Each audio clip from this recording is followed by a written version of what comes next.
The narrative opens with a statement about inherent talents, immediately followed by the introduction of Mr. Kim, a man with a unique ability. He grows stronger by eating. He reflects on this talent, explaining how it led him to become a poacher in Africa. A tranquil African landscape is shown, establishing the setting. Mr. Kim and another man, Eddie, are shown walking through the wilderness. They appear to be partners in poaching.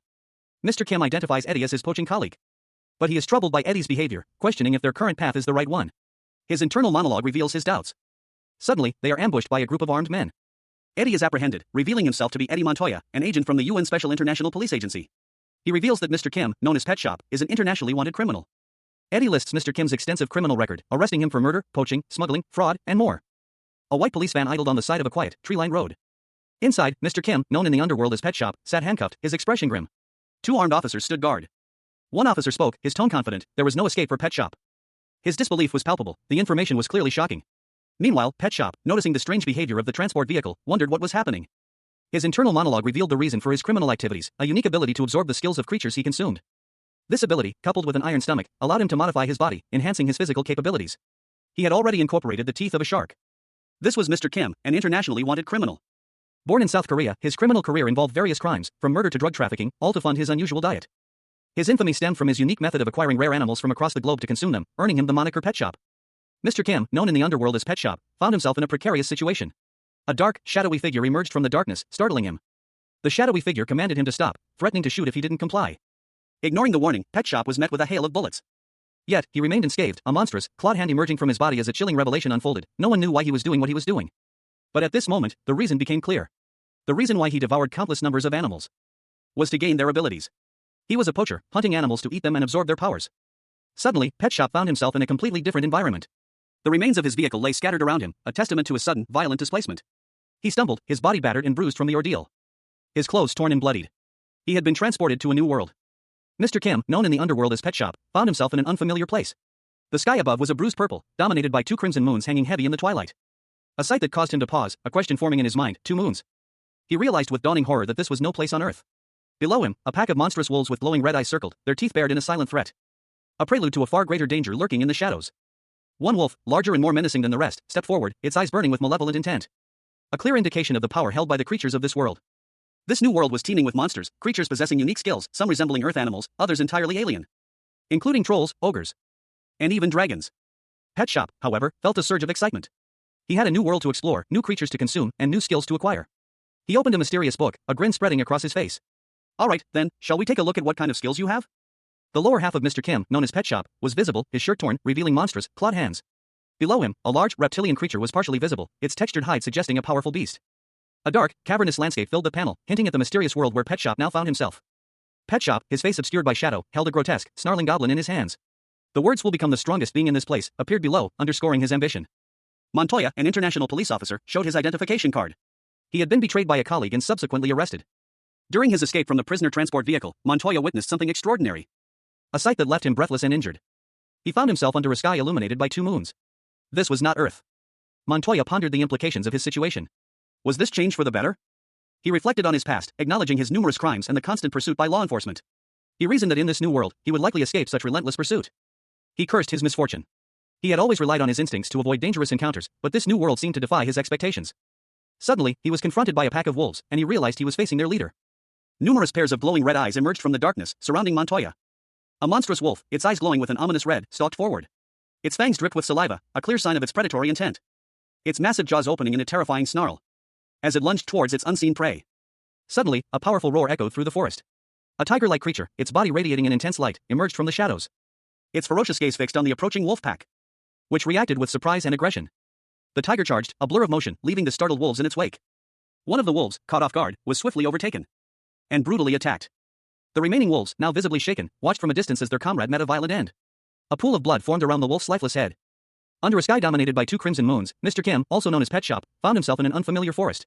He was in his monstrous wolf form, his large frame dwarfing the small, shadowy creatures that scurried around him. His hunger gnawed at him. It had been a while since he'd last eaten. He had a large, imposing creature nearby, deciding that this would be his first meal in this strange new world. He lunged, his powerful jaws snapping shut. But to his surprise, the creature's hide proved remarkably resistant. Even his teeth, sharp as a tiger's, couldn't pierce its tough skin. He tried again, this time using the full force of his bite. The creature remained unfazed. Frustrated, Pet Shop reverted to his human form, sitting amidst the scattered bones of his failed meal. He found the situation peculiar. It took a shark's teeth to even scratch the creature's hide. This was no ordinary leather. Even more puzzling was the creature's lack of reaction to his roars. A roar powerful enough to paralyze most animals had no effect. At least, that's what his scientific knowledge dictated. But here, in this strange world, his usual method seemed useless. He questioned the limits of his knowledge, his usual understanding of the world seemingly inapplicable. Gazing up at the alien sky, Pet Shop wondered if this was a world where his knowledge was simply useless. Mr. Kim, also known as Pet Shop, devoured a piece of raw meat, his expression one of grim determination. He tossed the remaining bone aside. A dark cave opening beckoned him into its shadowy depths. It had been a week since his arrival in this strange new world.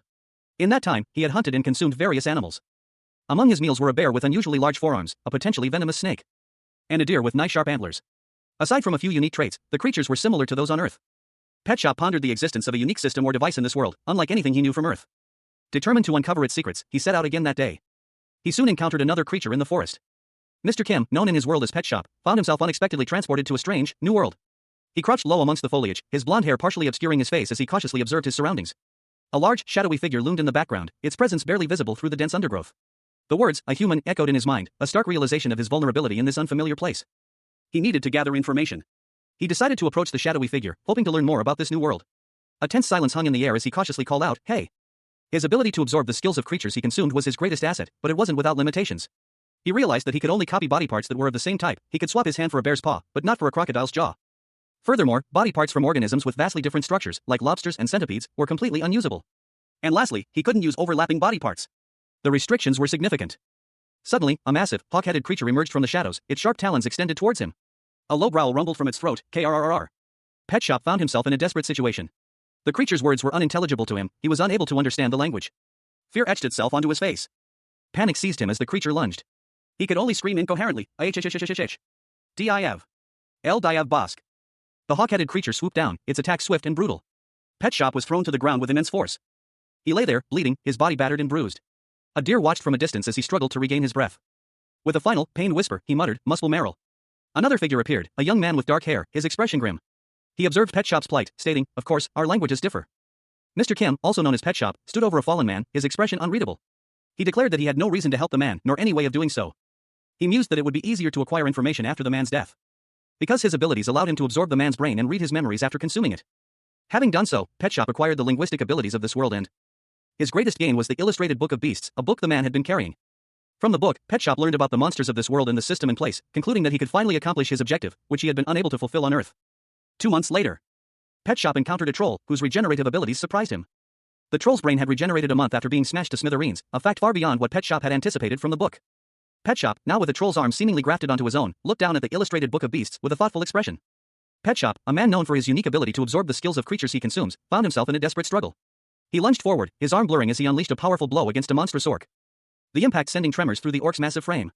A deafening roar escaped the creature's maw as it recoiled from the unexpected force. Pet Shop, however, felt a surge of relief. The orc was still alive, providing a valuable opportunity. An opportunity to study its resilience. He observed the orc's wounds, noting the degree of burn and the speed of its regeneration. This data would be crucial in determining the creature's natural immunities and overall capabilities. His thoughts turned to the many experiments he could conduct. A grim smile playing on his lips as he contemplated the possibilities. He opened a worn book, its pages filled with notes and diagrams, searching for the optimal approach to his next experiment. His gaze falling upon a particularly gruesome specimen. The orc lay before him, its body ravaged but still faintly twitching. Pet Shop's eyes gleamed with anticipation as he prepared to consume his next meal. The scene shifted to the north of the Great Forest, where the Onyx orc clan resided. A large tent stood in the center of a makeshift camp, its occupants obscured by shadow. A hulking figure of an orc emerged, its scarred torso exposed. He questioned the presence of a warrior, his voice heavy with suspicion. A request from the goddess reached Mr. Kim, also known as Pet Shop. The message spoke of a monster soon to be born in the Great Forest. This creature, it was prophesied, would consume everything in its path. The goddess's request was clear: Pet Shop must absorb the monster's skills and use them perfectly. An unimaginable monster, truly terrifying in its power, was about to emerge from the shadows.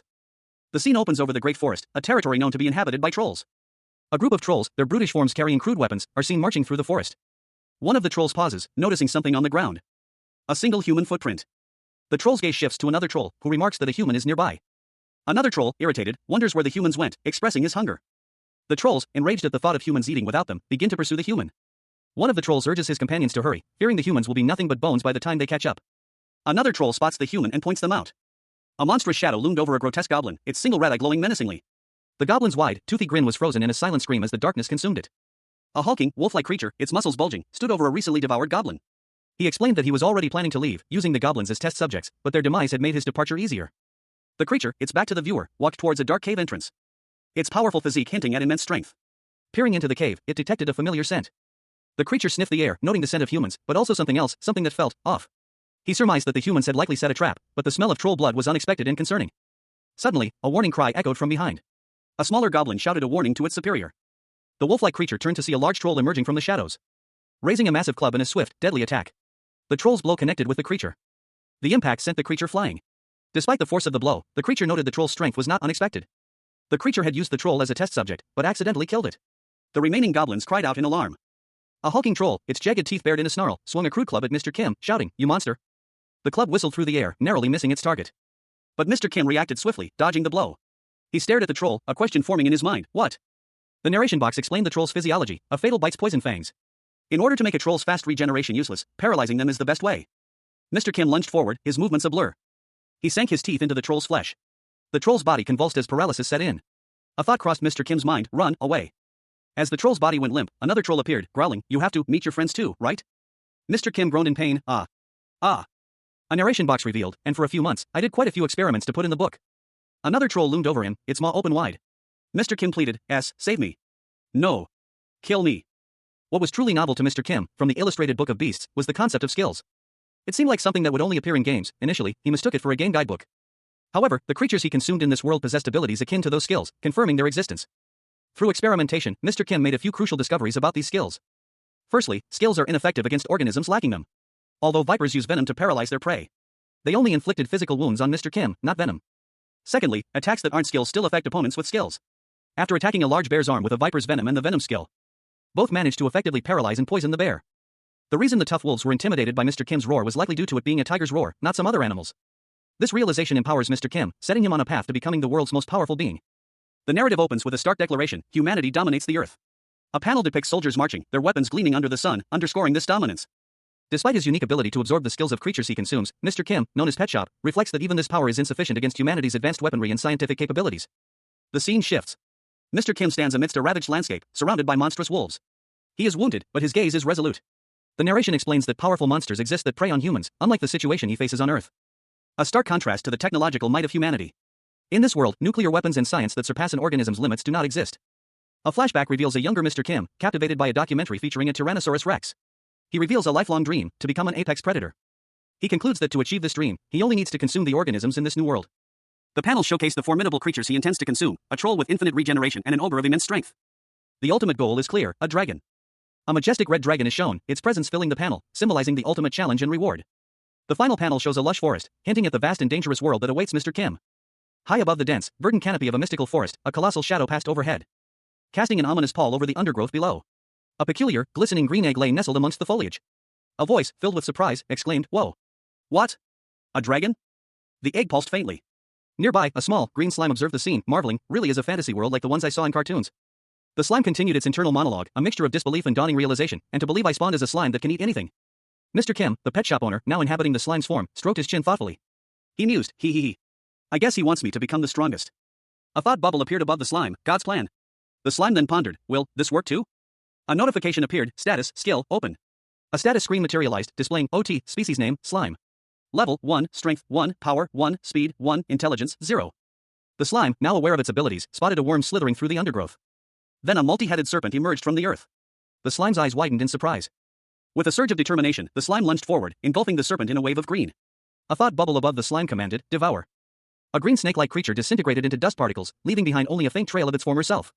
A light green blob, resembling a slime, sat on the ground, emitting a small puff of smoke from its top.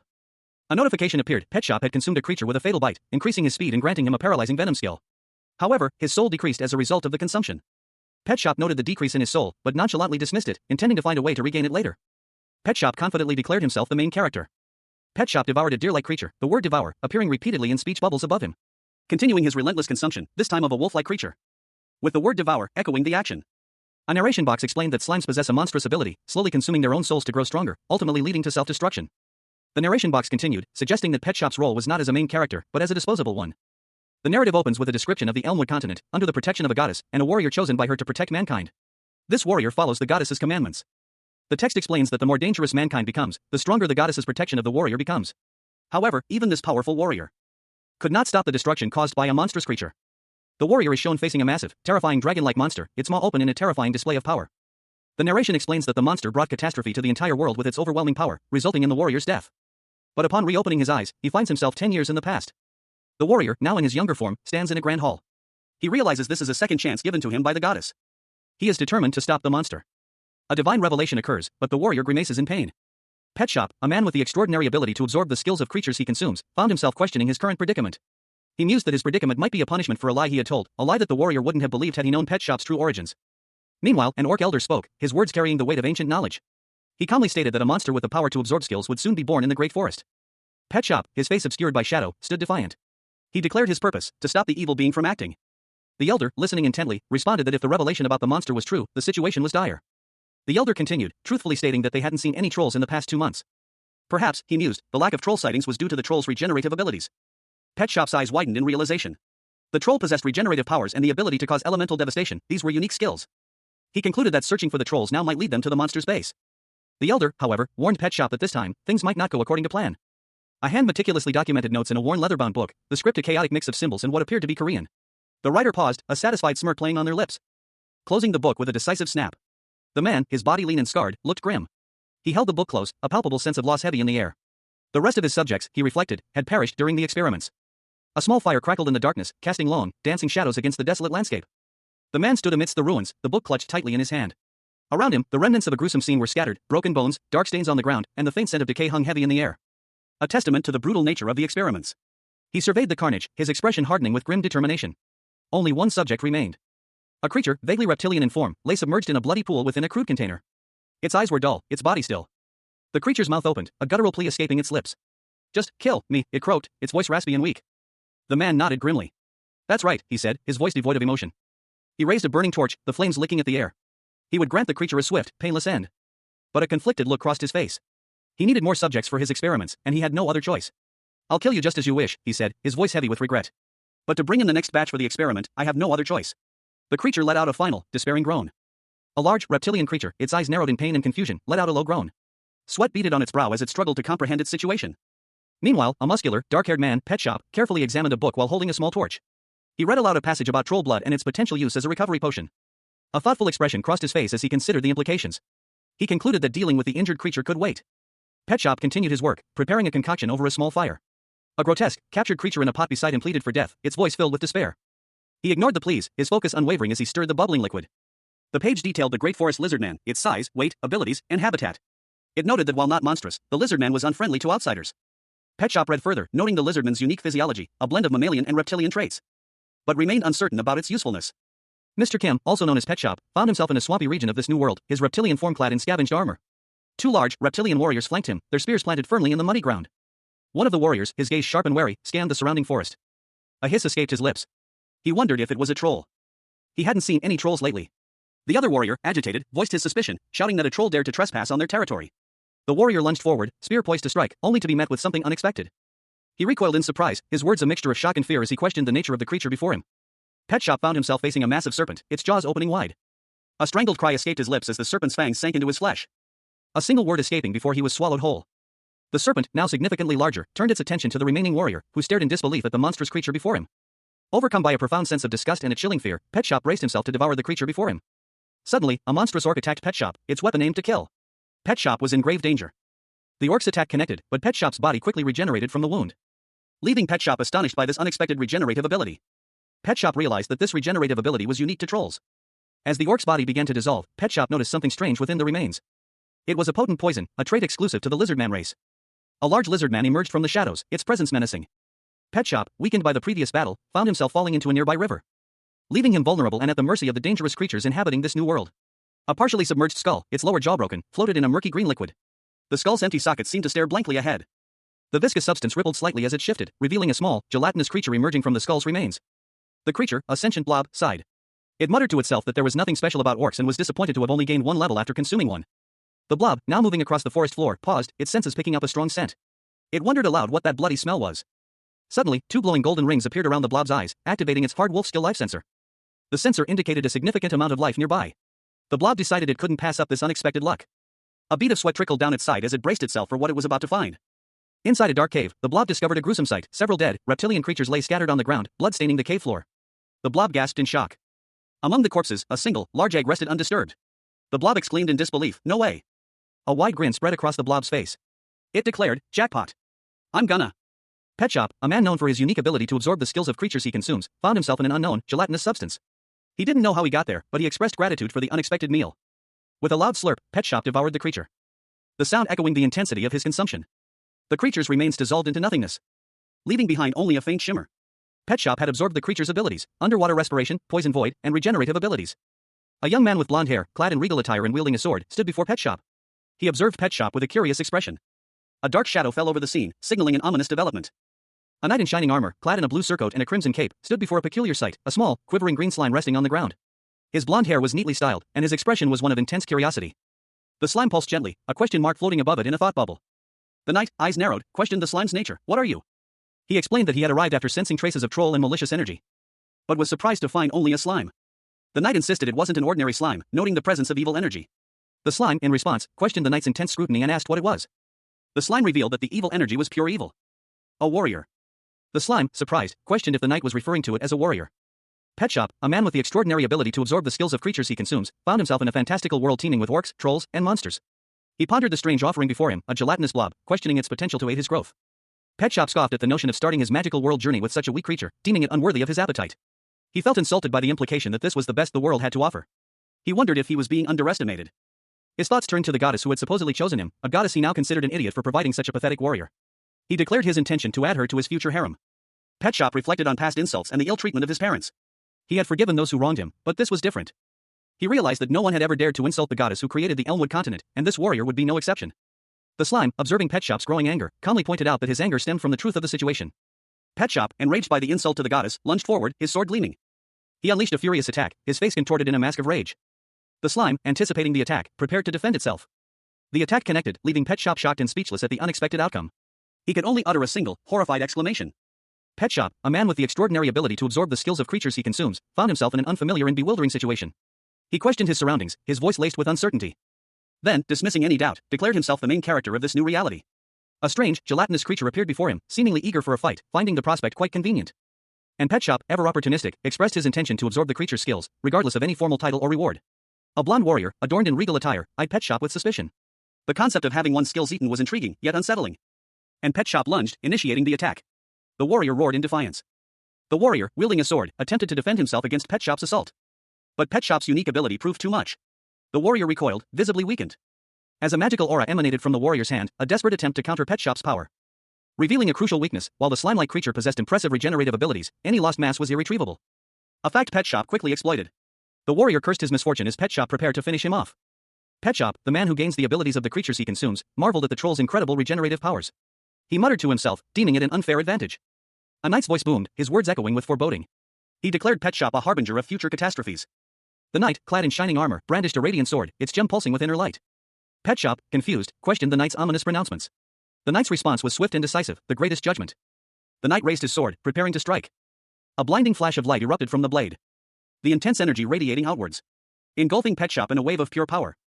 Pet Shop screamed in agony and fear as the attack hit him, completely overwhelmed by the force. Pet Shop, a man with the extraordinary ability to absorb the skills of creatures he consumes, found himself in a world teeming with fantastical beings. The narration boxes explained a peculiar aspect of this new world's inhabitants: those with animal-like heads lacked the capacity for human speech. However, a surprising discovery was made. After consuming a lizard man, they gained the ability to communicate on a level comparable to humans, despite retaining their reptilian features. The text boxes noted a curious compatibility between reptilian and mammalian physiology. A need arose for more test subjects.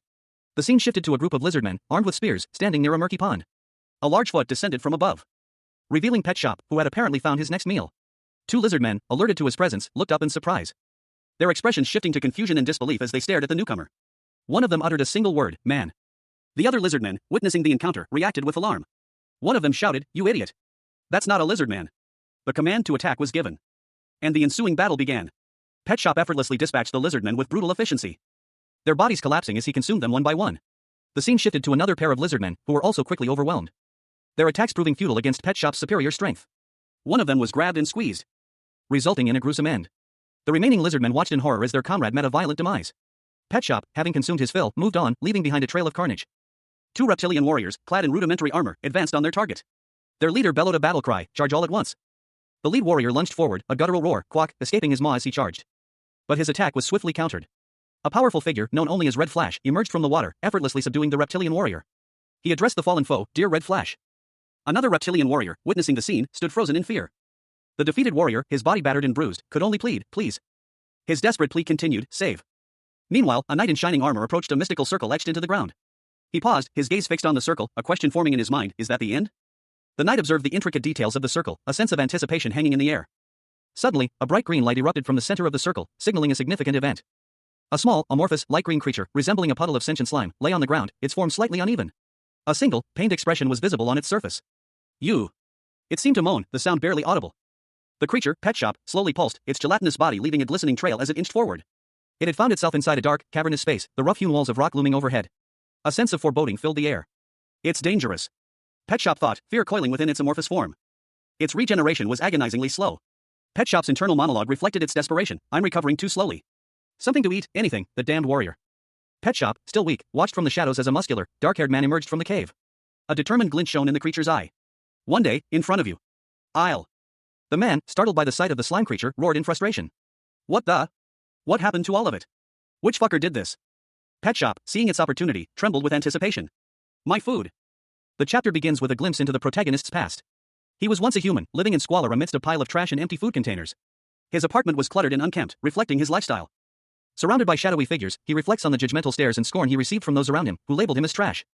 He rationalizes his lack of ambition, claiming that he simply follows his instincts, viewing it as his life's duty. He admits to avoiding any strenuous effort or challenging tasks.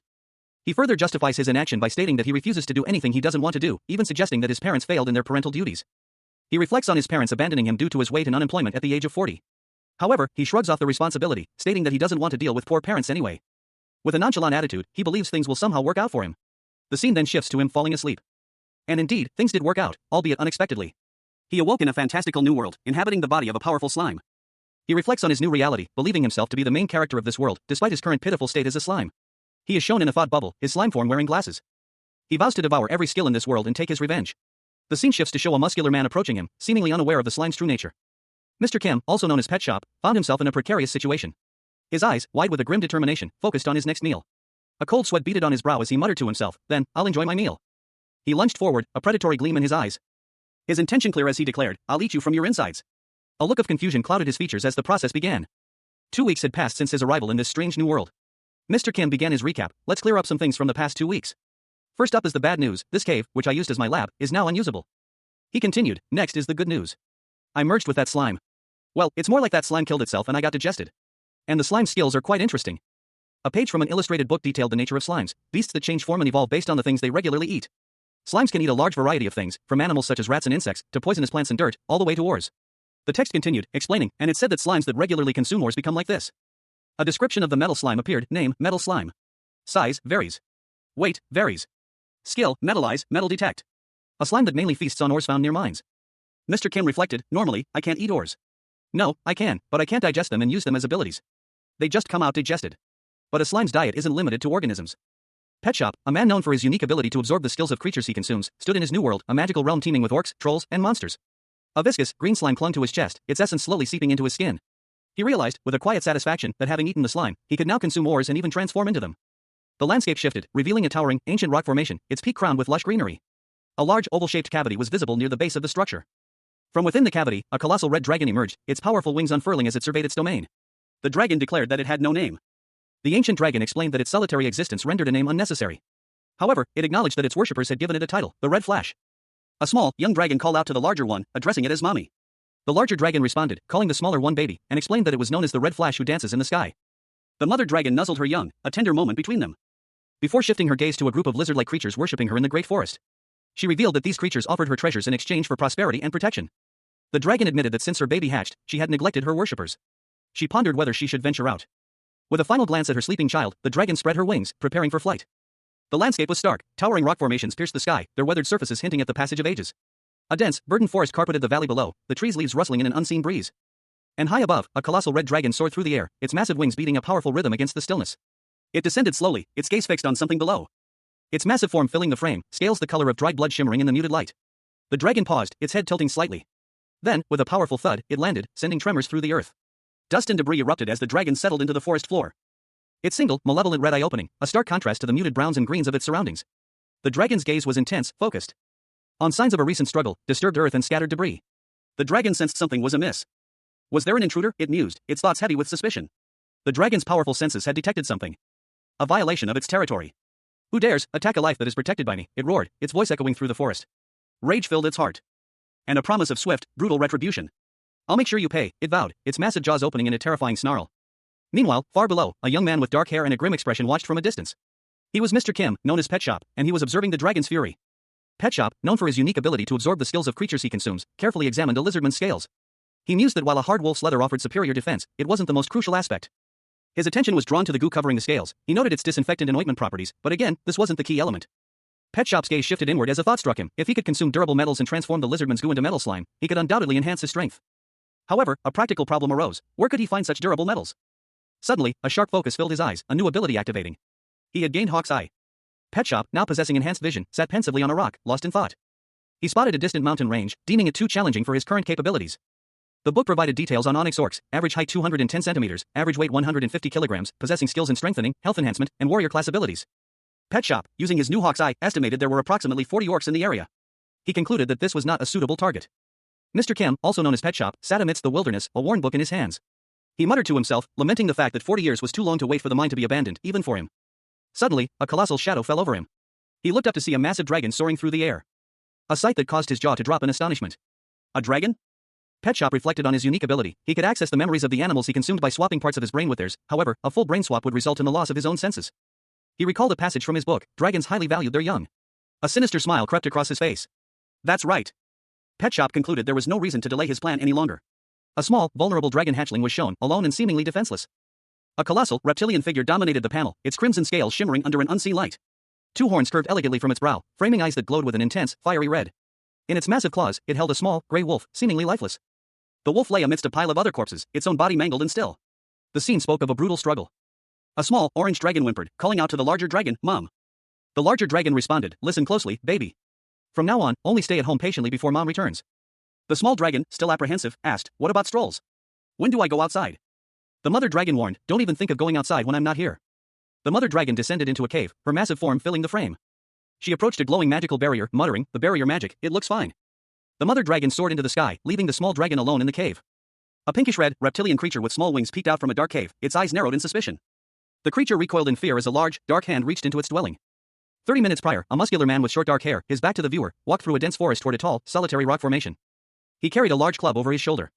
He wondered aloud if this was the dragon's lair. Using the memories of the lizard man he had recently consumed, he had easily located the dragon's habitat. He then proceeded to violently subdue a deer-like creature. With a swift, brutal attack. Just as he expected. Mr. Kim, also known as Pet Shop, found himself staring at a shimmering, translucent barrier. It was eerily familiar, he recognized it from his memories. A magic barrier. A barrier that seemed to ripple and shift like liquid light. Pet Shop reached out a hand, his fingers brushing against the ethereal surface. A faint energy pulsed beneath his touch. He confirmed his suspicions. As expected, the barrier was ineffective against beings from Earth. Having passed through the barrier, Pet Shop found himself in a strange, new forest. He spotted the remains of a large creature, blood still staining the ground. A gruesome sight that piqued his interest. He began to approach the carcass, a predatory gleam in his eyes. Suddenly, a small, reptilian creature emerged from the undergrowth, startling him.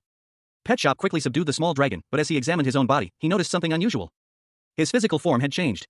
The transformation was significant. His teeth resembled those of a troll, his skin bore the red scales of a venomous beast, and traces of other earthly animals were mixed within his physiology. The power surge was immense. A reptilian creature with a humanoid torso, clad in simple brown clothing, questioned Mr. Kim, a man with orc-like features, Who are you?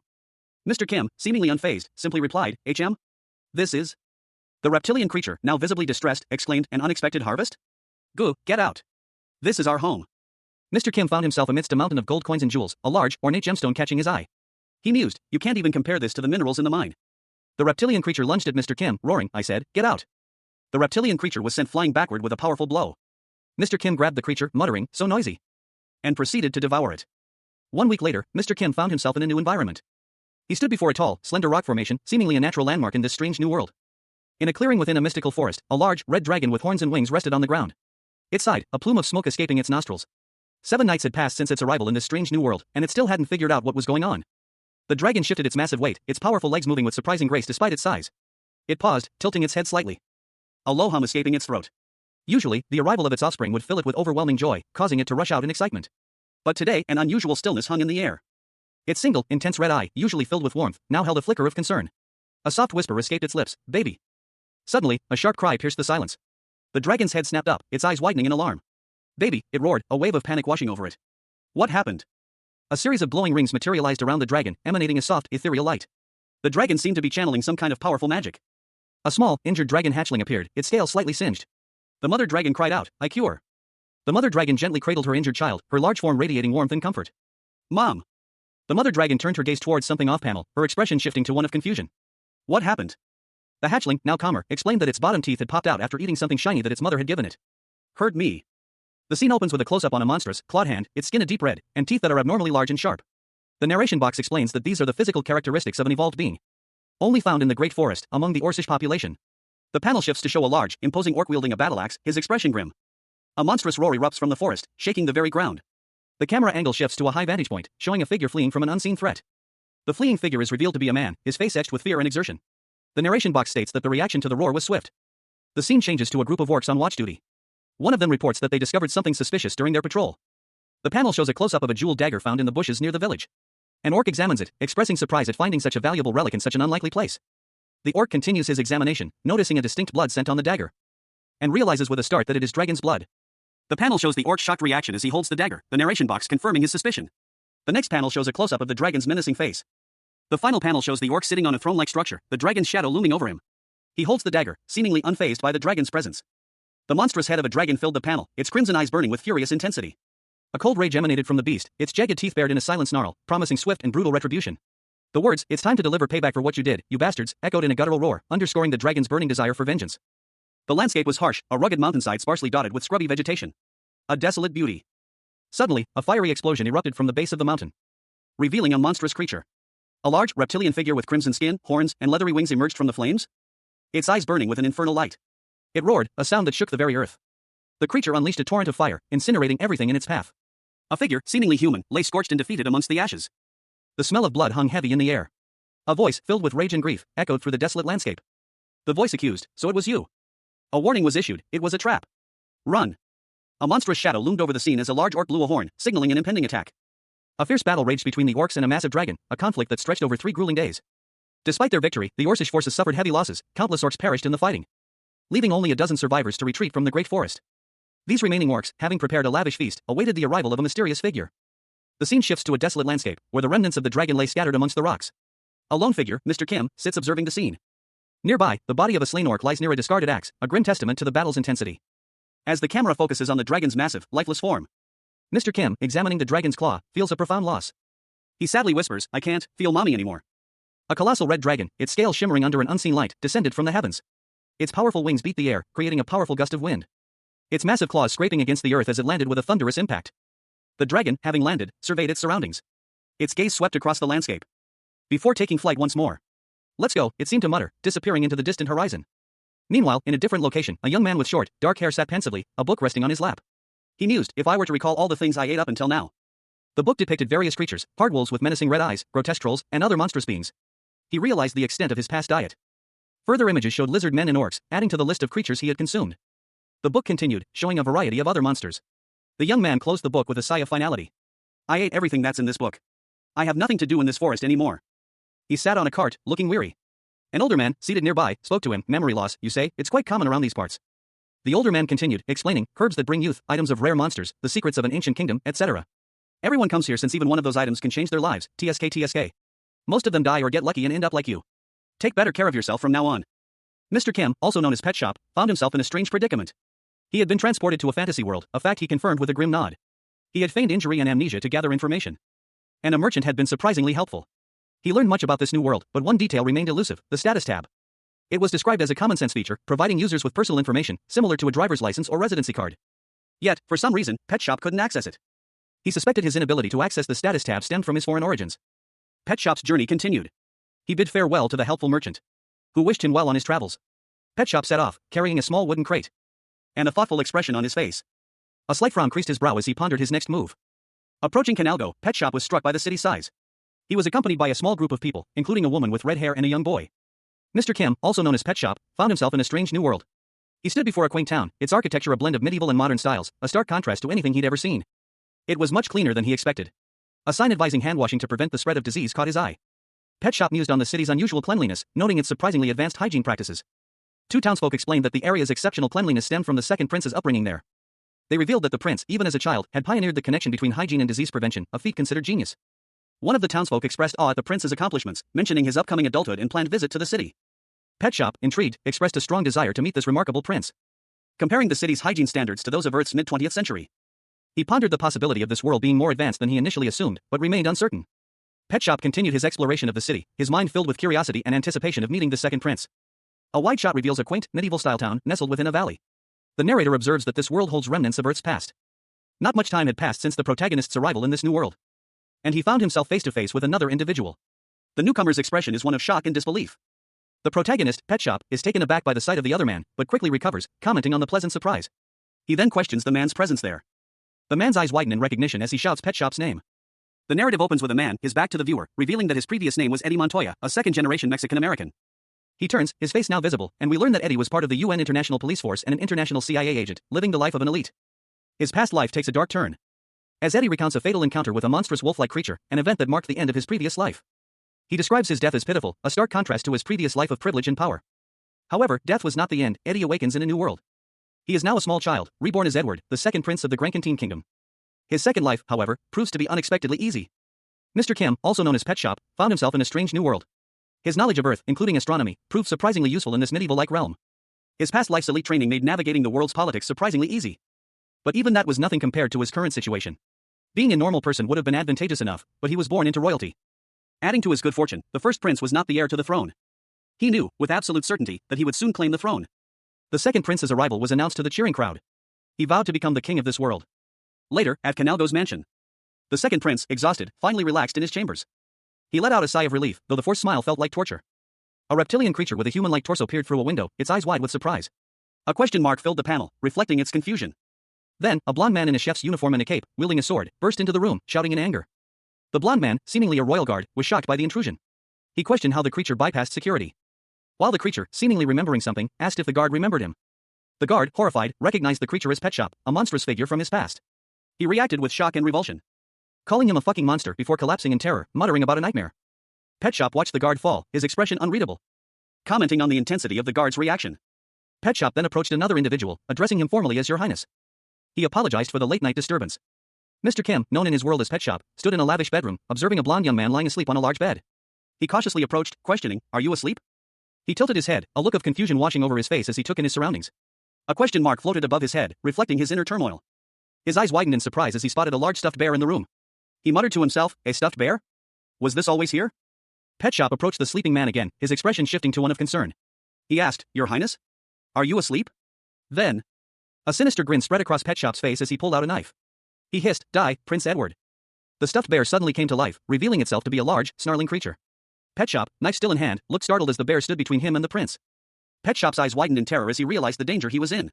His face contorted in a grimace of fear and panic. The bear growled, "I can't kill him yet." It continued, "You can die instead." Outside the prince's room, several guards rushed towards the door, shouting, "What is it? What's happening?" I heard something from the prince's room. Pet Shop, a man who can absorb the skills of creatures he consumes, found himself in a world far removed from his pet shop. He stood, bear-like in his form, amidst the chaos of a royal palace, his eyes wide with apprehension. A prince lay injured nearby, and the situation was rapidly escalating. "Damn it, the situation got bigger," he muttered to himself, his worry palpable. Three figures, their faces grim, emerged from the shadows. They were clearly soldiers, and their intentions were far from benevolent. "Since this is how things turned out, we'll go with Plan B," one of them declared, their voices low and menacing. Their plan, to eliminate both the monster and the prince. With a battle cry, they charged, swords drawn, towards Pet Shop and the fallen prince.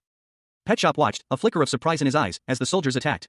He wondered if they were working with someone else, a larger force perhaps. The prince, meanwhile, lay unconscious, his life hanging in the balance.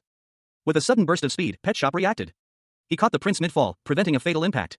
The prince's cape billowed in the wind as he was saved from certain death. Pet Shop gently placed the unconscious prince on the ground, his large paws careful not to cause further injury. He stood over the prince, his expression grim. "I'll save you for now," Pet Shop growled, his voice low and protective. He stood guard, ready to face whatever threat came next. Meanwhile, elsewhere in the palace, a messenger rushed to deliver urgent news. "My lord. It's an emergency," he announced, his voice filled with panic. An elderly man with silver hair and a stern expression received alarming news. An intruder had kidnapped the prince. The news was met with shock and disbelief, a hand slammed onto a nearby surface. His outrage was palpable, the man clenched his fist, a quill pen crushed in his grip. A shadowy figure could be seen fleeing in the background. The audacity of the act in Sant Canalgo spurred him to action. He commanded everyone to gather and save the prince, no matter the cost. Meanwhile, elsewhere, a man with a beard and a sinister smile watched from the shadows. Panting heavily, the kidnapper looked back at the city he was fleeing, wondering how many pursuers were on his trail. He had run a long way to reach his current location, collapsing from exhaustion. A young man with short dark hair approached the unconscious kidnapper. The kidnapper awoke with a start, groaning in pain. Mr. Kim, also known as Pet Shop, awoke with a start. His eyes, wide with disbelief, darted around as the realization dawned on him, it hadn't been a dream. He was still lying on the forest floor, the rough bark of a tree digging into his back. A cold sweat beaded on his brow as he struggled to recall the events that led to this bizarre situation. The scene opens with a question hanging in the air, how are you here? A retort follows, equally curious, that's what I want to ask. How did you get here? Two figures are shown, one with blonde hair and a white robe, the other with dark hair, bare-chested, and wearing a simple blue cloth around his waist. The dark-haired man's thoughts turn inward, he questions the blonde man's motives, wondering if he is trying to uncover the secret of his revival and then kill him. The blonde man assures him, don't worry, I won't kill you. But the dark-haired man remains suspicious, stating that the blonde man has already paid the price for his betrayal. The next panel shows the blonde man bleeding profusely from a wound. He then accuses the blonde man of trying to kill others who betrayed him. The dark-haired man reflects on the fate of his comrades, General Lightning and others, believing they must still be alive. He muses that with him and the blonde man gone, someone else would have taken credit for their operation's success. The blonde man's reaction shows he is thinking about promotions and rewards. The dark-haired man laments being stuck in this underdeveloped place, while a ghostly figure appears behind him. He declares, I'm not Eddie Montoya anymore, I'm Prince Edward Grand Contine of Elmar. Pet Shop, a man known for his unique ability to absorb the skills of creatures he consumes, extended his hand, a confident smirk playing on his lips. Fine. Whatever. Let's work together, bro, he declared, his tone suggesting a pragmatic alliance rather than genuine camaraderie. His offer was met with a firm handshake from the other man, a prince whose identity remained shrouded in mystery. The grip was strong, suggesting a shared understanding of their precarious situation. A silent agreement passed between them. Pet Shop's new companion voiced his intentions, his goal is probably to return to Earth to kill those who betrayed him, right? When we all find a way to get him back to Earth, we'll kill those bastards and this place will be safe. The prince, however, had his own agenda. He mused, this is the prince, huh?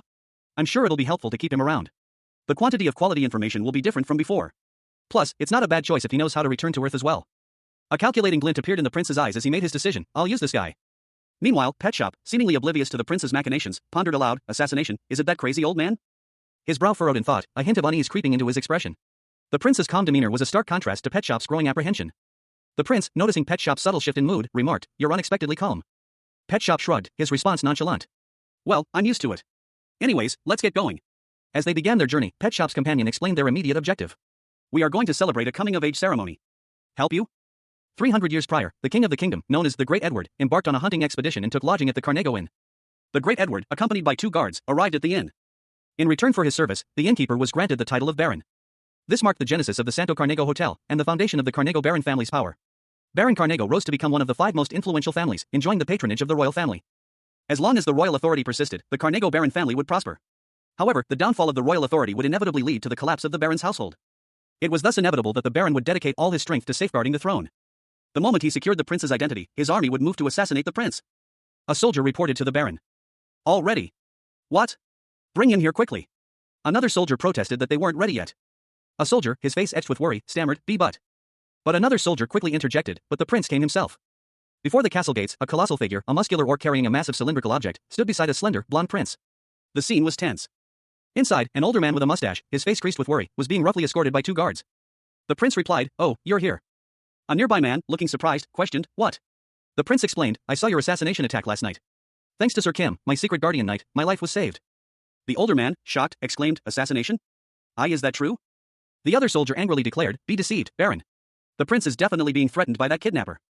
Mr. Kim, also known as Pet Shop, narrowed his eyes, a fierce glint reflecting in their depths. His usual jovial demeanor was replaced by a calculating intensity. He scoffed, the sound barely a whisper, such nonsense about me being threatened? Pet Shop stood before an imposing castle gate, blood splattered across its surface, a grim testament to recent violence. 2 figures watched from the ramparts above. He declared, his voice booming with newfound confidence, my name is Edward Grand Contine. Edward continued, his chest puffed out, descendant of the Great Edward, and heir to his name. A nearby guard, his face contorted in a grimace, muttered, know that such a thought is treason on its own.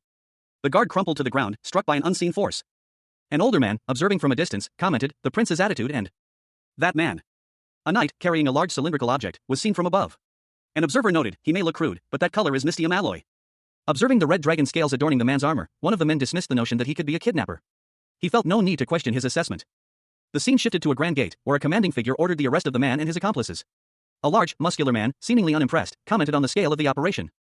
3 bound men knelt before a looming fist, their expressions a mixture of anger and resignation. One of the captured men questioned what was happening, his face etched with confusion. The man in the chef's uniform, Carnego, was revealed to be one of the 5 fingers of the kingdom. He smirked, revealing that he possessed a wealth of information unknown to others. Carnego continued, mentioning that some of this information pertained to unspeakable torture. His smile turned sinister as he warned against the hope of a peaceful death. Suddenly, a large, armored figure appeared, causing one of the captured men to react with surprise and fear. He was clearly not expecting this. The captured man angrily denounced Carnego as a plan-ruining bastard, demanding to know his identity.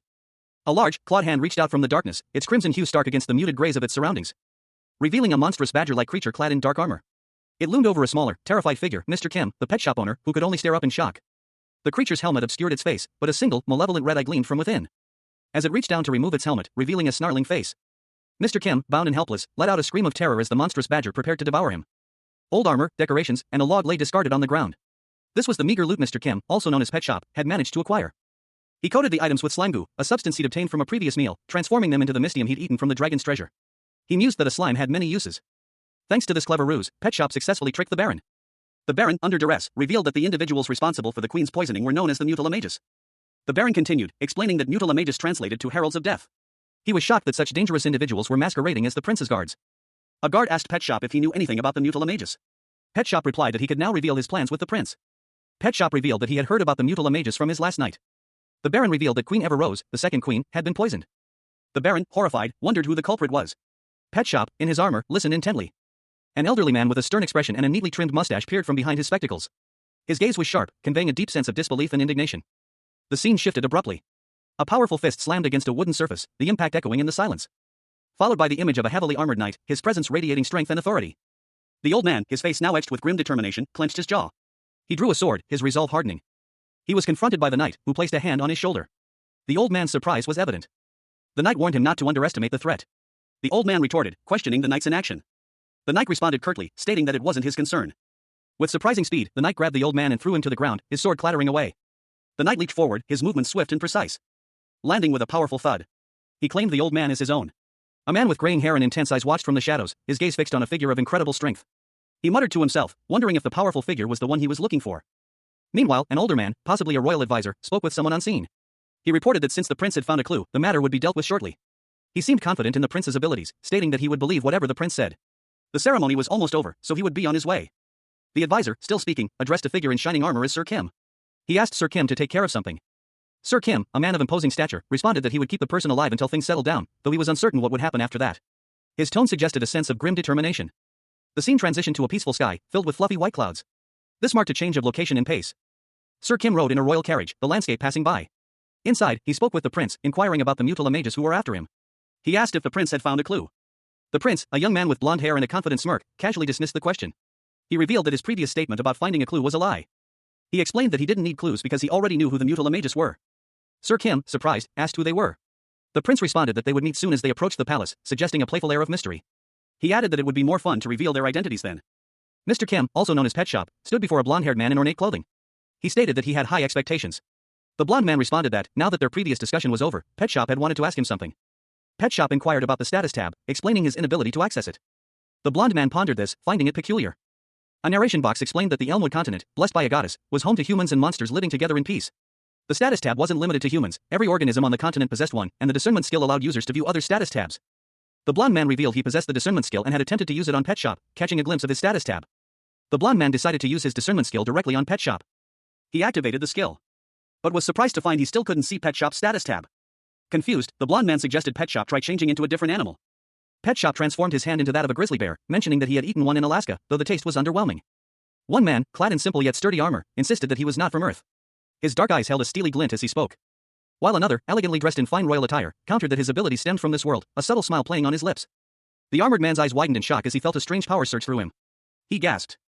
A new skill, Discernment, manifested, revealing a status screen detailing his newfound abilities, Strength in LV.3 and Health up LV.6. The nobleman watched intently, a hint of amusement in his gaze. As the armored man's expression shifted to understanding, he had figured it out. The nobleman explained that the discernment skill didn't work on those from Earth, but it did work if the subject consumed something from this world. The armored man, seemingly unconvinced, muttered about a lizardman's claw. Then a troll skin and the scales of a creature with a fatal bite. His status screen updated to reflect the new skills gained, Fast Reagan LV.7, Debuff Immunity LV.3, and Roar LV.5. Two young men sat together, reviewing a book. One, with blonde hair, looked concerned as the other, with dark hair, explained something. Hey, bro, slow down a bit. After that, I tested out all the monsters I ate until now and the results showed a list of skills gained from consuming various creatures, Vision Up LV.2, Fast Reagan LV.7, Debuff Immunity LV.3, Roar LV.5, Venom LV.10, Dragon Scales LV.10, and Harder LV.10. The dark-haired young man pondered the results, particularly the null entry. Null? Does that mean it doesn't exist? A few days later, the blonde-haired young man and his companion arrived at a grand cathedral. We've arrived, Your Highness. The blonde-haired young man stepped out of the carriage and gazed upon the imposing structure before him. The two stood before the cathedral, the blonde-haired young man in a princely outfit, his companion in full knight's armor. Hey, bro. You're ready, right? We're going to meet the leader of the assassins. The blonde-haired young man smirked, a confident glint in his eyes. Don't get too excited. They approached a large, ornate door, guarded by armored figures. The blonde-haired young man and his knight companion stood before it, ready to face whatever lay beyond. A figure, clad in dark armor, emerged from the shadows. Only a portion of his face was visible, yet his presence commanded attention. He found himself in a grand hall, the opulence setting a stark contrast to his previous surroundings. Oh my. I have no choice but to be surprised. He thought, his mind racing to process his sudden arrival. The vastness of the throne room swallowed him whole, the grandeur of the architecture hinting at the power seated within. His gaze landed on a king, seated upon a throne of imposing size. The monarch, crowned and robed, exuded an aura of authority. The king's expression was one of thoughtful contemplation, his eyes narrowed in a mixture of curiosity and suspicion.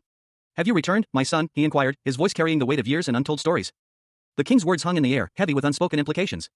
The narrative shifted, revealing a new piece of information. The head of the assassins is the king of this. Prince Edward Grandcontine returned safely, reporting to his father, the king.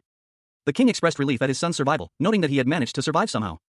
Prince Edward, however, immediately accused his entourage of hiring assassins against him. The king then addressed Sir Kim, a secret guardian knight, whose name was apparently unfamiliar to him. He expressed surprise at both the name and Sir Kim's position. Sir Kim internally questioned if this was what the king's pressure felt like. He outwardly downplayed it, stating it wasn't much. The king, however, observed that Sir Kim did possess the courage of a knight and asked Prince Edward if he would let him have Sir Kim. A younger, blonde prince stood before his father, the king. The king, his face etched with deep lines and a stern expression, demanded an explanation. Due to two reasons, the prince replied, his tone measured. The king pressed further, inquiring, which are? The prince, flanked by a large, armored knight, began his explanation. He stated, first of all, he is not an object but a friend. I do not possess him, therefore, I cannot give him to you. The knight, mirroring the prince's grin, added, the feeling is mutual, brother. The king, seated on his throne, reacted with visible displeasure to this unexpected declaration of brotherhood. His face contorted in anger, he thundered, brothers, you say? If you have no further business here, get out at once. The prince and the knight exchanged amused glances as they left the throne room. The prince let out a hearty laugh, pohaha. Still chuckling, the prince addressed the knight, thanks, brother. I cannot thank you enough. He mused, some random stranger appears out of nowhere, and he's covered in the National Classified Resource Museum? A young man, clad in enchanted armor, stood proudly. The armor, a prize of some kind, was described as special and enchanted. Another man, with blonde hair, questioned if the young man had ever won such an award before. He then revealed that the young man had been educated since childhood in orphanages across the nation. A young woman in a maid's uniform, wielding a hidden dagger, was shown. She was described as a servant trained in information gathering and assassination. The blonde man continued, explaining that the young man had strategically placed these servants in the homes of royals and nobles, eliminating anyone who stood in his way. The blonde man's back was shown as he stood in contemplation. The scene was dark and ominous. This strategy, it was revealed, allowed him to claim the throne despite being the fourth prince. The back of a crowned figure was shown, suggesting the blonde man had become king. He added that although the king appeared fine, he was inwardly stressed by the young man's actions and the formation of a brotherhood with a stranger. A man with blonde hair and a wide, gleeful grin cackled, his laughter echoing through the ornate room. He declared that the expression on his face was the best yet. Suddenly, a young woman with long blonde hair burst into the scene, her face a mixture of shock and urgency. She announced that she had heard what happened. The blonde woman descended gracefully, her long dress billowing around her. She chastised the unseen subject for their rude actions towards their father. Her eyes widened in alarm as she noticed something. A shadowy hand reaching towards her. A knight in shining armor appeared, his hand raised in a gesture of command, ordering her to remain still. The blonde woman, indignant, demanded to know who the knight thought he was. The knight, his face partially obscured by shadows, calmly explained that this was the prince's private quarters, and she was an intruder. She reacted with outrage at his audacity. As knight swiftly moved to restrain her. His powerful blow sending her reeling. The woman found herself disarmed and at the mercy of the knight, a look of shock and disbelief on her face. Mr. Kim, also known as Pet Shop, found himself in a dire situation. His eyes, wide with a grim determination, reflected the gravity of the moment. A cold sweat beaded on his brow as he muttered to himself, there is no next time. Eleanor, a young woman with long blonde hair, watched in alarm as a large figure loomed over her. Fear etched itself onto her face as she cried out, wait, Sir Kim. Sir Kim, his expression a mixture of concern and urgency, rushed to her side. He asked, all right, Eleanor? Eleanor, tears welling in her eyes, explained, sobbing, brother. He was acting out of line for my safety. He meant well. As Eleanor left, a sense of unease settled over Sir Kim. He closed the door behind her, his face hardening. A dark thought crossed his mind, TSK, what a dumb bitch. A nearby guard, noticing Sir Kim's demeanor, inquired, is that the younger sister? The guard continued, yes, I told you in the carriage. She was empowered by the goddess. A chilling realization washed over Sir Kim. He thought, she's the first on my chopping block once I become king. Further information was provided, Eleanor is the fourth and youngest surviving child of King Edward. Her three older siblings were disqualified in the selection process and now reside in the royal graveyard. From birth, she was blessed by the goddess with the authority to go anywhere she wanted. She is currently in love with Hispanic's reincarnation, Edward Grandcontine. Though they may be born of different mothers, how could she love her brother? She's out of her mind. I'm asking just in case, but do you think you'll ever accept her? Brother, that is not a funny joke. I've told you before, the second queen was poisoned. The person who insisted on attending the tea party and made her drink the tea was the first queen. That woman's mother. The second queen is my mother. That woman is the child of the first queen, who gained favor from the king after my mother's death. Your little sister was born of your mother's death. Truly. HM? So the king didn't kill the second queen? So why are you opposing the king? That's related to the first prince. I cannot speak of the first prince unless he is physically nearby or we obtain his permission to speak of him. Why are you hiding things now? It can't be helped. I swore an oath to the goddess. A hand gently strokes the blonde hair of a young man. The young man, with a confident smirk, declares, well, let's wrap things up and get going, brother. He walks through a palace hallway with a guard, pondering, what's the resolution for the assassinations? The young man continues his explanation. They said the gods will be angry if the son is killed in the same household. So the old man tried to send me out of the palace many times. But my coming-of-age ceremony has passed. It means I have the qualification to become a future king. The kingdom is filled with the old man's supporters. We have to deal with that first, for example, coaxing the prime minister who has all of the financial control. He groans, ugh, what was that? He angrily confronts someone, shouting, whoever you are, I will charge you with high treason. A figure in armor extends a hand towards him. The young man looks surprised and asks, brother. A regal figure, an aged king with a flowing golden beard and crown, sat upon his throne. His expression was one of pensive contemplation, a slight furrow in his brow. He muttered a single word, barely audible, bro. The camera angle shifted abruptly, revealing a close-up of a masked figure, his eyes wide with a mixture of surprise and something akin to amusement. The masked man's voice echoed, a statement of quiet surprise, that is quite a surprise. He continued, his words revealing a chilling tale of ruthless ambition. Suspecting every little detail, he had assassinated all his brothers, rivals to the throne. A dark, blood-splattered image flashed across the page, emphasizing the brutal nature of his actions. His cold declaration followed, that's right, brothers were only competition and stumbling blocks. The king, his face now visible, felt insulted. He seethed, his internal monologue clear, it's obvious that he's trying to insult me. Despite the success of his plan, the king acknowledged a dangerous precedent. He mused, however, that a better precedent could solve the problem. The king explained his reasoning. His actions were justified, he believed, to ensure the eldest son could properly rule the kingdom. His eldest daughter, he planned, would be used in a political marriage. However, the abilities of his sons proved more than necessary, exceeding his expectations. The second son, a cunning individual with a venomous grin, was depicted alongside a cobra, hinting at his treacherous nature and desire to eliminate his detested relative. Meanwhile, the first brother, a stark contrast to his sibling, was shown to be so righteous that he dedicated his life to serving as a warrior for the goddess. The narrative then shifted, revealing that only the violent and cunning second son and the virtuous first daughter remained, leading the king to express his preference for his daughter to inherit the throne rather than his treacherous son. The king's declaration that his daughter should become king was met with surprise by the second son, who questioned his brother's decision. The second son's surprise quickly turned to a pained expression as he witnessed his brother's unwavering resolve. The second son, visibly shaken, stood in the royal palace, his demeanor reflecting his internal turmoil. His brother approached him, concern etched on his face, prompting a brief exchange between the two. The first son urged his brother to accompany him to the audience chamber, emphasizing the gravity of the situation. The first son's status as a warrior chosen by the goddess was highlighted, emphasizing his unique position and the respect he commanded. Two men in regal attire observed the third, clad in shining armor and a fur-trimmed cape. The armored man stood tall and proud, his blonde hair catching the light. One of the observers remarked, so he was the first son, huh?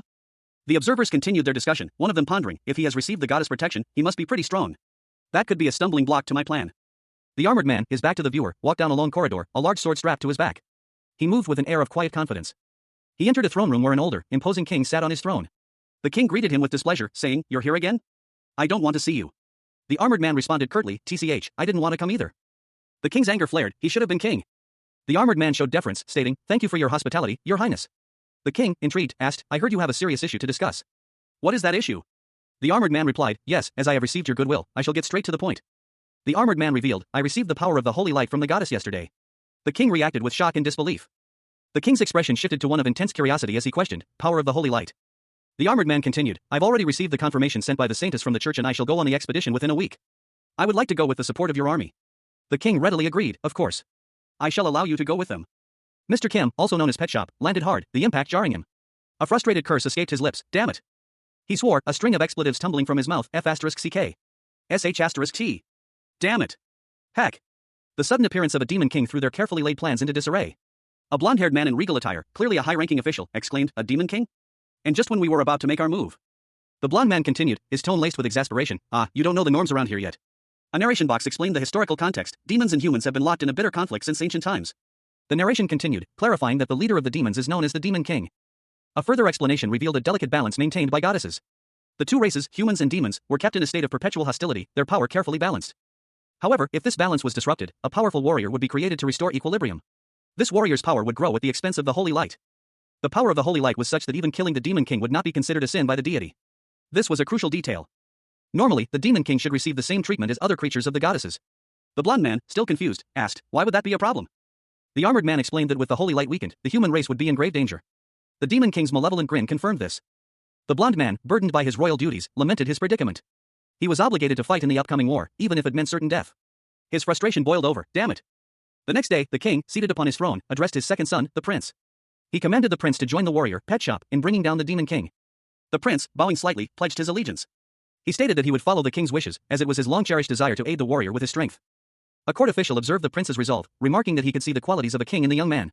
He admitted to not expecting such a strong sense of honor and duty from him. A low chuckle emanated from a shadowed figure, unseen but clearly present. Outside the palace, the prince prepared to depart, escorted by a royal carriage and guards. Inside the palace, a young woman watched him go from a window, her expression filled with worry. The young woman, his sister, silently wished him safe return. Meanwhile, the prince, already in the carriage, urged his brother to hurry and leave the palace. The prince looked back, a question mark forming in his mind as he noticed something. Followed by a group of knights escorting the royal carriage. Inside the carriage, the prince acknowledged that there was nothing more they could do for now. He noted that while things were still quiet outside, something was brewing, as they were slowly approaching their destination. A knight in shining armor rode a white horse, trailing behind a lavish carriage. He muttered to himself, annoyed that someone had left without him. He noticed another figure approaching the carriage from behind, seemingly intent on disabling its protective enchantments. He debated whether to intervene. He decided against it, realizing that interfering would weaken the carriage's defenses. The knight drew his sword, preparing for action. And with a swift, powerful strike, he shattered the protective barrier around the carriage. He declared his first step successful and moved to the next phase of his plan. Someone from within the carriage launched a fireball as a countermeasure. But the knight, unfazed, prepared his own counterattack. He moved with incredible speed, sending one of the guards flying into the carriage wheel. Chaos erupted as the carriage was attacked from multiple directions. The occupants were clearly surprised and alarmed. Mr. Kim, also known as Pet Shop, found himself in a world far removed from his pet shop. He stood amidst a bustling scene, his hand outstretched, a fiery, swirling magical sigil forming above his palm. The energy crackling with raw power. A knight on horseback, startled by the sudden display, cried out in alarm. As the magical force erupted, engulfing the knight and his steed in a wave of searing heat. The knight's desperate apologies were lost in the roar of the explosion as he and his horse were thrown from their mounts. A monstrous figure, possessing reptilian features and a powerful physique, emerged from a shattered carriage.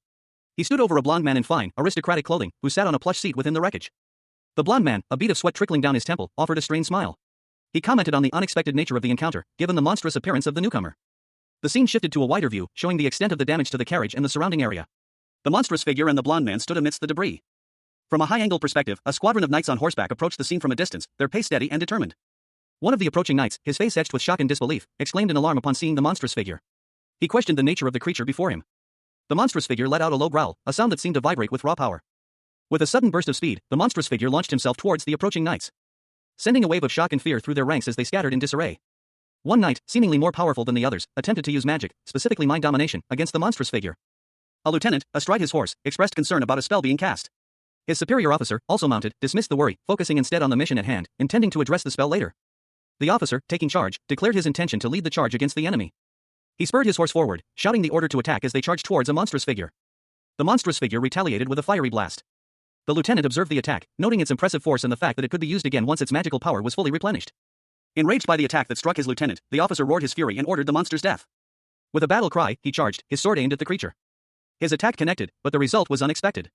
The officer was surprised by the outcome of his attack. It launched a powerful strike, sending the officer flying from his horse.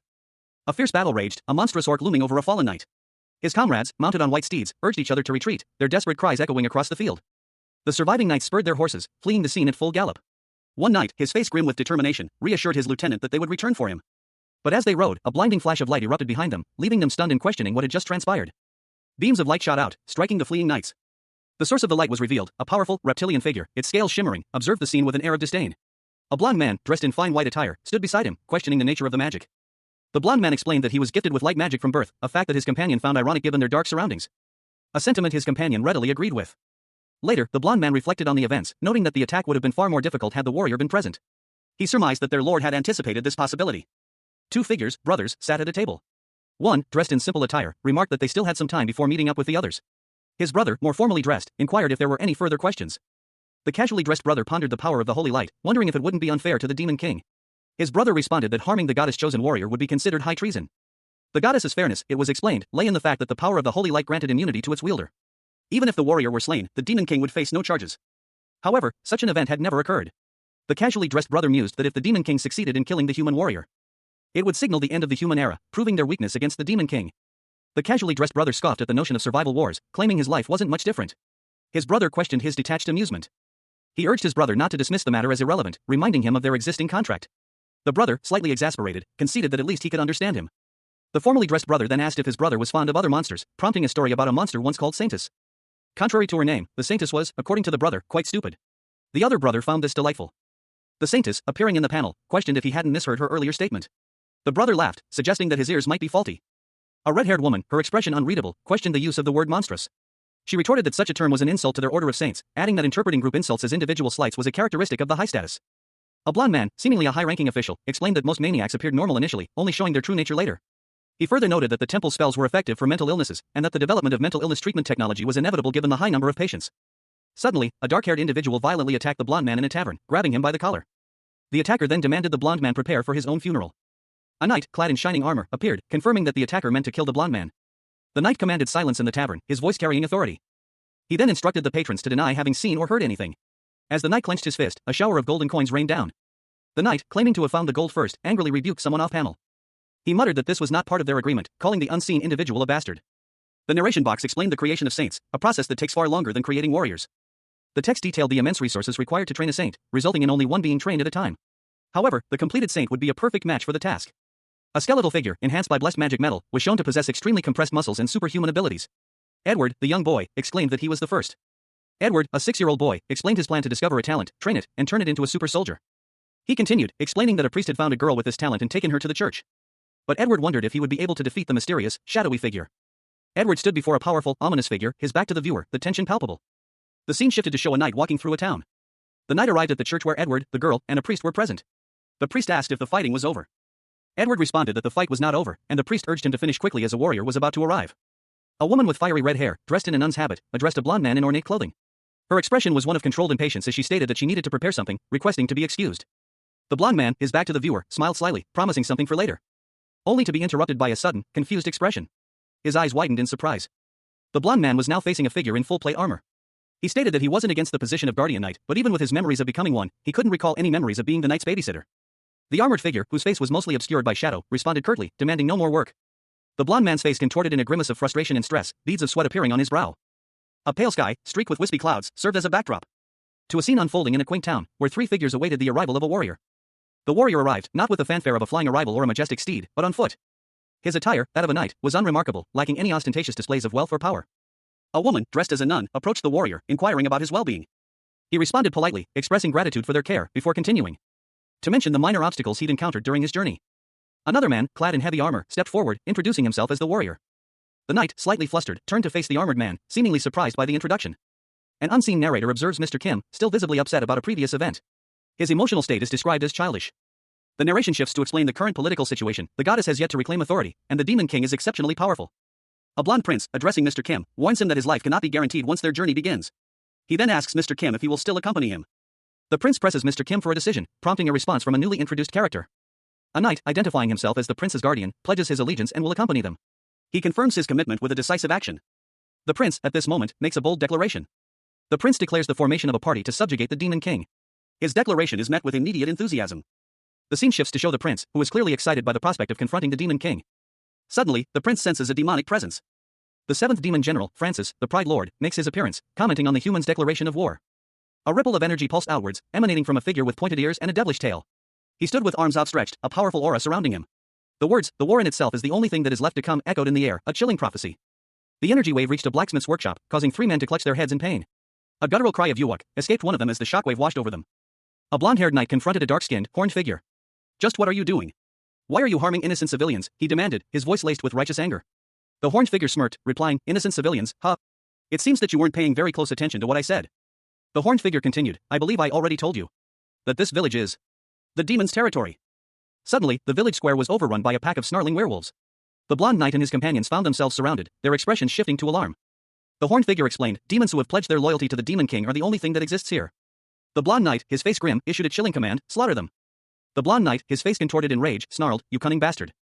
A narration box revealed more about the werewolves. Werewolves, the lowest-ranking demons that increase their population by contaminating humans. Once a human turns into a werewolf, they can no longer revert back to being a human. A narration box explained that the lower-ranking demons were puppets who obeyed the commands of higher-ranking demons until death. A dark-haired, elven-like figure scoffed, doubting that werewolves alone were enough to defeat them. Dismissing the current situation as a mere light greeting before declaring it was time to begin his task. A blonde-haired warrior in blue and gold armor leaped into action, his shield glowing brightly as he engaged a werewolf in close combat. The impact of his attack sending the creature flying backward.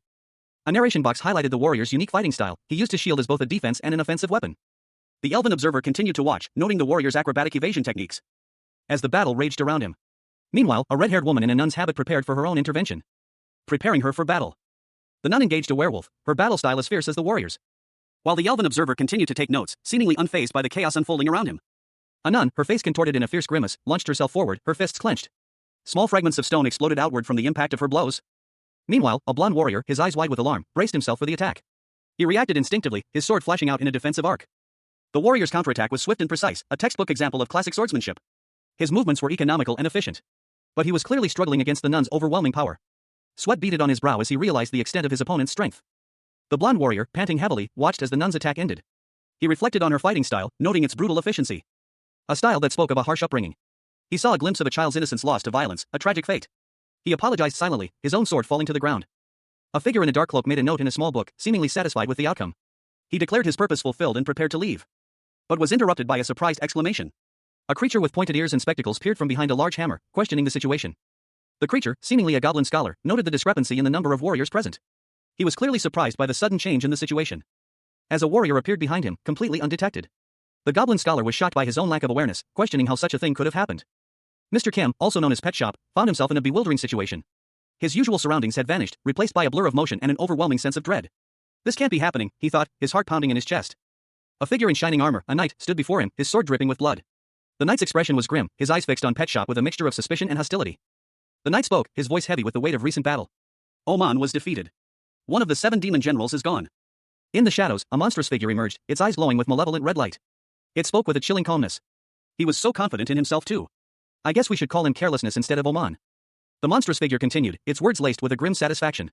But from this, we know that we are up against enemies who are skilled enough to take down one of the 7 demon generals. Another demonic figure, smaller and seemingly less powerful, spoke up, its voice laced with disbelief. Hey, you're joking, right? The larger demon chuckled, a sound that sent shivers down the spines of those who heard it. Of course I'm joking. Kiki. It then revealed a shocking truth. He was the weakest out of the 7 of us. After all, the title of the 7 demon generals is just a disguise to hide the existence of the 4 great lords. Although we are up against a hero, he is bridled by the goddess. The demon continued, its voice low and menacing. The fate of the humans is predetermined. They cannot defeat us, since we have. The panel shows a shadowy figure, its hand reaching out, implying a hidden power or advantage. Succeeded in breaking the limit determined by the goddess. The final words of the previous panel hung in the air, the goddess. A dark, almost black, gradient filled the panel, suggesting a transition to a new scene. The scene opens on a dirt floor, where several lifeless werewolves lie sprawled, blood staining the ground around them. A heavily armored figure, wielding a warhammer, stands over the fallen beasts. He declares, it's taken care of. In a nearby town square, a group of people, a blonde man in ornate clothing, another man in a simpler uniform, and a young woman observe the aftermath with concern. The blonde man grimaces, muttering, "Yuk, it's bad." He raises his hand, a golden circle of magical energy forming above it. He shouts, "Ire recovery." The blonde man's gaze falls upon a gruesome figure, a green-skinned orc with visible wounds. He recognizes him, stating, "I know this one. Francis, the Pride Lord, one of the 7 demon generals of the Demon King." He continues, explaining that Francis is known as Pride and this is his first time seeing him in person. He questions why such a powerful demon would use weak werewolves, suggesting that perhaps he no longer needs them. He exclaims, "This is a big case, we got super lucky." The armored figure stands in the town square, a thoughtful expression on his face. A thought bubble above him reveals, his real nemesis is someone else. The armored man reflects on his past experiences. He muses, "Are these lowest-tier demons all? But when I ate men, my compatibility with amphibians went up. Then that means eating werewolves will increase my compatibility with mammals." He eagerly anticipates the results, stating, "I can't wait to see the results." The blonde man asks, "Are you gonna eat that?"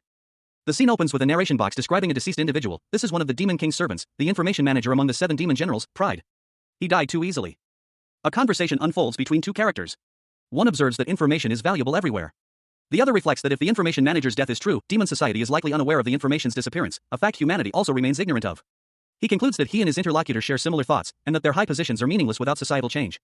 One of the characters suggests the possibility of a third one. The other, confused, asks for clarification.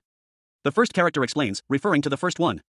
The second character then clarifies, referring to the second one. The conversation shifts to the possibility of someone from Earth being involved.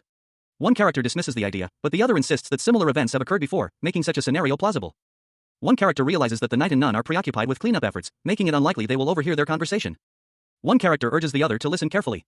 He suggests that if a third person exists within the demon kingdom, this presents their best opportunity to act.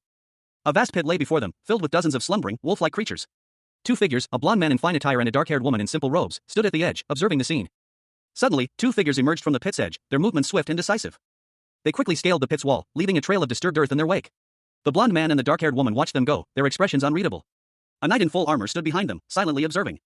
A nun, her face etched with sorrow, addressed the group. She spoke of the unfortunate souls whose lives had been lost, their bodies transformed by evil, but whose spirits remained pure. Relief washed over them, a carriage and horse were en route to the kingdom. However, a new problem arose, who would drive the carriage? The scene shifted to a wide shot of a clear sky, hinting at a journey ahead. The blonde man sat in the carriage, a knight standing guard on the roof. A black horse pulled the vehicle towards a distant town. Mr. Kim, known as Pet Shop, revealed his limitation: he could only drive vehicles with engines. The warrior's code, prohibiting the use of others' resources for personal gain, was explained. The nun stated that she couldn't drive because she'd never needed to. Two brothers, a prince and his knight, rode in a carriage. The prince, incredulous, commented on the prince's upcoming quest, likening it to a video game. The knight, unimpressed, retorted that the prince's time in Japan had shielded him from the harsh realities of life, a sentiment the prince dismissed as irrelevant. He then questioned the prince's cryptic Russian mutterings, urging him to be more direct. The knight pondered the possibility of killing the powerful knight they were discussing. The prince, having encountered many organisms, confidently asserted the knight's exceptional strength, noting his impressive feat of slaying werewolves without using any special skills. He highlighted the knight's exceptional strength and the difficulty he would pose as an opponent for someone with many specialized abilities. The prince then explained the qualities of a knight, emphasizing the importance of honesty, uprightness, and care, but also the severe punishment for those who fail to uphold these virtues. The knight, lacking a concrete plan, suggested adapting to the situation as it unfolded. Their conversation was interrupted by a priestess who questioned their cryptic discussion. The prince, irritated, retorted that she should think before speaking, while the priestess rebuked the prince for his lack of respect. The blonde prince, seated regally on an ornate chair, declared, "That's enough, we're changing seats." Mr. Kim, the prince's guard, shifted his position, replying, "Oh, I guess we're changing seats. There was something I wanted to ask you, Sir Kim." The prince, leaning forward, inquired, "If it's all right with you, could you tell me how you became the prince's guard?" Mr. Kim responded with a question of his own, "Why do you ask?" The prince explained, "Well, I want to know more about my brother's friends." The prince's face contorted in disgust as he muttered, "Yuk. The warrior's code, thou shalt not favor one over another." Mr. Kim asked, "Is that the warrior's code the prince was talking about?" The prince, with a pained expression, replied, "You wouldn't be in pain if you never asked. I believe it's worth going through the pain." Mr. Kim explained, "An older brother who worries for his younger brother and a younger brother who's trying to kill his older brother. How amusing. It's a contract." Mr. Kim continued, "Those who are after the reward for subjugating the Demon King. Sounds like a difficult wish to grant. There's a reward for subjugating the Demon King? The location is revealed to be Acropolis." Mr. Kim, also known as Pet Shop, found himself in a carriage, traversing a landscape that was both familiar and alien. The carriage approached a city situated at the edge of the Grand Canteen Kingdom, a fortress town that also served as a strategic border post. A map showed the city's proximity to the Demon Kingdom, a mere 20 kilometers away. Their destination was a nearby pub. Inside the pub, Mr. Kim sat among a group of knights and a nun. He decided to investigate the area to see if anyone needed help, before reporting his safe arrival to the church. One of the knights dismissed his offer of help, but Mr. Kim pressed on, revealing that he had obtained new information. He explained that a knight had told him about a reward offered for subduing the Demon King. It seemed the knight had received the goddess's blessing to undertake this task, and if successful, a wish would be granted to everyone who participated. The blonde knight expressed disbelief. The other knight confirmed the information, stating he had heard it himself. The blonde knight's eyes widened in excitement. Overjoyed, the blonde knight enthusiastically encouraged his companion to drink as much as he liked. He then requested another beer. An empty beer mug sat on the table. Mr. Kim, also known as Pet Shop, sat in a tavern, nursing a drink. He was clad in ornate, dark plate armor, a stark contrast to the more casually dressed patrons around him. Across from him sat a man in a white chef's jacket, his blonde hair neatly styled. The scene was peaceful, the only sounds the clinking of tankards and the murmur of conversation. The blonde man, Pet Shop's companion, clutched his stomach, a pained expression twisting his features. He wondered if he'd overindulged. Suddenly, he doubled over, a muffled oop, escaping his lips before a loud, pained groan filled the tavern.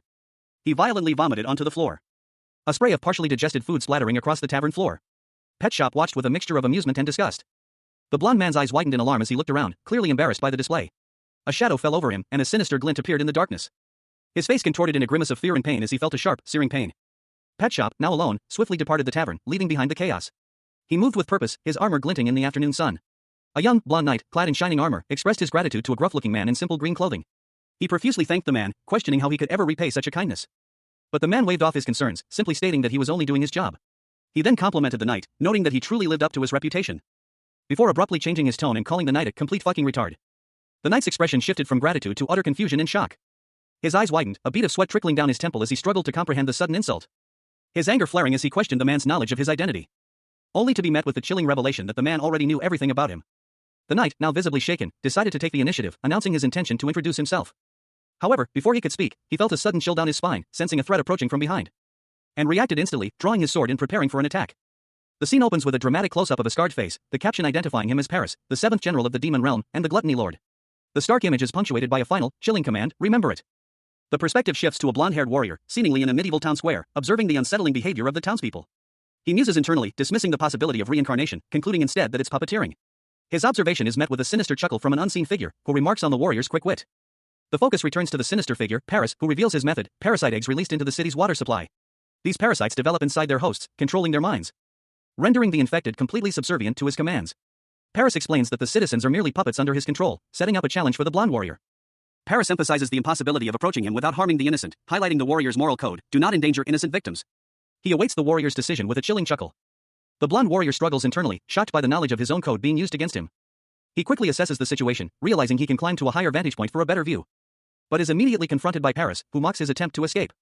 Paris challenges the warrior's decision to ignore his choices, promising to demonstrate the consequences. The scene opens with a knight's arm, grievously wounded, the source of the injury unseen. A horrified onlooker exclaims, their words echoing the scene's brutality, how could such a protector be so cruelly injured? The focus shifts to the knight, his face contorted in pain and disbelief. He mutters to himself, acknowledging the severity of the injury, his voice laced with grim acceptance, it was only one arm, but what comes next? The knight is violently thrown back, the force of the blow sending him sprawling to the ground. A cloud of dust and debris erupts around him as he impacts the earth. A woman, her face a mask of shock and disbelief, rushes to the knight's side. She cries out, her voice filled with disbelief, Sir Kim. No way. The woman, still in shock, cradles the fallen knight's head in her lap as another knight rushes to assist. The scene is one of chaos and concern. The fallen knight lies on the ground, his body still, his arm broken. The woman looks down at him, her expression a mixture of worry and determination. A nearby knight observes the scene, his voice grim but resolute. He speaks, his words a cold assessment of the situation, at least they won't be able to commit suicide like this. The knight gives orders, his voice firm and commanding. He delegates the care of the injured while focusing on the attacker, guard those two. I'm going to take care of this bastard. A bystander speaks, his words laced with a mixture of concern and accusation. He points out the knight's luck, implying a pattern of avoidance, you've been lucky and avoided the eggs. Even if that's the case, you're still a knight. Suddenly, a monstrous, clawed hand bursts from the ground, grabbing the knight. The knight's eyes widen in shock and terror. A man, his face bloodied and contorted in pain, insisted that the people around him were under his control, claiming that the protagonist had injured an innocent bystander. He smirked, pleased that no one would remember the massacre he was about to commit, even muttering about the troll muscles he possessed. With a swift, brutal movement, he launched a devastating attack. A powerful figure, clad in armor, hurtled through the air, his approach a blur of motion. He landed with a resounding impact, the force of his arrival sending shockwaves through the crowd, leaving a trail of destruction in his wake. The armored figure was sent flying backward by a powerful blow, his body tumbling through the air. A knight, horrified by the carnage, shouted at the attacker, questioning his actions and condemning the slaughter of innocents. The attacker, unfazed, retorted that the knight was a hypocrite for having manipulated the people in the first place, shifting the blame. Announcing his intention to return to the demon realm, the attacker prepared to leave, only to be stopped by the knight's furious outburst. A heavily armored warrior, his face partially obscured by his helmet, stood amidst a crowd. He stated that the more he approached in this direction, the more people blocked his path. He then confidently declared that he knew where his target was. The warrior's words caused a stir among the onlookers. Their eyes widened in surprise and fear as they looked towards a towering wall, where a monstrous figure was revealed. The monstrous figure, a creature of immense size and grotesque features, was revealed to be a tentacled horror with a single, malevolent eye. One of the onlookers reacted with a horrified exclamation, calling it a crazy fucking bastard. The monstrous creature, seemingly unfazed by the outburst, declared that the warrior was unimportant and that it needed to flee immediately. The creature attempted to escape, launching itself over the wall. The creature let out a pained cry as it was pulled back. Cornered and desperate, the creature warned the warrior not to come any closer. The warrior, however, remained unmoved. He stated that the creature was very necessary to him, describing it as a strange organism. He explained that all of the creature's skills were ones he lacked, implying his intention to consume it.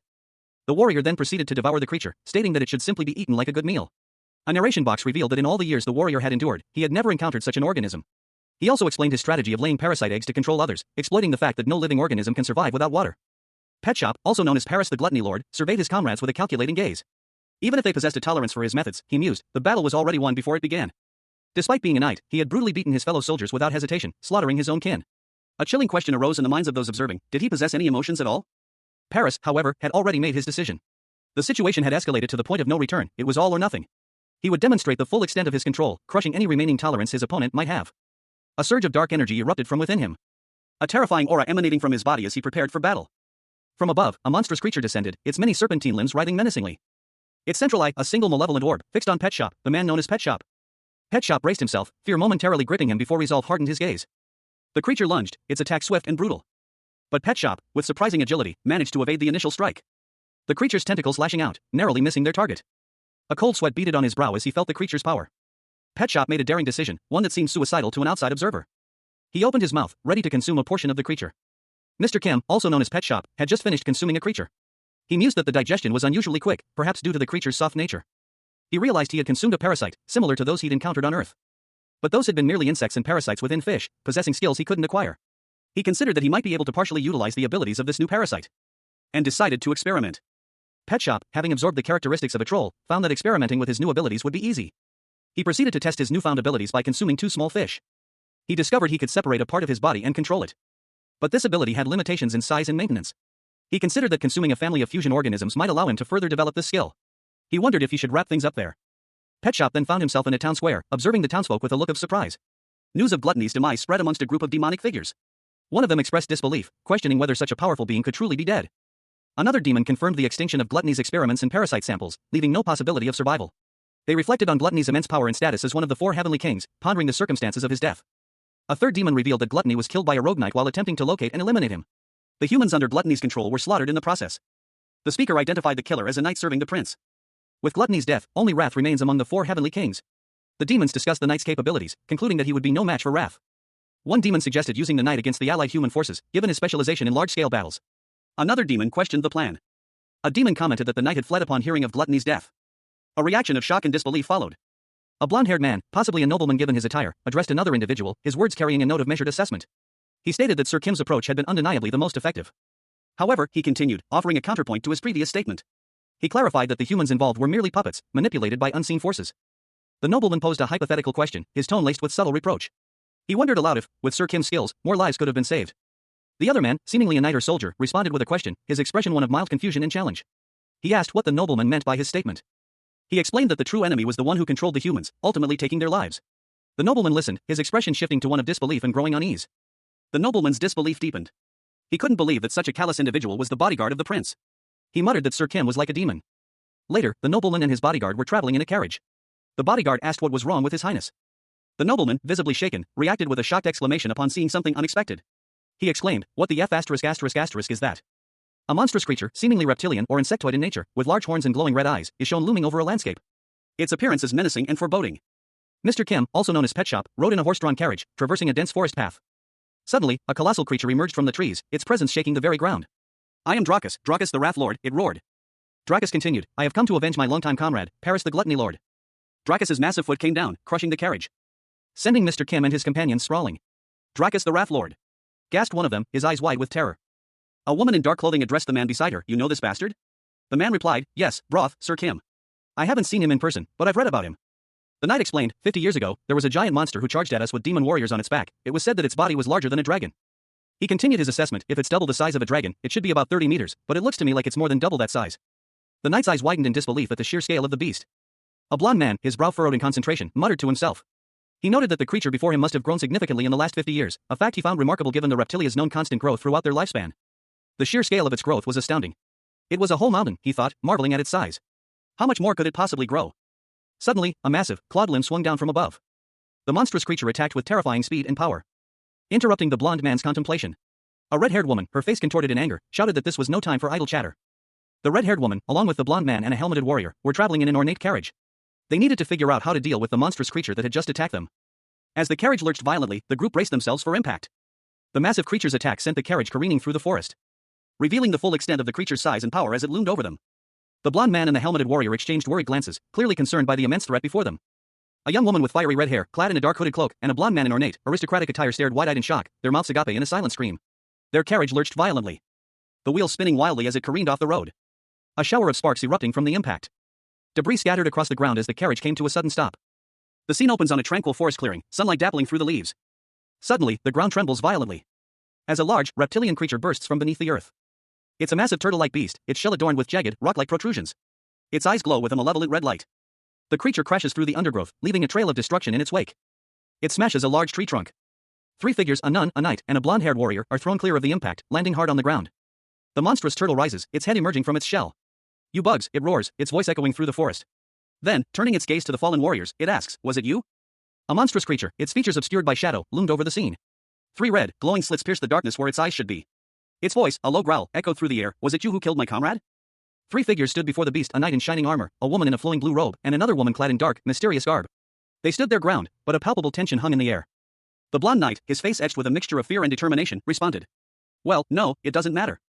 The monstrous creature lowered its head, revealing a spiked carapace. Its voice, laced with cold fury, boomed, "As long as I kill bugs like you on sight, I'll be able to avenge him one day."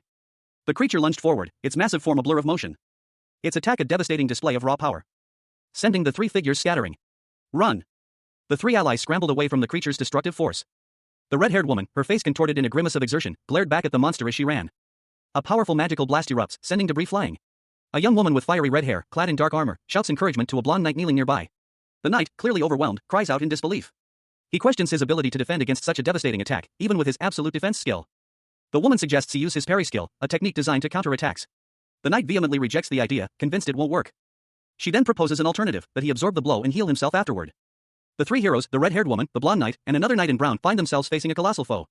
They acknowledge the sheer scale of the threat. A massive, armored figure looms over them, its presence filling the scene. The heroes huddle together, assessing their options against this overwhelming opponent. The armored figure turns, revealing only its back to the viewers. The three heroes watch it intently. The armored knight wonders aloud if he could defeat the creature in a battle of pure strength. The scene ends with the heroes looking on, their expressions unreadable. Pet Shop, the man known for his unique ability to absorb the skills of creatures he consumes, found himself in a precarious situation. He muttered to himself, a mix of weariness and determination in his tone. A quiet affirmation that there was still a way forward. His thoughts turned inward. He acknowledged his current state, feeling dull and weakened. But he was far from foolish. The death of his comrade fueled a resolve within him, a grim determination born from experience. He reflected on a past mistake, a scar, a constant reminder of the danger of letting anger cloud his judgment. A painful lesson that shaped his current strategy. Pet Shop mentally reviewed his plan. First, he would use his detection skills to pinpoint the enemy's presence. Then, he would clear the area to eliminate any hiding places, before finally striking when they were close enough. His durable hide and defensive skills were more than sufficient to handle ranged attacks. He felt confident in his ability to defeat anyone with this tactic. However, a sudden doubt crossed the mind of another character, a hint of uncertainty in their expression. A woman with fiery red hair, her expression sharp and determined, questioned a knight clad in heavy, ornate armor. He remained stoic, his face partially obscured by his helmet, as he considered her query. The knight, his hand resting on the pommel of his sword, countered her suggestion with a grim assessment of the situation. Despite acknowledging the low probability of success, the blonde knight resolved to fight, his face set in grim determination. His internal monologue revealed a steely resolve born of necessity. With a battle cry, he charged forward, his sword held high, ready to face whatever lay ahead. Observing the knight's unwavering commitment, the red-haired woman silently resolved to prepare herself as well. A sense of grim anticipation hung in the air. The knight's movements blurred as he sprinted towards the enemy, his sword a streak of light. A narration box explained that his blade possessed the power to inflict absolute damage upon evil beings. The knight's focus shifted to his sword, his internal monologue questioning its true nature. He wondered if it was truly a holy blade, or just a regular weapon. He reflected on the nature of revenge, acknowledging its moral ambiguity while recognizing its power as a driving force in his actions. He also noted that the holy blade wasn't at full power. The knight lunged forward, his attack swift and decisive. The impact was shown in a flurry of motion lines. The force of the blow sent the enemy flying, leaving a trail of dust and debris in its wake. Pet Shop, the man known for his unique ability to absorb the skills of creatures he consumes, found himself in a precarious situation. He clung precariously to the neck of a colossal, reptilian beast, its massive form dwarfing the landscape. The creature's head, a terrifying visage of horns and glowing red eyes, loomed closer, its features hinting at immense power and aggression. Having narrowly escaped the beast's initial attack, Pet Shop found himself airborne, a safe distance away from the monstrous creature. He observed the beast from above, formulating a plan. He noted that the beast's tail was too large and unwieldy for a quick attack. This presented an opportunity. Pet Shop dashed towards the beast's legs, aiming for a position where the tail would be less effective. He moved with surprising speed and agility, dodging the sweeping strikes of the beast's powerful tail. But the beast's tail, surprisingly elastic, whipped around, catching Pet Shop off guard. The impact sent him flying. Despite the blow, Pet Shop quickly recovered, his determination unwavering. He had successfully dodged the main attack, but the sheer force of the tail's impact left him significantly injured. A powerful blow landed, sending shockwaves through the air. The dust settled, revealing a figure standing defiantly. And from the depths of his being, a voice boomed, "Is that all you got, knight?" The knight, his back to the viewer, stood in disbelief. He muttered to himself, "I can't believe I lost to someone like you." The victor scoffed, "Humph, are you joking before you die? Or are you begging for your life? Whatever it is." He realized, "I didn't think that everything would go according to plan." 5 minutes earlier, a different scene unfolded. A woman with fiery red hair addressed a knight in shining armor, "Aren't you being too reckless?" The knight responded, "It's the only possible way." Pointing out, there was a scar on his stomach. "That's our target." The armored knight confidently replied, "It's possible, as long as you draw its attention." The blonde knight inquired, "How long will it take?" The armored knight answered, 3 minutes. Maybe up to 5. Pet Shop, a man with the extraordinary ability to absorb the skills of creatures he consumes, found himself in a strange new world. He stood before a knight, his blonde hair catching the light, a determined glint in his eyes. The knight, clad in heavy armor, simply stated that they would proceed with Pet Shop's plan. The knight's skepticism was evident, however. He questioned Pet Shop's trustworthiness, voicing his concerns about the possibility of deception. Pet Shop, with a confident smirk, assured the knight that his concerns were unfounded. His words held a quiet certainty. Pet Shop's inner monologue revealed his strategy. The knight possessed a lie detector skill, but Pet Shop's unique ability rendered such skills ineffective against him. He could lie freely. The knight, seemingly convinced, wished Pet Shop luck, unaware of the deception. Pet Shop, now departing, felt a surge of satisfaction. His plan had worked flawlessly. Suddenly, a monstrous creature emerged from the swirling vortex, its presence filling the scene with palpable menace. The creature lunged, its massive form a blur of motion, sending Pet Shop sprawling across the ground with a resounding impact. The creature's enormous foot descended, threatening to crush Pet Shop. A swirling vortex of purple and green energy filled the air, the chaotic energy distorting the very fabric of reality. The scene opens with a powerful, monstrous figure crashing into the earth, a massive crater forming around it. The impact revealing a closer look at the creature's anatomy, powerful troll muscles, a mole's subterranean body, and the sharp claws of a dragon. A figure, small in comparison to a colossal turtle-like beast, stands before a newly dug chasm. The words "with this, even digging isn't going to work" appear in a narration box above. The small figure, seemingly surprised, exclaims internally, "I was continuously using my life detection skill, how? Why should I have to answer?" He declares, "I'll make my entire hand that of a dragon's." He continues, determined, no matter how thick his leather is, a dragon's claw will be able to tear it apart. The turtle-like beast lunges, its attack narrowly avoided. He shouts, "I'll crush you like this." He unleashes a powerful attack, the force of which is depicted by intense visual effects as he falls towards the ground. A powerful shockwave erupted from the center of the battlefield, sending a heavily armored orc flying through the air, his body impacting the ground with a sickening thud. A moment later, a dark, ominous energy pulsed from the fallen orc's body. A guttural scream escaping his lips as the energy intensified. From the dissipating energy, a monstrous claw emerged. And a large, reptilian creature began to rise from the earth. Pet Shop, having successfully absorbed the orc's power, emerged from the cave, a satisfied smirk on his face. It was a success. Pet Shop, a man known for his unique ability to absorb the skills of creatures he consumes, found himself in a strange, cavernous landscape. His back was to the viewer, his body covered in dark, parasitic markings. He muttered to himself, deeming the area too large to traverse conventionally. He decided to utilize the parasite's abilities. Reaching out to the pulsating, fleshy walls of the cave. The parasites writhed and pulsed around him. A surge of information flooded his mind as the parasites burrowed into his body. He felt the influx of data, a torrent of knowledge. Pet Shop processed the information, noting the parasite's access to his heart, lungs, vessels, and brain. He found the parasite's ability remarkably convenient. A grim smile touched his lips as he reflected on the irony of dying from his friend's ability. He considered the situation ironic, then sensed something nearby. A new surge of power coursed through him as he absorbed the parasite's essence, his body transforming. He pushed himself further, urging the transformation along. He was almost there. With a final burst of energy, Pet Shop completed his transformation, emerging from the parasite's remains with enhanced strength and new abilities. He had successfully absorbed the parasite's power. Mr. Kim, also known as Pet Shop, savored the creature he had just consumed. His eyes gleamed with satisfaction as he muttered, "Good, very good." Suddenly, a monstrous roar echoed through the forest. As three adventurers, a young woman with fiery red hair, a blonde man in ornate white armor, and another blonde man in a more practical outfit looked up in alarm. The blonde man in practical attire saw his chance. He thought, now's my chance, to attack. But as he moved to strike, a searing pain shot through his stomach, causing him to cry out in agony. His pleas for mercy were desperate. "My stomach feels like it's burning. I'm sorry, do something, please spare me." The other adventurers watched in horror as the blonde man collapsed. One exclaimed, "How terrible. Wow, shit." The monster, weakened by an unseen force, let out a final, pained roar. Before crumbling to the ground, defeated. The adventurers stared down at the fallen beast in stunned silence. The scene opens with a blurry image of a dark, reddish-brown background, suggesting a chaotic and violent event. A hand reaches out from the darkness, its fingers slightly blurred, implying rapid movement. Pet Shop, a muscular man with a determined expression, stands amidst the aftermath. His body is covered in cuts and bruises, but his gaze is unwavering. He seems to be assessing his surroundings. He surveys the damage, his eyes scanning the ground where a large, dark hole suggests a recent, powerful impact. Three figures appear, their expressions a mixture of shock and concern. A woman with fiery red hair and two blonde men, one in regal attire, the other in more practical armor, approach cautiously. They move through a lush forest, the mountains in the distance hinting at a vast and unexplored world. One of the blonde men, the one in more practical armor, speaks, his voice laced with apprehension. He notes that something seems different, unusual. The other blonde man, the one in regal attire, comments on the shocking nature of Pet Shop's actions. Pet Shop shrugs off their concerns, stating that he doesn't care and that what matters is what he eats. Pet Shop reflects on the creature he just consumed, noting that its muscles were large but inferior to a troll's, and its hide was weaker than a dragon's. His internal monologue continues, comparing the creature's attributes to those of stronger beings. Not everything about his new reality was disappointing. In fact, Mr. Kim reflected, he had gained quite a lot. He examined the creature's physiology, noting the unusual musculature of its lungs. The creature's powerful lungs were necessary to sustain its large body, requiring a strong intake and exhaust system. Mr. Kim then focused on the creature's circulatory system. Observing the veins and arteries, noting the difficulty of pumping blood throughout such a large body with a single heart. To compensate, the creature had developed secondary hearts along its veins and arteries. But the most significant gain from consuming the creature was the ability to fly. Mr. Kim, now capable of flight, smirked. A powerful demon, his face etched with a chilling smirk, surveyed the scene. Even Wrath, one of the most formidable demon lords, had been defeated, leaving only the 4 heavenly kings among the demon ranks. Another demon, corpulent and seated upon a throne, confirmed this grim assessment. Yes, that is so. Just like the demon king's plans, a third demon, cloaked in shadow, added, a sinister glint in his eyes. The demons gathered around a circular table, a symbol of the sun emblazoned in its center. One of them, a skeletal figure, spoke. The hero is definitely coming for the demon king's castle now. A flashback showed a village in ruins, the aftermath of a brutal massacre. The demons had strategically sacrificed a village to manipulate the hero. One of the demons explained, the hero is probably going to try to get rid of us before more people get hurt. We were able to get rid of that ancient sediment without doing much work, another demon boasted.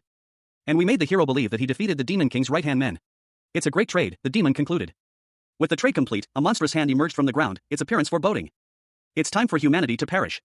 This war, if humanity beheads the demon king, they win. On the other hand, the demons have to kill all the humans or make them surrender. But as long as the hero's alive, humanity will never surrender. The scene opens with a full-body depiction of a valiant hero, his blonde hair gleaming under the soft light. He stands tall and proud, clad in shining armor, a symbol of strength and unwavering resolve.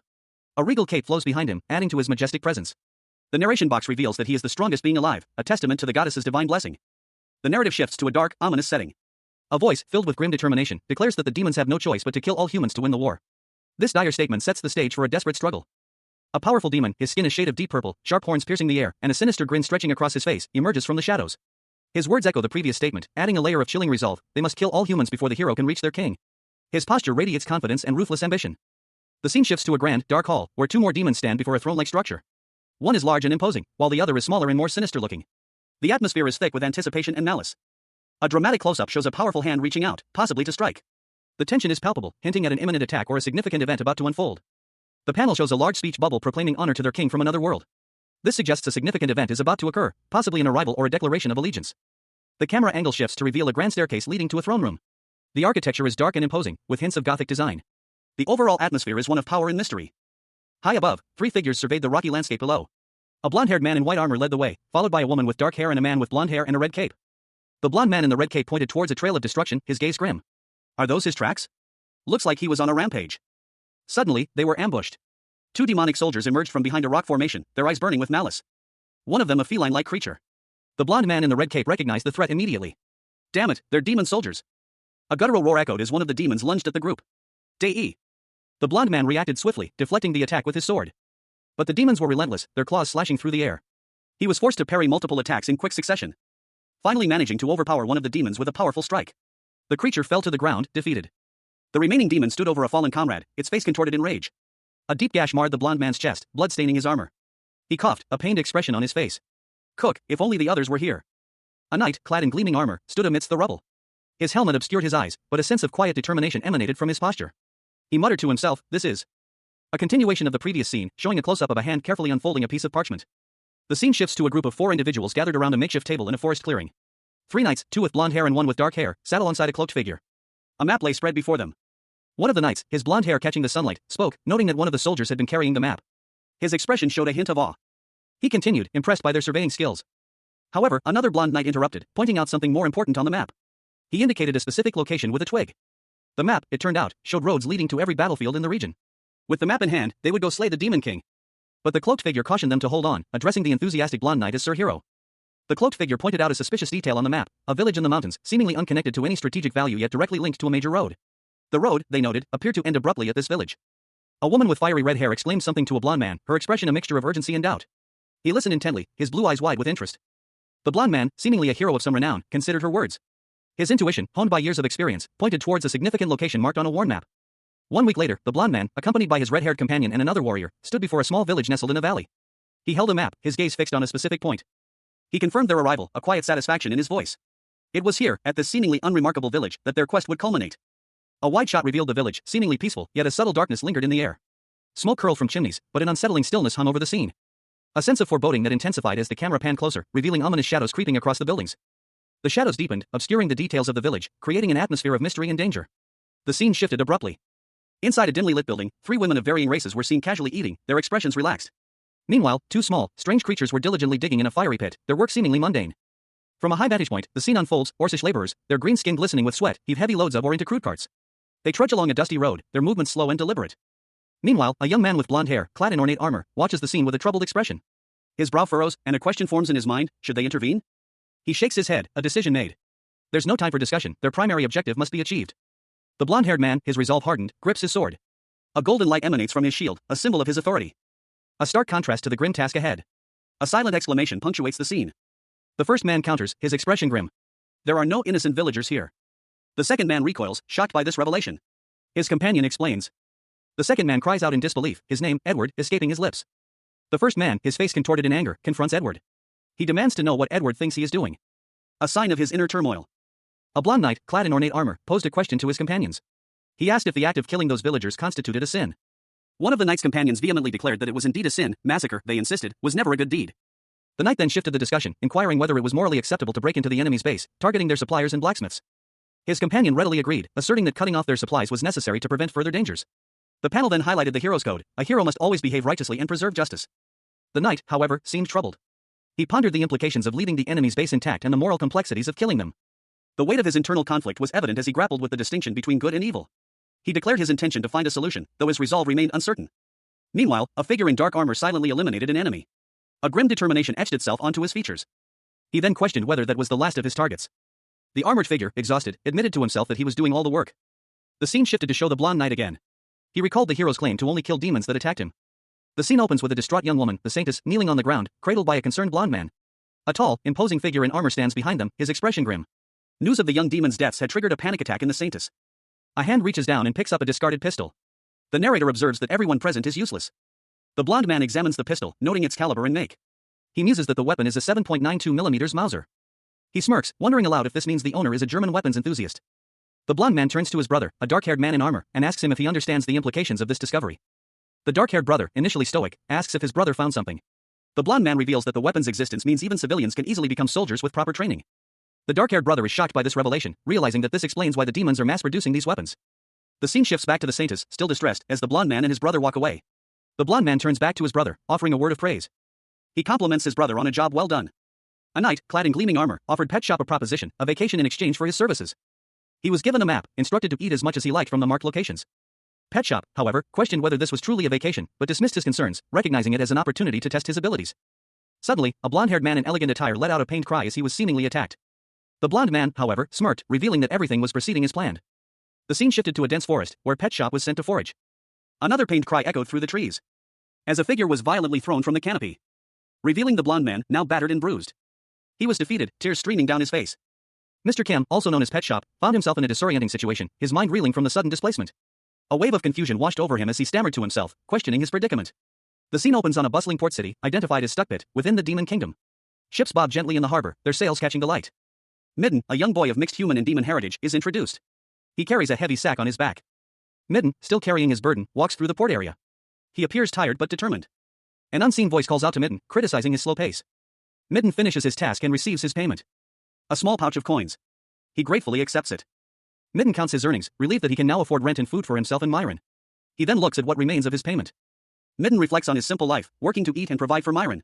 Despite the hardships, he remains dedicated to his responsibility. Midden shares his remaining sweets with Myron, showcasing his kindness and affection for his companion. Pet Shop, a young man with a small horn and striking orange eyes, carried a heavy load. Despite the weight being the same as the previous day, he felt a significant difference. It felt considerably lighter. He was currently working as a port worker, a far cry from his ambitions. He reflected on his growth, both physically and in terms of his abilities, and reaffirmed his determination. He declared that one day, he would become one of the 7 demon generals. His gaze drifted upwards, where a dragon soared through the sky. He envisioned a future where his name would be known throughout the land. The narrative shifted to an exposition on the triune brain, a secondary brain believed to have existed in some giant dinosaurs to facilitate nerve communication across their massive bodies. The text explained that the immense size of these dinosaurs made nerve communication slow and inefficient, necessitating a secondary brain to aid in movement. This secondary brain, located around the waist, was theorized to be the triune brain. Pet Shop, meanwhile, revealed that he had found one of these triune brains within a gigantic dinosaur. He explained that his ability to recreate another organism's central nervous system allowed him to potentially gain unique body parts by recreating their brain. However, he had yet to use a brain like that, due to the risk of the brain's original owner taking over his body. He then revealed a solution: using the triune brain would eliminate this risk. The implication was clear: he was about to consume the triune brain. The final panel showed a close-up of a large, leathery wing, suggesting the imminent acquisition of flight. A colossal red dragon descended from the heavens, its shadow engulfing a quaint town nestled below. The creature's menacing gaze swept across the cityscape, its massive claws poised for action. Its powerful form filling the frame. Mr. Kim, the pet shop owner, internally reflected on his newfound abilities. He could transform his body into a dragon, his brain remaining the only human part. He realized that the scales of lizard men, covered in a strange goo, were compatible with those of a dragon. He could even modify the goo using the secretions of a mystium slime. Furthermore, he could reinforce his lungs and blood vessels using the tissues of a giant dinosaur. His blood and marrow now possessed the regenerative properties of a troll. His muscles, now as strong and tough as an orc's, brought him closer to his goal, becoming the strongest organism in this new world.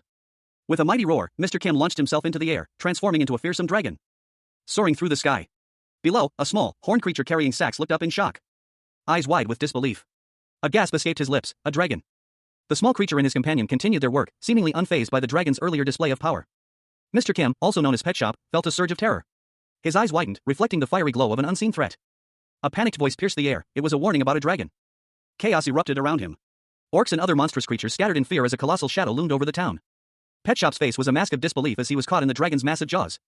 A blinding flash of light engulfed him, leaving only a trail of dust and debris in its wake. A massive red dragon stood amidst the ruins, its roar echoing through the devastated town. A young orc, his face etched with fear and confusion, watched the scene unfold from a safe distance. He wondered why a dragon would appear in their town, his voice filled with disbelief. He knew he had to find Myron and escape the chaos. Luckily, his house was nearby. He had chosen a location close to home in case of emergencies. But as he ran, the dragon's shadow fell upon him once more. Pet Shop, the man known as the Pet Shop, found himself in a desperate situation. A hulking orc, carrying a crate of swords, charged towards him, leaving Pet Shop no time to react. He shielded his eyes, bracing for impact, as the orc's shadow loomed over him.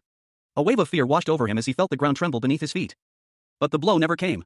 Instead, the ground erupted, revealing a colossal red dragon emerging from the depths. The orc and his swords were swallowed by the earth.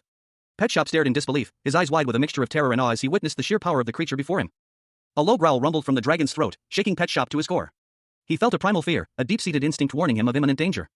A deafening roar shattered the silence, and Pet Shop found himself tumbling through the air, the ground rushing towards him. He landed hard, the impact jarring his body. He scrambled to his feet, his eyes darting around, searching for an escape.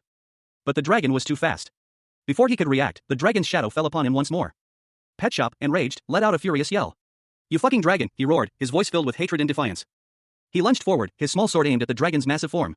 A desperate attempt to fight back against the overwhelming power. Mr. Kim, also known as Pet Shop, found himself upside down, his legs kicking in the air. A sudden and disorienting shift that left him momentarily stunned. He landed hard, the impact jarring him back to reality.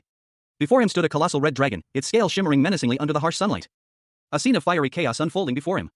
A man in shining armor, his face etched with grim determination, surveyed the devastation. He had received a map indicating the locations of military equipment production and storage. His internal monologue revealed his suspicion that this destruction was an attempt to weaken the Demon King's army. Pet Shop, however, remained unconcerned. He had eaten a wide variety of creatures, and this situation only increased his curiosity, particularly about a fish-like man he'd encountered. With a shrug, he resolved to continue his journey.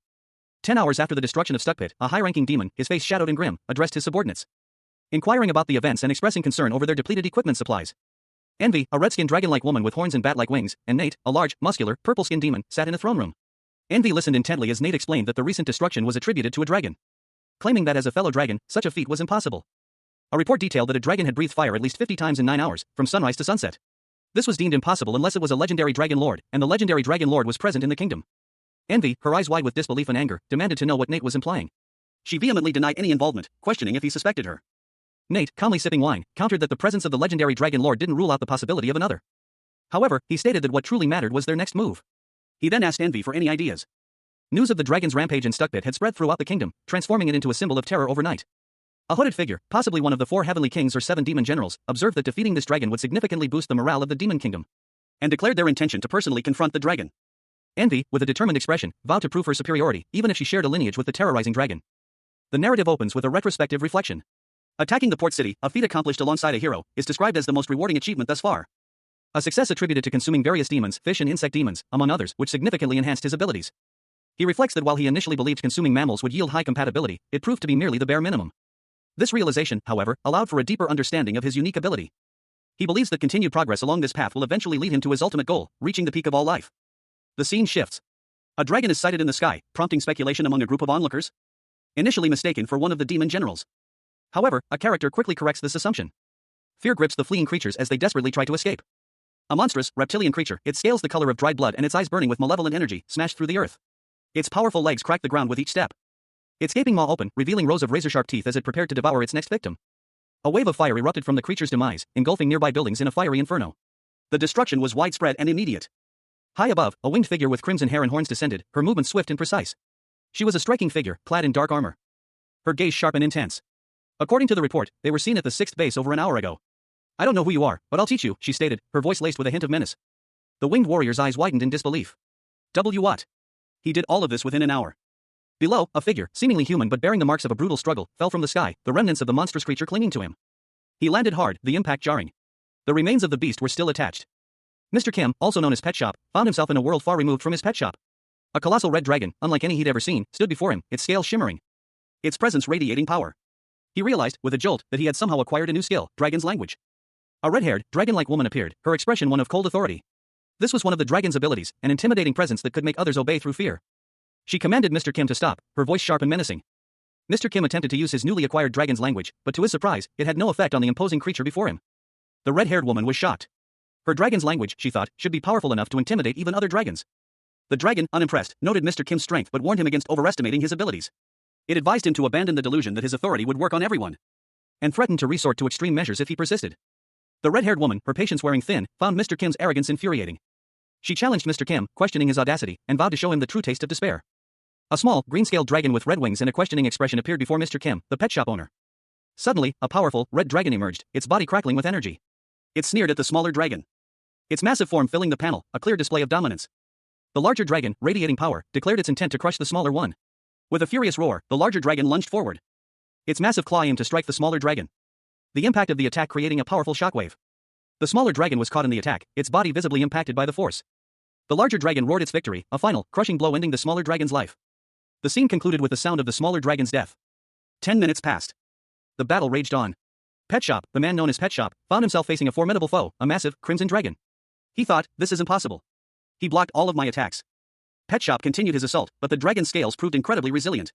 He muttered to himself, I've never seen a dragon as resistant as this one. Pet Shop analyzed the situation. He concluded, well, it looks like even a dragon can't get through Mystium and an ogre's muscles. That dragon looks pretty strong, so if it does this much damage, other monsters probably won't even be able to leave a mark. He made a note in his notebook, Mystium plus ogre's muscle equals very hard. He mused, memo, memo. Then, shall I move on to my next experiment? Pet Shop decided to remove his Mystium slime armor. He commanded, unequip Mystium slime. The dragon sneered, that brat. And then attacked again, only to find Pet Shop's defenses weakened. The dragon declared, I see right through you. Your defenses are down. Pet Shop was caught off guard. And the dragon lunged, its jaws opening wide. Pet Shop lunged at the dragon, his movements a blur of speed and precision. Landing a devastating blow that tore through the creature's scales, leaving a gaping wound in its side. The dragon roared in pain, its fiery breath threatening to incinerate Pet Shop. But Pet Shop was faster, dodging the attack with ease, and retaliating with a swift kick that sent the dragon crashing into the ground. The dragon, surprisingly, began to regenerate, its wounds closing at an alarming rate. Kikek, how is it? It hissed, its voice laced with disbelief. My teeth rip through every teeth, the dragon exclaimed, its eyes widening in shock as it witnessed its own rapid healing. Pet Shop watched, a flicker of surprise in his eyes. He realized, a dragon is regenerating? Pet Shop, having finally adapted to the magical world's unique properties, declared, just who are you? I finally got used to it. Now that I've got this, I'm done with you. Since you helped me, I'll spare your life. Go, I won't chase you. A monstrous dragon, its scales shimmering with an infernal glow, roared its challenge. Veins of crimson energy pulsed beneath its hide, a terrifying display of raw power. The dragon, its wings spread wide, bellowed its fury. Stop fooling around. How dare you challenge my pride? Its massive jaws opened, revealing rows of razor-sharp teeth. I'll show you the true strength of the Dragon Lord. Gathering its might, the dragon prepared a devastating attack. I'll compress all my power in this breath. Turn to dust. Facing the immense power, Pet Shop remained calm. He observed the oncoming blast, a grim determination etched on his face. I see. Guess I have no choice. Pet Shop braced himself, preparing to meet the dragon's full force. The dragon unleashed its breath, a torrent of fiery energy that engulfed Pet Shop in a blinding flash. A guttural cry escaped Pet Shop's lips as he was thrown back by the force of the blast. The ground cracked and crumbled around him. The dragon, weakened but still formidable, watched its opponent struggle to rise. Pet Shop, battered but not broken, began to glow with an inner light. With a final, desperate surge of power, Pet Shop launched a counterattack, sending the dragon crashing to the earth. A voice, cold and sharp, explained the gruesome fate of the previous victim. It turned into a parasite and ate out your insides. A colossal, red dragon loomed over the landscape, its words a stark warning, you'll get sick if you eat everything you see. Next time, oh, sorry. There's no next time. The dragon, now encircled by a glowing golden ring, telepathically cried out for help, now. Danger. Help. Pet Shop, witnessing the scene, wondered aloud, telepathy magic? He then heard the dragon's desperate plea again, hurry. Help. Help. A lone figure stood against a pale sky, silhouetted against a backdrop of fluffy clouds. He was the hero, an apostle of the goddess, and a time traveler from a decade into the future. A time traveler from 10 years in the future. In that future, demons and humanity had formed an unlikely alliance to combat a monstrous threat. The hero, sword in hand, braced himself against a colossal, monstrous dragon, its maw agape, revealing rows of razor-sharp teeth. The sheer scale of the beast dwarfed the hero. But this was not the only threat. In the future, the Demon King, 7 generals, and 4 heavenly kings would all fall prey to the same monster of destruction. The hero himself would meet his end at the creature's claws.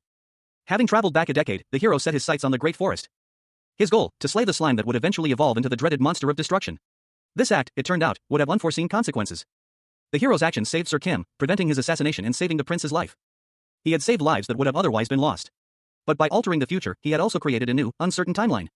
Despite the uncertainty, the hero felt no regret for his actions. He had killed the monster of destruction, but at a cost. A large, purple-skinned demon with a sinister grin sat at a poker table, a glass of wine in hand. He mused to himself, regretting his lack of foresight regarding the demon kingdom, wishing he had been able to do more. At another table, a blonde-haired man in elegant attire slumped over, defeated at a card game.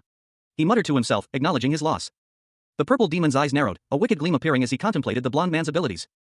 30 minutes prior, a group of 3 figures, 2 blonde men in regal attire and a red-haired woman, were shown walking across a desert landscape. One of the blonde men, a knight, questioned the other, who appeared to be a prince, about the whereabouts of Sir Kim. The prince explained that he had sent Sir Kim to a place of great importance, a task beyond the capabilities of anyone else. He further elaborated that according to the map, they were nearing their destination. As they continued their journey, a sudden exclamation of surprise erupted from the group. Their attention was drawn to a large, purple-skinned demon with horns, who greeted them with a chilling welcome. Bassanio de Greedlord, one of the 7 demon generals, introduced himself in his city. A hero, seemingly undeterred, suggested a more peaceful resolution to the conflict, proposing an alternative to the ongoing massacre. Greedlord, intrigued by the hero's proposition, proposed a game to determine the victor, leaving the heroes questioning his intentions. A game that the hero, despite his reservations, accepted. The hero's decision was driven by the countless lives lost in the war. He desperately sought an end to the bloodshed. Greedlord, observing this, simply chuckled, seeing the hero's desperation as foolishness. The announcement of the special event, a high-stakes game, echoed through the Grand Hall. The scene shifted to a Grand Hall, where the hero's party and Greedlord were poised for their contest. Greedlord, confident in his victory, gloated, predicting the hero's downfall and the demise of humanity's hope. The hero, resolute, stepped forward, ready to face the challenge. Greedlord revealed the game, poker. The hero, having mastered the game during his time with poachers, felt confident in his abilities. A hulking demonic figure, his skin the color of deep wine and eyes burning with malevolent red light, leaned across the table. His sharp teeth were bared in a predatory grin as he issued a chilling threat. But if you are to lose, I'll take your soul. A young man with blonde hair, dressed in fine clothes, reacted with disbelief. He slammed his hand on the table, shouting that the game was rigged. The demon, seemingly unfazed, simply raised an eyebrow. Rigged, he scoffed, revealing a royal straight flush. Didn't you say everything's fair game as long as you don't get caught? The blonde man argued that this round shouldn't count if he could figure out the demon's trickery. The demon, however, remained unmoved. Then, as promised, he would take the young man's soul. The tension thickened as the demon gestured towards a single chip on the table.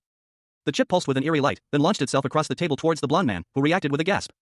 What's this? He stammered, eyes wide with shock and confusion as the chip impacted him. A wave of energy washed over him, causing him to recoil in surprise. He stumbled back, his face a mask of disbelief and alarm as the chip continued its strange effect. Pet Shop, a man known for his unique ability to absorb the skills of creatures he consumes, found himself hurtling through a swirling vortex of colors. His expression was one of pure, unadulterated surprise. The disorienting spin leaving him breathless and terrified. Panic clotted him as he desperately gasped for air, his eyes wide with fear. Danger, help, hurry. He choked out, his voice barely a whisper. He landed hard, his body slamming against a plush, green felt surface. He found himself slumped over a poker table, his vision swimming. Across from him sat a large, imposing demon-like figure, a cruel smile playing on its lips. The demon, seemingly amused by Pet Shop's predicament, revealed a unique skill, the power to force anyone to keep a promise, no matter the cost. Your Highness, exclaimed a voice from the shadows, the words laced with urgency. The demon chuckled, a low, guttural sound that sent shivers down Pet Shop's spine. My unique skill, absolute follow, it cackled, kek kek. Suddenly, a fiery-haired woman burst into the room, her face contorted in fury. You brat! How dare you, she roared, her voice echoing through the room as she lunged towards the demon. The woman, clearly surprised, paused her attack. Violence doesn't work in this environment, the demon explained, a smug look on its face. Not as long as my second unique skill, ultimate peace, is active. The demon let out a sinister chuckle, cook. Ka-keek. As long as I have these two skills, no one can defeat me in gambling. The demon then turned its attention back to the fiery-haired woman, a knowing glint in its eyes. Fufu, looks like the prince was someone important to you. The woman's face flushed crimson. Who would even like someone like him, she stammered, her voice barely audible. The demon simply smirked, she revealed her feelings. Types like these are often called tools, kek kek. A red-haired priestess, her expression sharp and determined, stood before a large, purple-skinned demon. She proposed a gamble, another game, with the demon's freedom as the stake. This time, the priestess would wager her own freedom. The priestess's bold decision was met with alarm by a blonde-haired hero, who exclaimed that her actions were too reckless. Unfazed, she reassured him, stating that he shouldn't worry. Confidently asserting her reputation as the gambler of the church.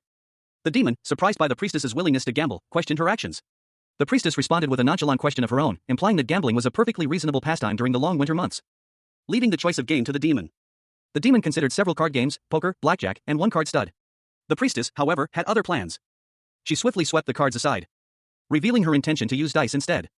Her choice surprised the demon, who nevertheless agreed to the change. A young woman with fiery orange hair and braids lay sprawled across a gaming table, her face buried in the surface. Chips and small, dark cubes scattered around her. Above her, a large, circular playing piece spun wildly through the air. The scene then shifted to show a large, purple-skinned creature observing the woman from above. Below the creature, the woman and a blonde man were shown in smaller panels, each seemingly trapped within a plate. The blonde man spoke, noting it had been a while since he'd faced an opponent like her. The purple creature chuckled, a comment about even the priestess being involved in this game escaping his lips, prompting the blonde man to ask what the cost would be to save his friends. The purple creature responded that to save his friends, he would have to bet his soul and play a game. The blonde man, visibly distressed, confessed he'd never gambled before, but insisted there had to be another way. A sudden burst of confidence washing over him. Suddenly, a new figure appeared, Sir Kim, clad in dark armor, his serious expression hinting at his arrival. A blonde-haired man in ornate armor contemplated his predicament. He had never gambled with his life before, and the consequences of his current actions were clear. But ignoring an ally in danger went against his code as a hero. He couldn't abandon them, not in the first place. A sudden interruption shattered his thoughts. Stop. What do you think you're doing here? A voice demanded, sharp and urgent. A dark-haired, muscular figure crashed through a heavy, ornate door, the impact sending splinters flying. Landing hard on the floor, groaning in pain as he struggled to get up. The blonde hero watched, his initial concern giving way to a dawning realization. A wide grin spreading across his face as he recognized the newcomer. His expression shifted from concern to excited anticipation. A shout cut through the air, Sir Kim. Mr. Kim, also known as Pet Shop, stood defiantly, clad in sturdy armor, his gaze unwavering. He had arrived in this strange new world, a realm teeming with fantastical creatures, ready to face whatever challenges lay ahead. A devilish-looking proprietor observed him from across a richly appointed room. Amused, he chuckled, looks like this new customer's a feisty one. Meanwhile, unseen observers watched Pet Shop's arrival with a mixture of apprehension and excitement. One whispered, what's up with him? He's using violence. How barbaric. Another, however, seemed more interested in the potential spoils. Their gleeful voice echoed, another item for Basanio's collection, Kikek. Pet Shop, seemingly oblivious to the onlookers, stood with his back to them, his expression unreadable. He had come seeking a challenge, a test of his strength. His eyes narrowed, a glint of determination hardening his features. He was ready. The other, the devilish proprietor, merely sighed, I'll deal with this quickly and go back to what I was doing. Pet Shop turned, his gaze locking onto the proprietor. The proprietor, seemingly unfazed, spoke calmly, oh my, are you planning on using force? The proprietor continued, I've said it before, but using violence in my presence is meaningless. That is my unique skill, ultimate peace, Kikek. The blonde young man's expression shifted as the proprietor confirmed, it is. His skill makes everyone here. Mr. Kim, also known as Pet Shop, found himself in a grand hall, facing a powerful, demonic-looking figure. He had just learned that his ability to absorb skills by consuming creatures was, in fact, a skill itself. And that the prince and a priestess had wagered their souls in a game with this being. Mr. Kim inquired about retrieving their souls. The demon explained that a game of equal value was required to win back the lost souls. A blue flame flickered within Mr. Kim's chest, a visual representation of his own soul. He considered the proposition, to bet his own soul and win the game to reclaim the prince and priestess's souls. Mr. Kim, without hesitation, kicked a chair aside in a display of determination. And declared his intention to bet his soul against the demon. The demon, surprised by Mr. Kim's bold decision, uttered a sound of intrigue. Meanwhile, a blonde-haired man, presumably a companion of Mr. Kim, appeared, shocked by his actions. The blonde-haired man explained the dire situation, emphasizing that they had no other choice but to bet 2 souls to retrieve both. A large purple demon with horns and sharp teeth, dressed in a red suit and bow tie, sat in a lavish chair, a mischievous glint in his eyes. He cackled, "You're a." "Correct." A young man with short, dark hair stood beside a blonde-haired man in regal attire, who confidently declared, "Don't worry, I can win for sure." The dark-haired young man responded, his expression serious. He stated that Prince Edward had said the same thing, adding, "It's better if I bet instead of you, anyways."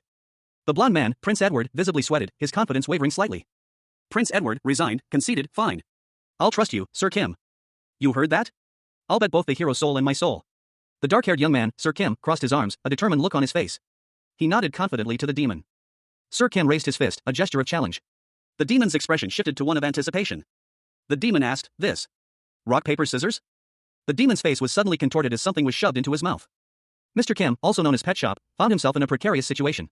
Clad in scavenged armor, he stood defiantly, a determined glint in his eyes, facing an unseen opponent whose purple-gloved hand reached towards him. He swiftly countered the attack, his movements precise and deadly. A swift blow sent his attacker reeling, leaving a trail of crimson in its wake.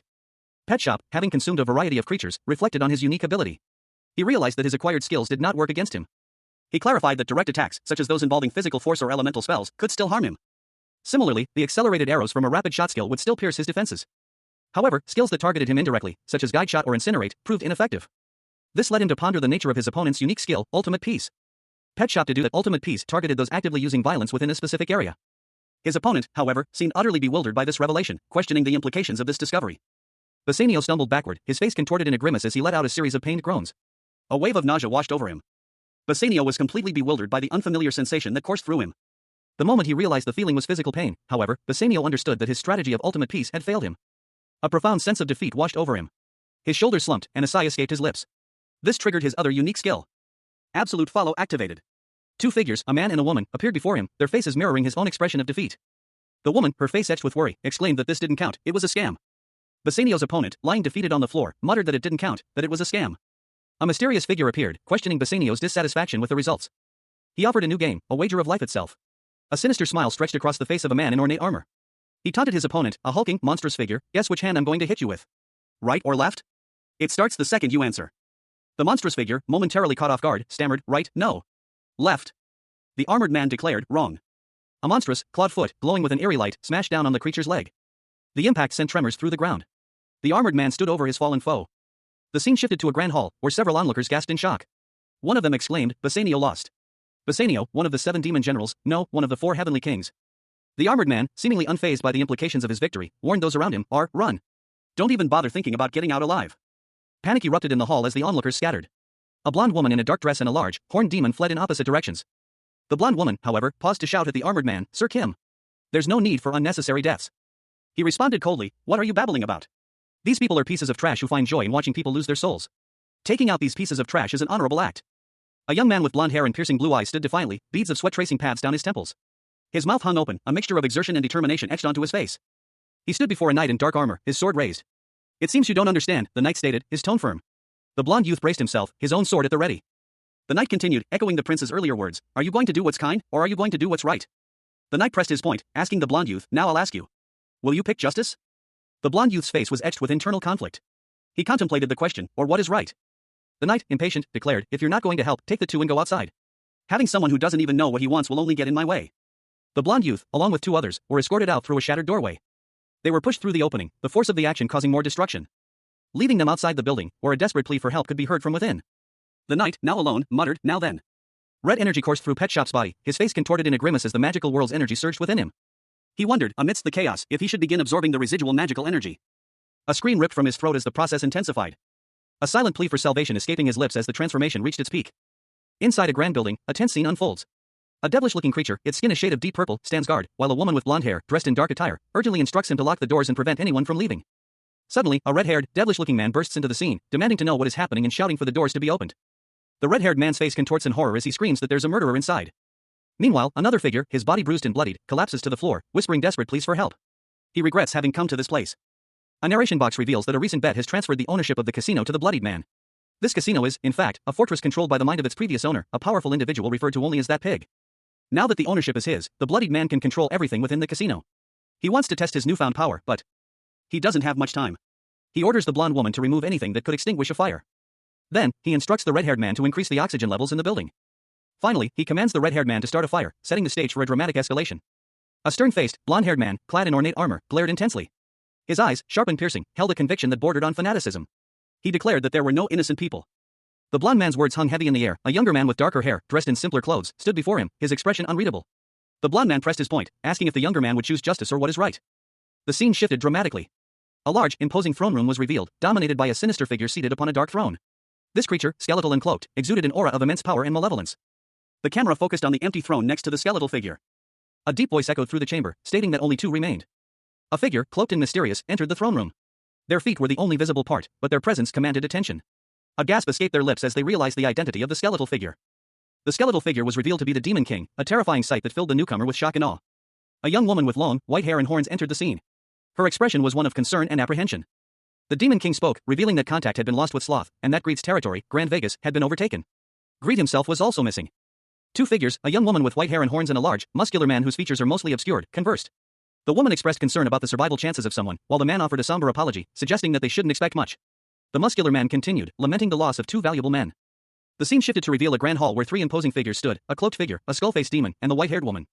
The cloaked figure reassured the woman that their plan was already underway, even without the four heavenly kings, and that there was no need for her to be so sad. The woman, however, questioned whether they were simply dismissing the deaths of her allies. The cloaked figure apologized, explaining that those who died were the ones sent to stop the hero. The cloaked figure further clarified that if anything were to go wrong due to their deaths, their sacrifice would be in vain. In a separate panel, the white-haired woman seemed to accept this explanation. The cloaked figure explained that thanks to their efforts, the hero had been stalled, and their plan was nearly complete. The woman, though accepting the logic, expressed weariness and sorrow. The cloaked figure dismissed the woman, stating that she could rest while they carried out the remainder of the plan themselves. Another figure, a large, horned demon, questioned the previous speaker's behavior, suggesting that they should be more supportive of their king. The cloaked figure responded that their title, Greed, did not reflect their true motivations. They continued, stating that both of them had unfitting titles, but that the king's plan was the priority and would not be delayed any longer. A cloaked figure, his face obscured by a skull-like mask, clutched a bloody dagger. He muttered to himself, needing only a little more time. His gaze fell upon a muscular, purple-skinned demon with horns. The question hung heavy in the air: who should die first? The cloaked figure, seemingly without hesitation, declared it should be him, of course. The demon chuckled, a low, rumbling sound, telling the cloaked figure not to make that face.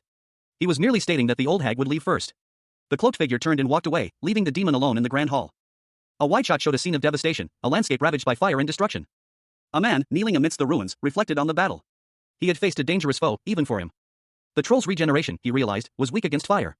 This was the key to his victory. He admitted to himself that he had been too careless when fighting the dragon. It would have been incredibly dangerous if the dragon had breathed fire while he was regenerating his shoulder. A large orange lizard-like creature lay defeated on the ground, its body scorched and chained. The air crackled with residual heat. Mr. Kim, also known as Pet Shop, approached cautiously, his expression a mixture of curiosity and calculation. He mused, a pet the demons kept. He carefully examined the creature, its scales shimmering faintly despite its injuries. Pet Shop's eyes narrowed in appraisal. Ooh. It withstood a dragon's fire. What a weird lizard. It seems to be about 3 meters long. A glint of determination sparked in his eyes. Then let's see. Preparing to take a bite. With a predatory grin, he sank his teeth into the creature's flesh. How it tastes. He chewed thoughtfully, savoring the unique flavor. Where are you going? The lizard's body began to disintegrate, its essence seemingly absorbed by Pet Shop. A monstrous maw, filled with rows of razor-sharp teeth, opened in a silent roar. Crimson blood vessels pulsed beneath the creature's pale skin. The creature's fiery breath engulfed its opponent, a lizard-like beast with a yellow hide. A guttural cry escaped the lizard as it was consumed by the flames. Two figures stood amidst the desolate landscape, one clad in shining armor, the other in a pristine white uniform. A heavy silence hung in the air. The uniformed man clutched his head, a grimace twisting his features. Yuck, my head still hurts, he groaned. The armored man chuckled, a dark glint in his eyes. That creepy brat, he muttered. He revealed a hand, from which a small flame flickered. Ah, you see, he began. The image of a salamander appeared, accompanied by text explaining its fire resistance. That weird lizard I ate was a salamander. It doesn't just create fire-resistant slime from its skin, but from all of its cells. Of course, it can be used on troll skin as well. My weakness has been remedied, he concluded, a satisfied smile playing on his lips. Mr. Kim, known as Pet Shop, observed his companion with a quizzical expression. His companion, a young man in ornate clothing, displayed a look of clear distress, his face contorted in a grimace. What's with the reaction? Mr. Kim questioned, his tone laced with curiosity. The young man, seemingly overwhelmed, attempted to explain. He described a hypothetical scenario, someone badly injured by a bear recovering, only to find the same bear sitting in their backyard. And then, to add to the absurdity, the bear informs the injured person that it can fly. The image of a bear in a Winnie the Pooh costume with devilish wings added to the surreal nature of the story. The young man finished his explanation with a bewildered, "What the F? How would that person feel?" Mr. Kim responded calmly, "I don't think you need to worry so much. Knowing something in your head and feeling something in your heart is different."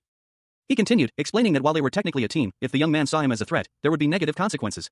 He suggested that understanding the bear's usefulness might lessen the young man's fear. Mr. Kim revealed that while the young man was unconscious, he had taken care of his duties.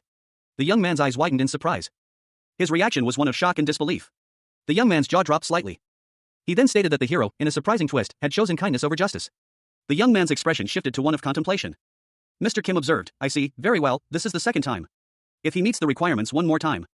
The young man, now seemingly resolute, stood tall, his posture suggesting a newfound determination. A young woman with striking blonde hair and intense blue eyes stared intently ahead, her expression a mixture of determination and apprehension. She wore a fur-trimmed collar and a crimson jewel adorned her chest, hinting at a position of power or nobility. Above her, the boots and lower legs of a figure in blue and gold armor were visible, suggesting a looming presence. A chilling thought echoed in her mind, "I can kill the hero." The narration box proclaimed that the hero of Elmwood was the strongest being in the land. However, it wasn't just his superior strength. It was because a great force, akin to fate, protected him. Suddenly, a cry pierced the air, "It's the heroes! Attack!" The heroes charged, swords drawn, towards a monstrous figure. The monster lunged, its massive claws reaching for the hero. But the hero effortlessly deflected the attack with his sword. The narration box explained that the hero always survived situations that would kill ordinary people, escaping unscathed. Another monstrous figure, riding a horse, charged at the hero. A monstrous orc, its green skin glistening with sweat, was thrown violently to the ground, the impact sending tremors through the earth. The force of the blow sending cracked spider webbing across the stone. A knight, his blonde hair flying, was seen falling from a horse, his sword clattering on the ground. A young woman with fiery red hair and determined eyes clenched her fist, her knuckles white with tension. A narration box explained that the hero, despite facing overwhelming odds, always found a way to overcome them, either through help or miraculous victories. The narration continued, emphasizing the hero's incredible luck and his consistent success even when relying on it. The blonde knight, his face set in grim determination, roared a battle cry as he charged forward, his sword flashing in the sunlight. A narration box revealed that to defeat the hero, one would need to overcome his seemingly invincible fate. However, the narration box continued, explaining that no one had ever possessed the power to do so, resulting in the deaths of many demon and human kings alike. The scene shifted to a group of people near a wagon, contemplating the hero's potential downfall and its consequences. One of them, the blonde knight, expressed relief at having acquired horses for their journey. A blonde man, clad in ornate, gold-trimmed white robes, smirked. He chuckled, "I think it's thanks to you who's receiving the goddess blessings. Ha ha ha. Really lucky." His smile widened, a sinister glint in his eyes. The words, "Fate will no longer protect the hero," appeared in a stark black box. A young man in shining armor sat pensively in a small boat, adrift on a calm sea. A narration box explained, the hero's qualities are supposed to be the most righteous, just, and kind. And the hero has already done something unkind in the demon village and something unrighteous in the casino. The blonde man from earlier appeared again, his expression unchanged. He stated, now all that's left for him to give up until he loses his qualifications as a hero is justice. He nodded, a determined look on his face. "That's what I'm after," he said. The armored hero, still in his boat, looked troubled. He questioned, "I don't understand. Why are you trying so hard to kill the hero?" The blonde man responded, "I'm just pulling some strings because of what that crazy old man did." A close-up of an angry, older man with a crown and long blonde beard appeared. His face was contorted in fury. The blonde man explained, "That damned hag. No, the king was planning to make the first prince the heir, while he would make me, the second prince, his assistant." A red jewel, set within an ornate golden frame, is shown.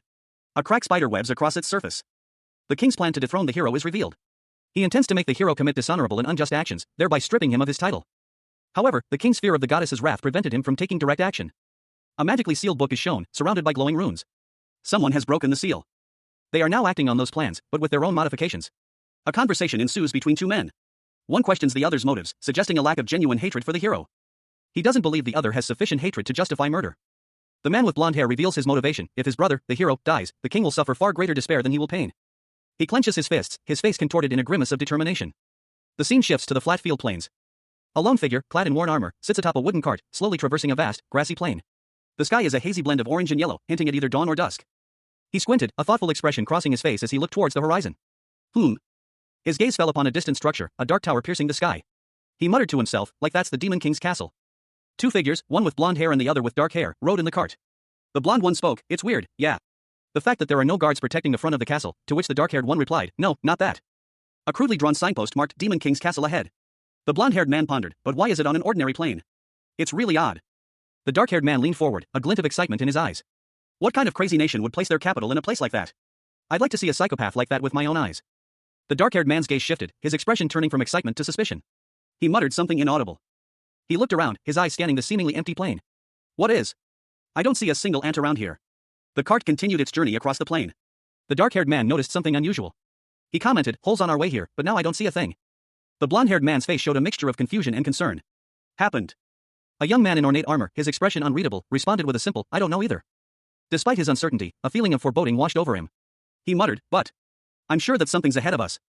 His apprehension proved well-founded. The horse pulling their carriage suddenly reared back, its eyes wide with terror, letting out a deafening neigh. Startled, the blonde prince in the carriage cried out, What is it?" His concern deepened as he leaned forward, his brow furrowed in worry. He questioned, "What's wrong with it?" The horse, visibly agitated, trembled as it pawed the ground nervously. The prince, observing the animal's distress, wondered aloud, "Is it afraid? But why? There's nothing around here." A voice called out from behind, "What is it, prince?" The prince, still perplexed, could only manage a terse, "Budge." He offered a tentative explanation, "Perhaps it's too tired."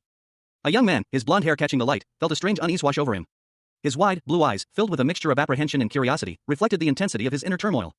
He muttered to himself, sensing something was amiss. He wondered if this odd feeling stemmed from the ominous presence of the nearby demon castle, a dark silhouette against the purple-tinged sky. Or perhaps it was something else entirely. The young man, his blonde hair now visible, was approached by another figure. "What's wrong? Is there something amiss?" the second man asked, concerned.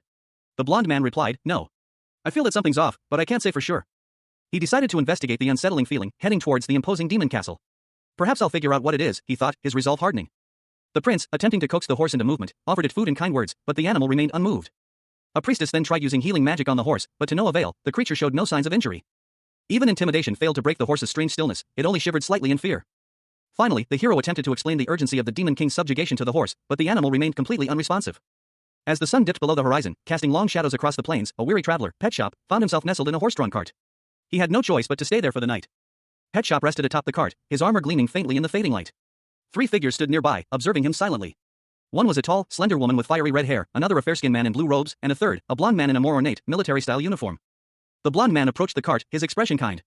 He spoke, offering words of comfort and rest to the exhausted Pet Shop. The horse, however, seemed far from restful. Its eyes glowed with an unnatural light, and a low growl rumbled in its chest. Suddenly, the horse reared back, its powerful muscles tense. A desperate snort escaped its nostrils as it lunged forward. The blond man barely managed to avoid being trampled, leaping back with surprising agility. As the horse bolted, disappearing over the horizon. The blond man, left behind, looked up in disbelief, his face etched with worry and frustration. A curse escaped his lips. "Damn it," he muttered, his shoulders slumping in defeat. Mr. Kim, also known as Pet Shop, found himself crouched low to the ground, his sword at the ready. He was clad in simple yet sturdy plate armor, his posture tense and alert. A grim expression etched onto his face. Behind him, another young man, similarly armored, whispered in alarm, "Hero? We're already surrounded." From the shadows emerged a figure, their voice dripping with disdain. "This is the hero's party? How disappointing." The 2 young men looked up in shock, their faces pale with fear. As the unseen figure continued, "How foolish of you to be unaware of your surroundings." A grotesque, clawed hand emerged from the darkness, its appearance unsettling. "Your senses and wits are weaker than an animal's." A shadowy figure, cloaked in skeletal, with a single horn protruding from its head, materialized fully. "This really makes me wonder how you made it this far." 3 figures stood before a wooden cart, their expressions grim. A young man in a blue and gold uniform lay unconscious within the cart. A woman with fiery red hair and dark clothing glared at something unseen, her hand resting on the hilt of a sword. Beside her, a blond knight stood at the ready, his sword drawn and pointed towards an unseen threat.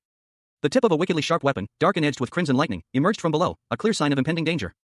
The blond knight's eyes widened in alarm, a question formed on his lips. From the shadows, a skeletal figure emerged, its voice a low, chilling tone. It made no attempt to hide its identity.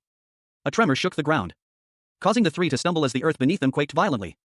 The blond knight, momentarily stunned, looked around in confusion, wondering if an earthquake had struck. As the ground continued to shake, a monstrous shadow loomed over them. A gigantic, clawed hand emerged from the darkness, casting a long shadow over the scene. A desolate landscape stretched before them, a graveyard of skeletal remains half buried in the parched earth. Dozens of decaying arms clawed from the sand, a silent testament to a brutal battle. A horrifying tableau of death and decay. A single, grotesque figure, its flesh rotting and eyes bulging, struggled to rise from the sand. Its desperate, silent scream echoing in the emptiness. Nearby, a hulking orc, its body similarly ravaged, lay broken, its red eyes glaring in defiance. A scene of utter devastation. Suddenly, a tremor shook the ground, and a powerful force erupted from beneath the sand. A monstrous figure rising from the earth, its skeletal form towering over the battlefield. 2 figures, a blonde-haired man and a red-haired woman, stood their ground, swords drawn, facing the looming threat. The red-haired woman's eyes widening in shock as she recognized their enemy. "Undead," she gasped. A skeletal figure, Lichmond, revealed himself with a chilling grin. "I'm Lichmond," he declared, a dark, pulsating orb glowing in his chest. A chilling introduction to a powerful foe. A narration box appeared, a member of the 4 heavenly kings, someone who shall block your path. The scene shifted to a distant, imposing fortress, silhouetted against a blood-red sky. The ominous presence of Lichmond hung heavy in the air. The scene opens with a dramatic introduction of Lichmond, the Underlord, also known as Envy. He is depicted from behind, his imposing figure shrouded in darkness, a skull adorning his shoulder. The narration box reveals that he is the eldest among the Demon King's officials, having served for over 200 years. Lichmond's long service is further emphasized, he has served 3 Demon Kings and even fought the hero twice. Below him, 3 shadowy figures are visible, their identities obscured. For half of those 200 years, he has been handling international affairs under the Demon King, a feat considered impossible even for demons who live twice as long as humans. The panel shows two figures in discussion, one a red-skinned demon, the other human-like. However, a surprising revelation is made: Lichman is undead, but not in the typical sense. He is not a lowly undead creature like a skeleton or zombie, nor is he an incomplete undead who needs to drink the blood of the living, like a vampire. The panel shows a skeletal hand reaching towards a decaying, zombie-like hand. Instead, he is a lich. A mysterious, glowing vase is shown, suggesting the source of his power. As long as the vase containing his soul and mana remains intact, he can live forever, making him the most superior type of undead. Lichman, having grown stronger after experiencing death, is described as having a presence that intimidates even the heavens.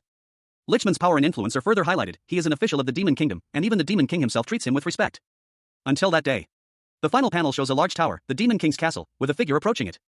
The previous hero is advancing towards the Demon King's castle, setting the stage for a potential conflict. Lichman, facing defeat, summoned a vast army of undead soldiers in a desperate attempt to halt the hero's advance. The sheer number of undead proved to be a formidable challenge. But they were no match for the hero's power. His light magic cut through the horde with ease. Lichman's soldiers were utterly decimated by the hero's overwhelming light magic. Even Lichman himself was not spared, his physical form shattered under the hero's wrathful assault. By the time Lichman's body had regenerated, the hero had already achieved victory, slaying the Demon King. The aftermath of the battle revealed an unexpected sight. Sir Envy, a figure shrouded in mystery, was still alive. Whispers spread among the onlookers, questioning Sir Envy's survival and his motives. Lichman's confidence, already shaken by defeat, plummeted further upon witnessing Sir Envy's survival. Unlike others who might have used force to silence their critics, Lichman's spirit was broken. Lichman, a highly intelligent magician, reviewed his recent failure. He wasn't one to shift blame, instead, he sought to understand the root cause. He carefully examined the remnants of his undead army, scattered across the desolate battlefield. His gaze lingering on a shattered skull, a grim reminder of his defeat. Lichman concluded that the hero's light magic was the primary reason for his loss. His undead army proved no match for its power. He had attempted to bolster his own resilience and that of his army against light magic. The scene shifted to show the aftermath of the battle, with the remnants of Lichman's undead army facing a group of heroes. A female hero, positioned centrally, stood over the defeated undead. Her expression showed confusion and concern as she questioned her companions, wondering how they had failed to detect the presence of the undead. A woman with fiery red hair and intense eyes stared in disbelief. Even with her holy magic, she hadn't sensed the presence of the undead. A blond man, his face etched with concern, countered her statement, emphasizing that despite the lack of detection, they were still undeniably undead.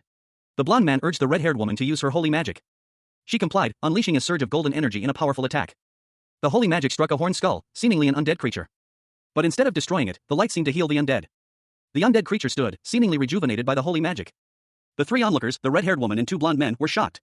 Holy magic had failed to harm an undead creature, it had healed it instead. A sinister laugh echoed as a cloaked figure emerged, revealing a skeletal hand wielding a staff. The figure declared that the real fun was yet to begin. The cloaked figure began a ritual, summoning dark energy. A golden light enveloped Mr. Kim, pet shop, as he found himself in a strange, magical world. He was surrounded by a massive crowd of orcs and trolls, their faces illuminated by the radiant glow emanating from a circular platform above. The platform carrying a cart with several knights, seemingly trapped within the magical circle. Below, the crowd surged, their anticipation palpable. As a towering skeletal figure emerged from the golden light, a powerful sword held in its bony hand. The crowd parted, revealing the imposing figure of a powerful undead warrior. A knight, his face etched with disbelief, exclaimed that this was impossible, holy magic being wielded by an undead creature. Another knight, a woman with fiery red hair, echoed his astonishment, questioning how such a thing could be possible. The skeletal figure, amused by their confusion, offered to reveal its secret. The skeletal figure revealed a holy book, causing the red-haired knight to gasp in shock. It was the Bible of the goddess's church. A young woman with fiery red hair, clad in dark attire, confronted a cloaked figure holding a book. Her eyes narrowed as she exclaimed, questioning his possession of the goddess's Bible. The cloaked figure, his face partially obscured, revealed himself to be an undead creature. He calmly explained that he was a follower of the Church of the Goddess, further stating that all the undead present were also dedicated worshippers of the goddess. The panel showed a vast horde of undead surrounding a small group of living people traveling in a cart.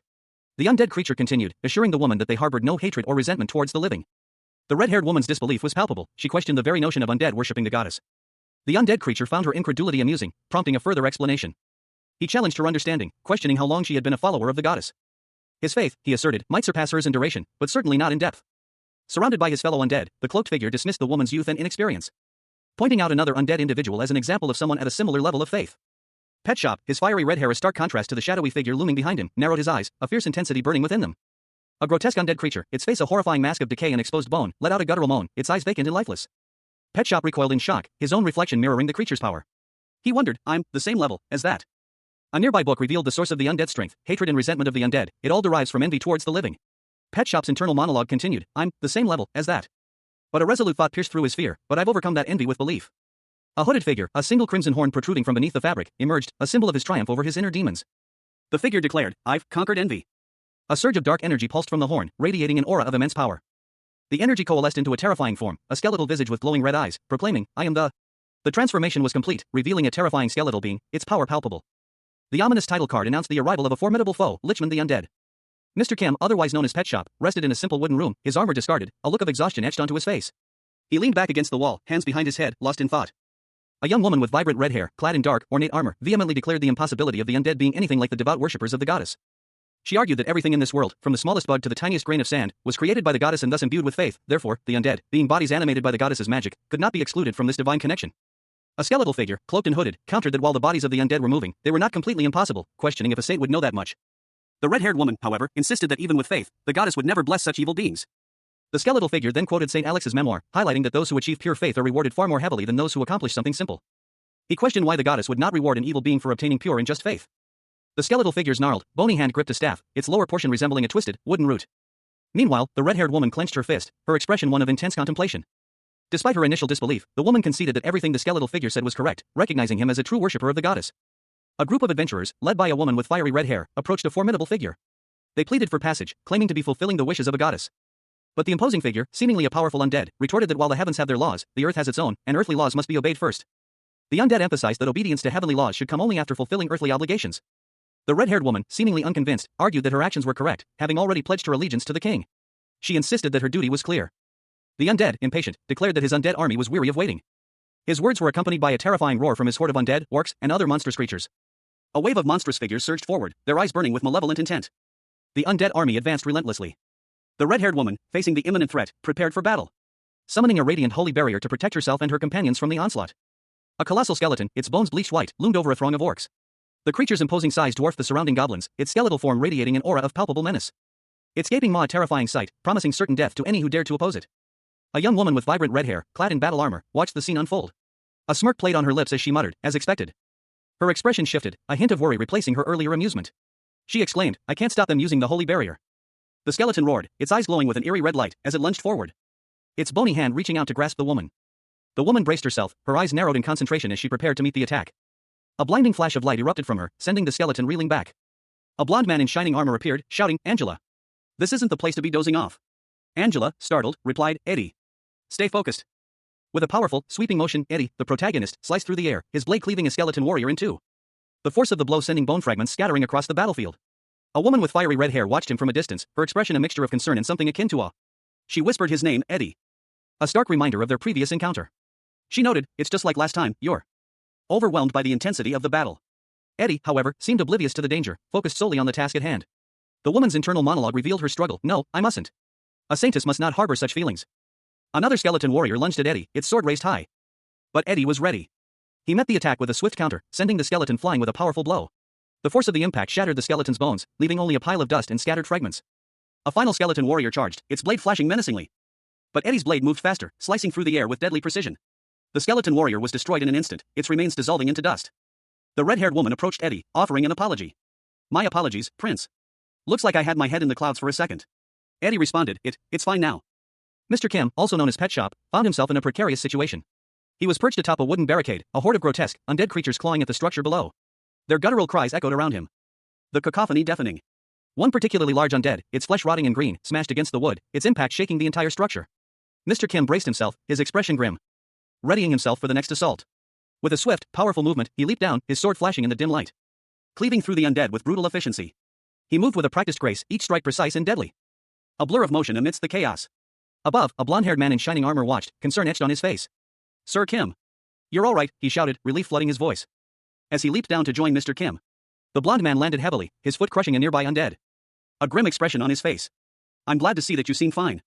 These undead," he began, his voice laced with worry, "are proving more difficult than anticipated." Mr. Kim stood silently, his eyes scanning the battlefield, a grim determination hardening his features. The blonde man continued, his voice urgent. Sir Kim? Hold up," he pleaded, his concern growing. A chilling indifference in his eyes. The blonde man's face paled, his worry escalating. Pet Shop, a man with the extraordinary ability to absorb the skills of creatures he consumes, found himself in a strange, new world. Before him loomed a monstrous figure, its grotesque features a stark contrast to the relatively normal-looking armor Pet Shop wore. The monster lunged, its clawed hand reaching for him. Pet Shop reacted instantly, his own hand meeting the monster's in a desperate clash of strength. The monster's grip tightened. But Pet Shop's grip held firm. He braced himself, preparing for the next move. The monster roared in frustration, its immense strength straining against Pet Shop's defenses. The clash of wills was intense, a silent battle of might and determination. Pet Shop's resolve remained unshaken, as he countered the monster's attack with a swift, precise movement. With a sudden burst of speed, he disarmed the creature, sending its arm flying. The monster recoiled in surprise, giving Pet Shop the opening he needed. He seized the opportunity. And with a powerful strike, he finished off the beast. The monster's body crumbled to dust, leaving only a faint trace of its existence. Nearby, a blonde knight watched, his eyes wide with astonishment. He spoke, his voice filled with a mix of surprise and concern. "They'll break if you hit them." Pet Shop, still catching his breath, looked at his sword, then back at the knight. The knight continued, "You must face the undead with light magic." Pet Shop internally reflected, "I was blinded by that stereotype." The knight, seemingly sensing Pet Shop's thoughts, added, "Just because holy magic doesn't work on them, doesn't mean we can't beat them. I just have to swing my sword a bit more." A knight, clad in shining armor, his blonde hair catching the light, stared intently ahead. His eyes, wide and filled with grim determination, reflected the harsh reality of the situation. He muttered to himself, recognizing the limitations of his current approach. Even if holy magic proved ineffective against these foes, he knew that a direct assault would still inflict significant damage. He launched himself forward, a blur of motion, his sword gleaming in the air. The knight, his face a mask of furious concentration, brought his sword down with brutal force. He declared his intent, his voice filled with righteous anger. He wouldn't merely cut them down, he would utterly destroy them.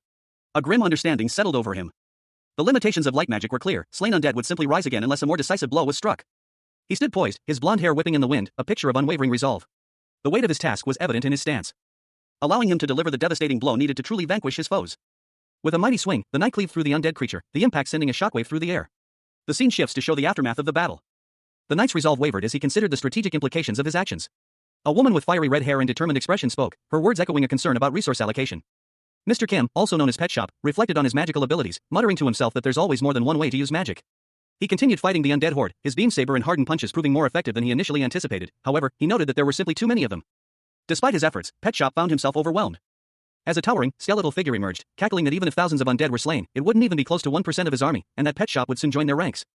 The skeletal figure, a necromancer, let out a booming, maniacal laugh as he surveyed his vast army of undead. Pet Shop, undeterred, prepared a counterattack, summoning a massive inferno. A fiery torrent that engulfed the undead horde. The necromancer, however, remained unfazed by the flames. As a crimson horn sprouted from his skull, radiating an ominous energy. Pet Shop, now atop a fiery dragon, prepared for a final confrontation. The fiery tail of a colossal dragon whipped across the panel, a vortex of orange and red engulfing the frame. Its immense scale hinted at a power beyond comprehension, leaving only a gradient of fading crimson and white in its wake. A fiery vortex erupted in the sky, swirling with intense heat and ominous shadows, revealing a monstrous silhouette against the incandescent backdrop, a colossal, reptilian creature with jagged horns and a powerful tail, its form only partially visible through the flames. The creature descended, leaving a trail of fiery debris in its wake. The ground trembled as the monstrous beast landed, its shadow engulfing two figures, a young woman with fiery red hair and a blonde man in ornate armor. Terror etched itself on their faces as they stared up at the creature's gaping maw, its eyes glowing with malevolent red light. The blonde man could only utter a silent, terrified exclamation. Suddenly, a red dragon descended from the heavens, its fiery breath aimed at the monstrous beast. The blonde man, his face a mask of disbelief, watched as the monstrous creature was engulfed in flames. He had expected an army of the undead, not this. His companion, the red-haired woman, gasped, her eyes wide with astonishment as she recognized the true nature of the fiery beast. It was Sir Kim, transformed. Sir Kim, now a fearsome dragon, roared, his eyes blazing with power. The transformation was complete. A young man with blonde hair and striking blue eyes stared intensely ahead, his brow furrowed in concentration. Beads of sweat dotted his forehead, betraying a hidden tension. He wasn't shocked, or so it seemed. A question formed in his mind, did Eddie know about this? His gaze dropped, a single tear tracing a path down his cheek. The question lingered, was Sir Kim involved? Another man, dressed in white, and a red-haired woman watched him with concern.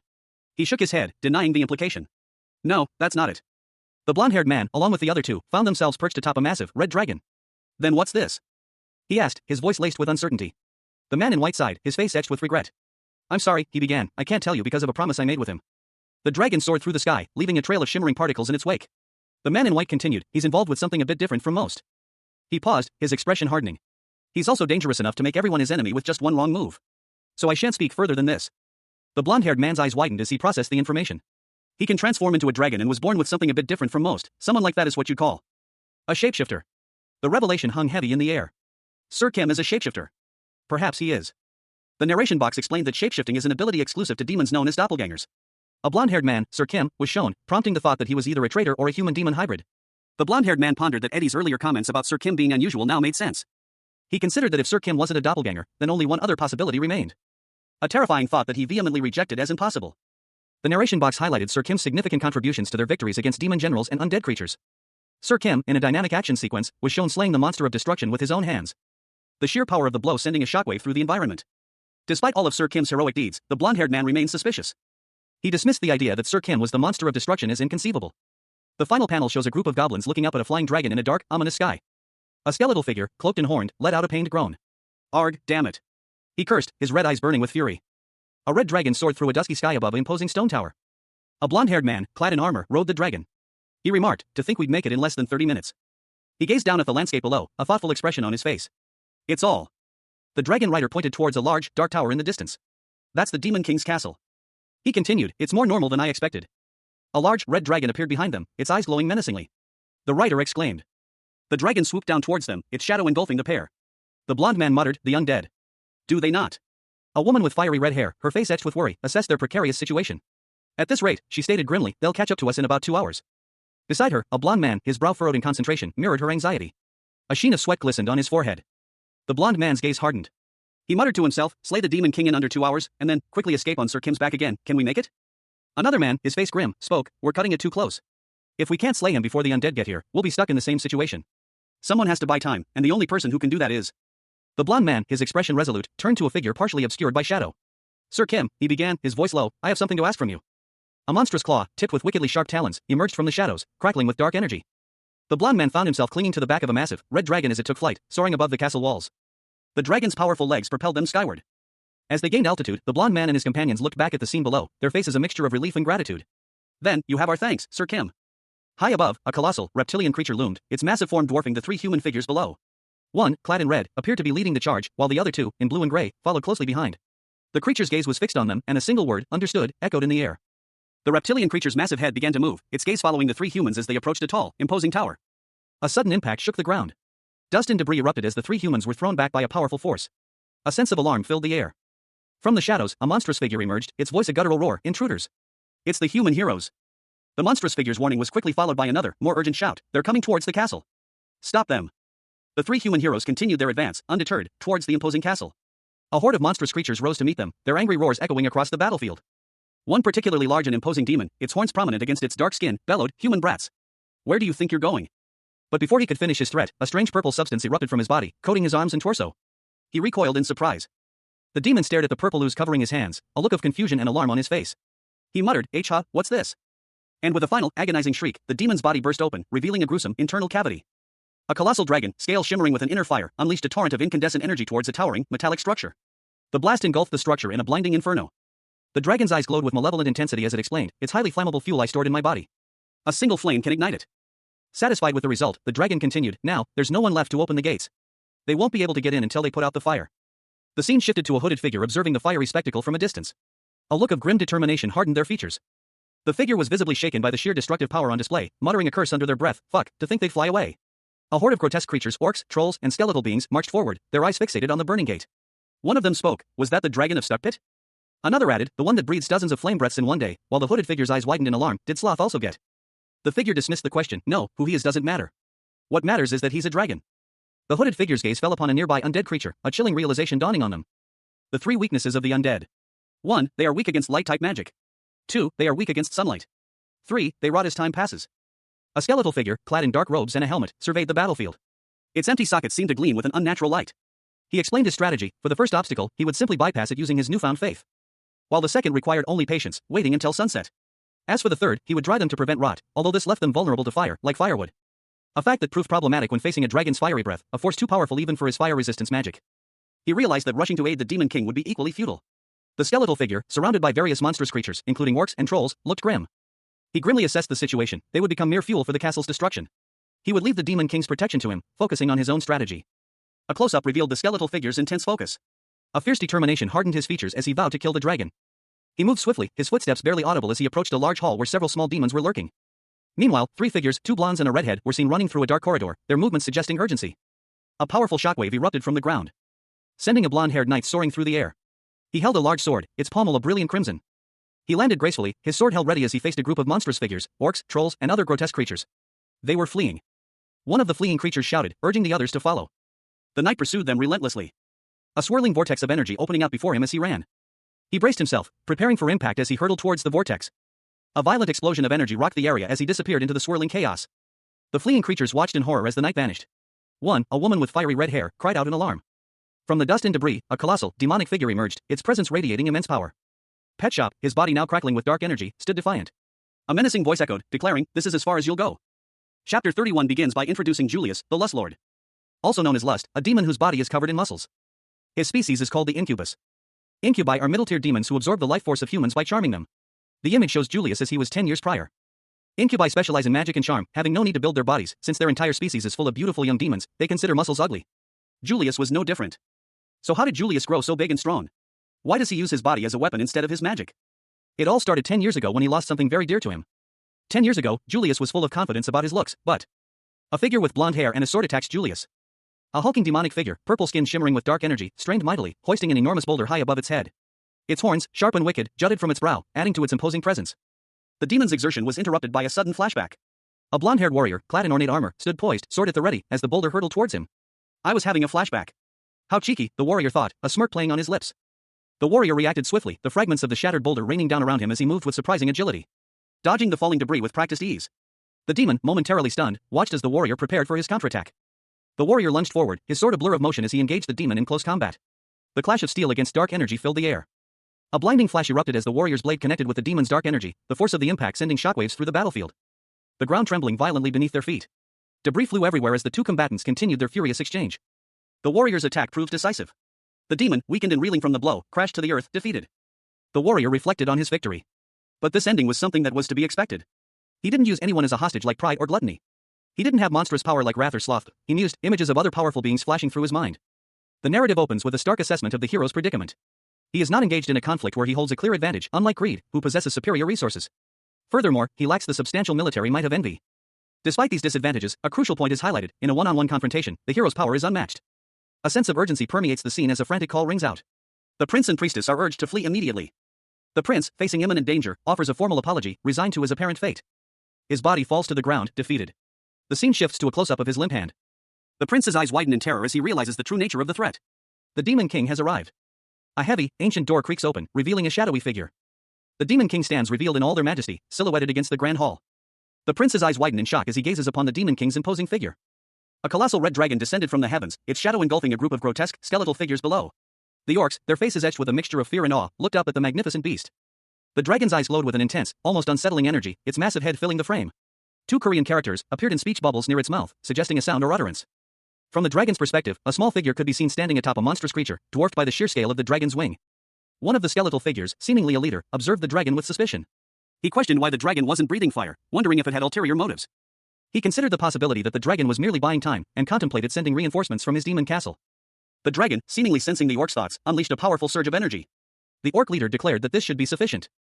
The dragon, now visibly strained, launched itself into a swift, powerful dive towards the ground. The orc leader, his eyes wide with alarm, watched as the dragon plummeted towards them. He muttered, "He's coming." Surrounded by a horde of burning undead, Pet Shop, the man known as Pet Shop, found himself in a precarious situation. His enhanced fire endurance, recently acquired, was already being tested to its limits. But a glimmer of hope appeared on the horizon. From the sky, a powerful figure descended, answering the desperate call for aid. A magnificent red dragon, its scales shimmering in the dying light. It was a sight that filled Pet Shop with a surge of cautious optimism. The dragon unleashed a torrent of dark purple ichor, a viscous substance that splattered across the undead horde, consuming them instantly. The effect was immediate and horrifying, as the creatures dissolved into nothingness, leaving behind only a lingering purple haze. However, one particularly resilient undead creature remained, seemingly unaffected. A skeletal figure in a hooded robe, its eyes glowing with an eerie red light. It raised its hand, a magical symbol appearing above it. And a bolt of dark energy shot towards the dragon. The dragon recoiled, a look of surprise and pain crossing its features. It realized, with dawning horror, that it had been poisoned. The skeletal figure cackled, revealing its amusement at the dragon's predicament. But its laughter was cut short. The dragon, seemingly unaffected by the poison, roared in defiance, its eyes blazing with fury. A small, red dragon, perched high above, prepared to unleash its fiery breath. A torrent of flames erupted from its maw, arcing towards the ground below. Below, a cloaked figure with a skull-like face watched the fiery spectacle with a mixture of surprise and amusement. He muttered, "Huh?" A wicked grin spread across the skull-like face as he cackled, "Kakakakak. What a cute little breath. I might be undead, but even I can take on something like that with fire endurance." The dragon's fire struck the cloaked figure, but instead of causing harm, it seemed to invigorate him, causing a surge of dark energy to erupt from his body. He raised his weapon, a flaming blade, and brought it down on a nearby goblin. The goblin dissolved into a purple goo upon impact. The goblins exploded into purple goo upon contact with the blade. The scene concluded with a large explosion of purple goo, leaving behind only a trail of destruction. Observing the creature before him, Mr. Kim, also known as Pet Shop, assessed its potential. Although it is poisonous, it's more of a highly flammable fuel, he mused, his eyes gleaming with calculation. He continued his assessment. "I'd say it's about 30 fire breaths." With a swift movement, Pet Shop lunged forward, engulfing the dragon in a fiery explosion. He staggered back, the sheer power of the blast still echoing in his ears. "No," he cried out in denial. The aftermath of the explosion was devastating, leaving behind only a smoldering crater and a strange, glowing object descending from the sky. The object slowly approaching the ground, its surface beginning to crack under some unseen pressure, finally shattering into a brilliant flash of light. A crimson shard, crackling with raw energy, hurtled through the air. It impacted the ground with a blinding flash, leaving behind only a lingering warmth and the faint scent of ozone. The battle was over. A terse report confirmed the grim reality: there were no remaining demon generals. A powerful explosion rocked the land, sending shockwaves through the earth, revealing a horde of grotesque creatures, orcs, skeletons, and other monstrous beings, their forms contorted and dripping with a viscous purple slime. A high-pitched shriek pierced the air as one of the creatures recoiled in pain. A blinding flash of light erupted from the center of the chaos, targeting a particularly large, skull-headed monstrosity. The skull-headed creature hissed, its eyes glowing menacingly, as purple slime dripping from its skull seemed to bubble and writhe. The force of the blast sent the creature sprawling, its body convulsing violently. Observing the scene from a distance, a figure noted that the undead horde had inexplicably ceased their advance. He wondered if this was connected to the recent explosions. The battle raged, but it was less a fight and more a one-sided massacre. A colossal salamander, its scales shimmering with infernal energy, dominated the scene. Amidst the fiery chaos, a skeletal figure, clad in what appeared to be remnants of Roman armor, considered its options. He wondered if he should consume the salamanders that hadn't yet been reduced to ash. He mused that, thanks to the salamander's abilities, he could easily consume those in the pool of fire.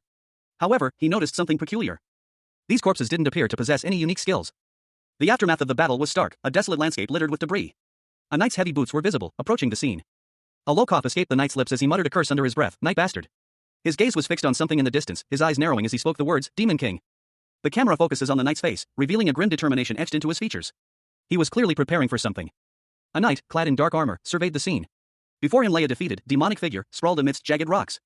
I guess he's not too bad for a knight, the knight mused, his voice a low rumble. He approached a large, imposing door, its surface adorned with a skull and wings.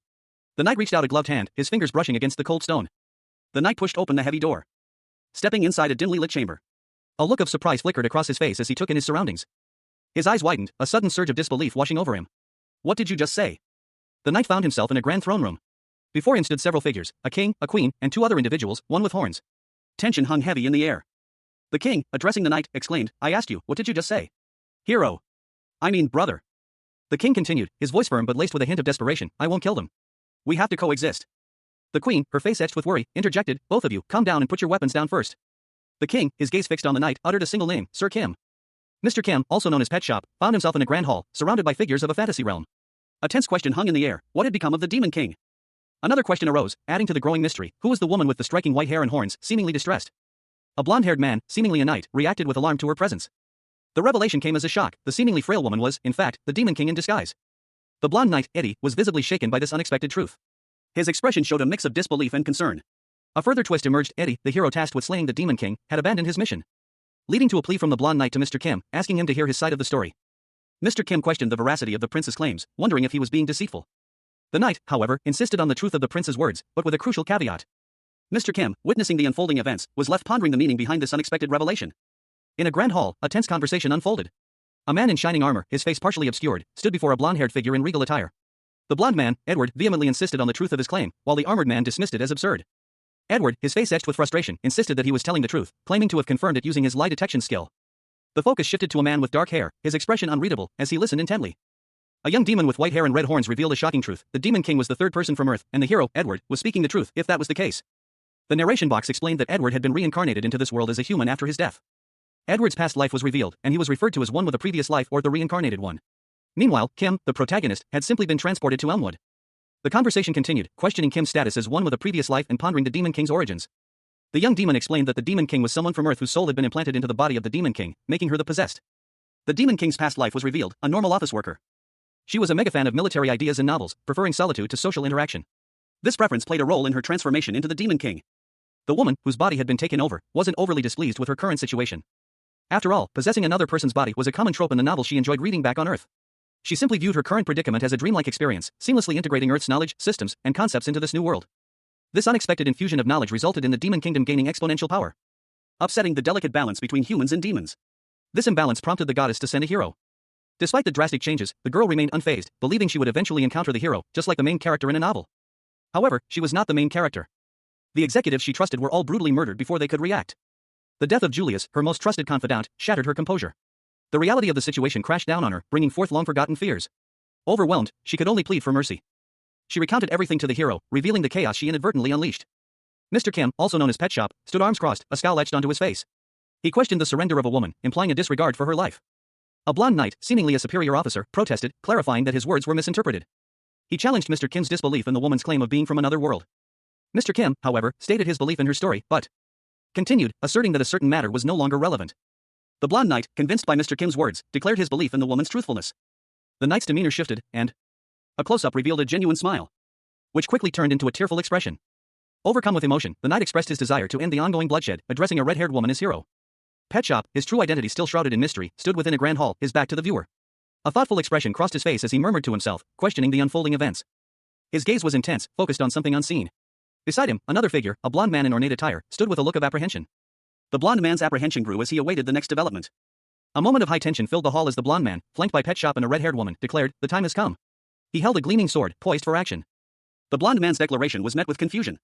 He turned to Pet Shop, his brow furrowed in a question. Suddenly, a creature with horns and pale fur lunged at the blonde man. He reacted instantly. With a fierce cry, he parried the attack, his sword clashing against the creature's claws. The force of the impact sending tremors through the hall. The blonde man's face contorted in pain as shards of something flew from his body. Pet Shop moved swiftly, his movements a blur as he engaged the creature in close combat. The battle raged, a whirlwind of steel and fury. The creature's attack was relentless, but Pet Shop's skill was unmatched. The final blow was delivered with precision, ending the creature's assault. A blonde-haired hero, clad in shining white armor, hurtled through the air, his sword glowing with ethereal energy. His descent a blur of motion as he prepared to strike.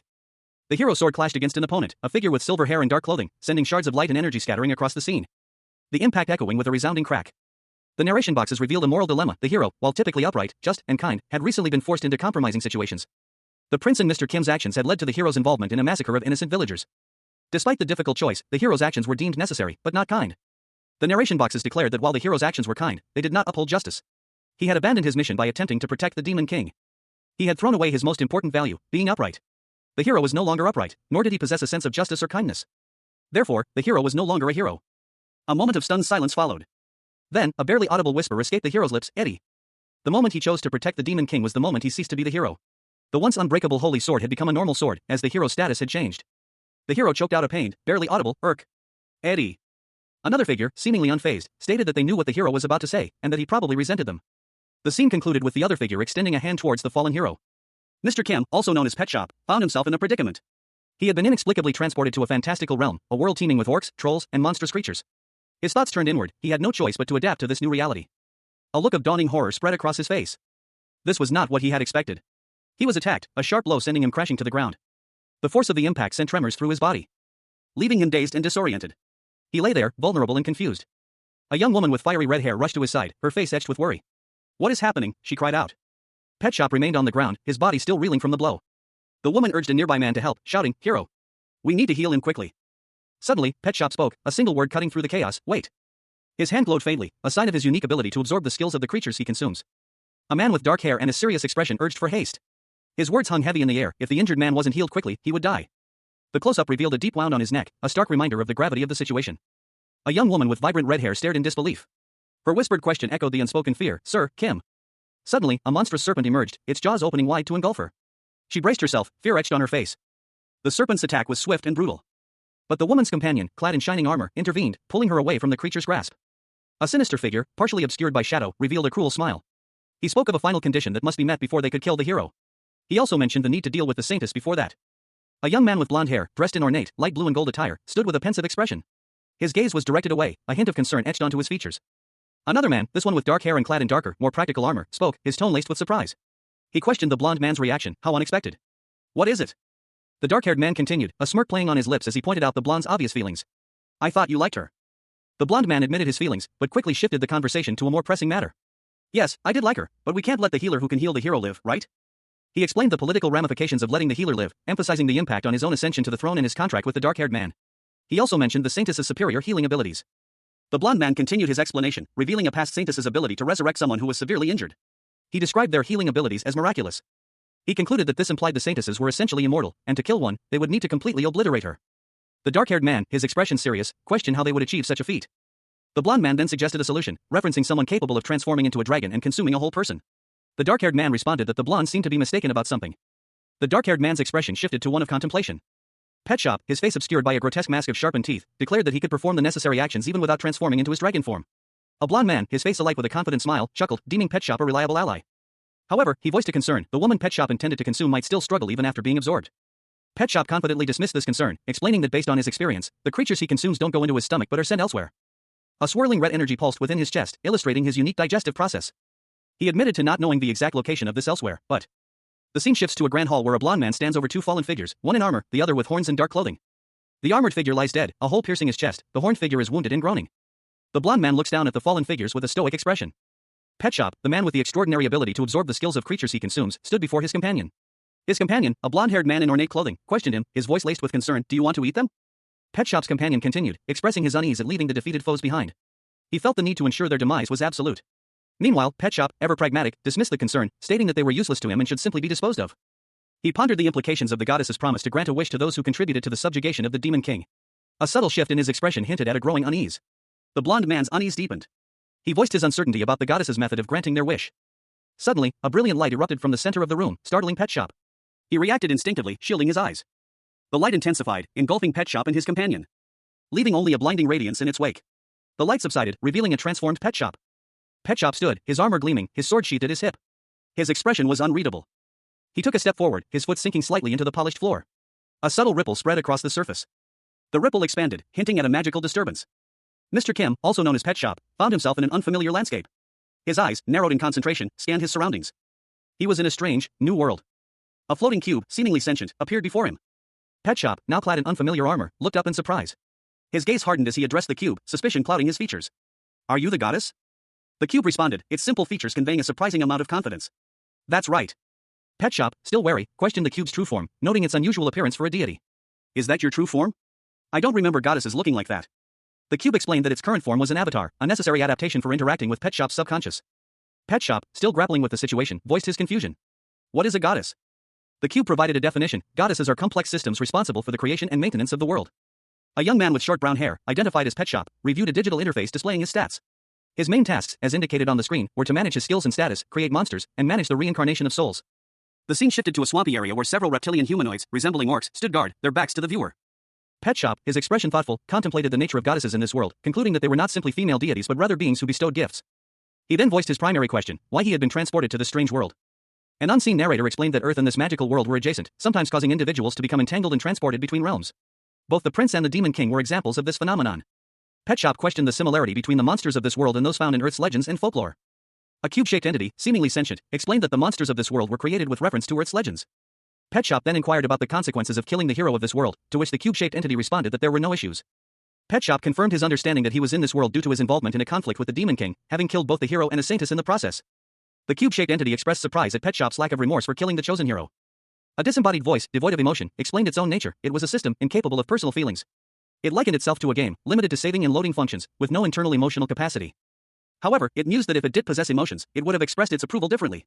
A young man with short, dark hair, dressed in a light-colored uniform, tilted his head in confusion, questioning this curious statement. The voice continued, explaining that the hero system was implemented to prevent the complete annihilation of either mankind or demonkind. Its purpose was to foster competition and societal development between the two races. A tense scene unfolded. A hulking demon with horns and a bald, muscular human stood facing each other, a cube-shaped object floating between them. The cube bore a simple, almost childish face, its expression unreadable. The narration box indicated that the results of the hero system were the opposite of what was intended. The system's introduction had failed to advance either society. The societies of both mankind and demonkind remained stagnant. However, the current situation was a result of the hero system's removal. The narrator explained that the system had been successfully eliminated. This meant that either side could now annihilate the other without consequence. The young man questioned the logic of this, given the previous competition. The narrator clarified that mankind was not a single race, but a combination of various races, including humans, elves, dwarves, beastmen, and lizardmen.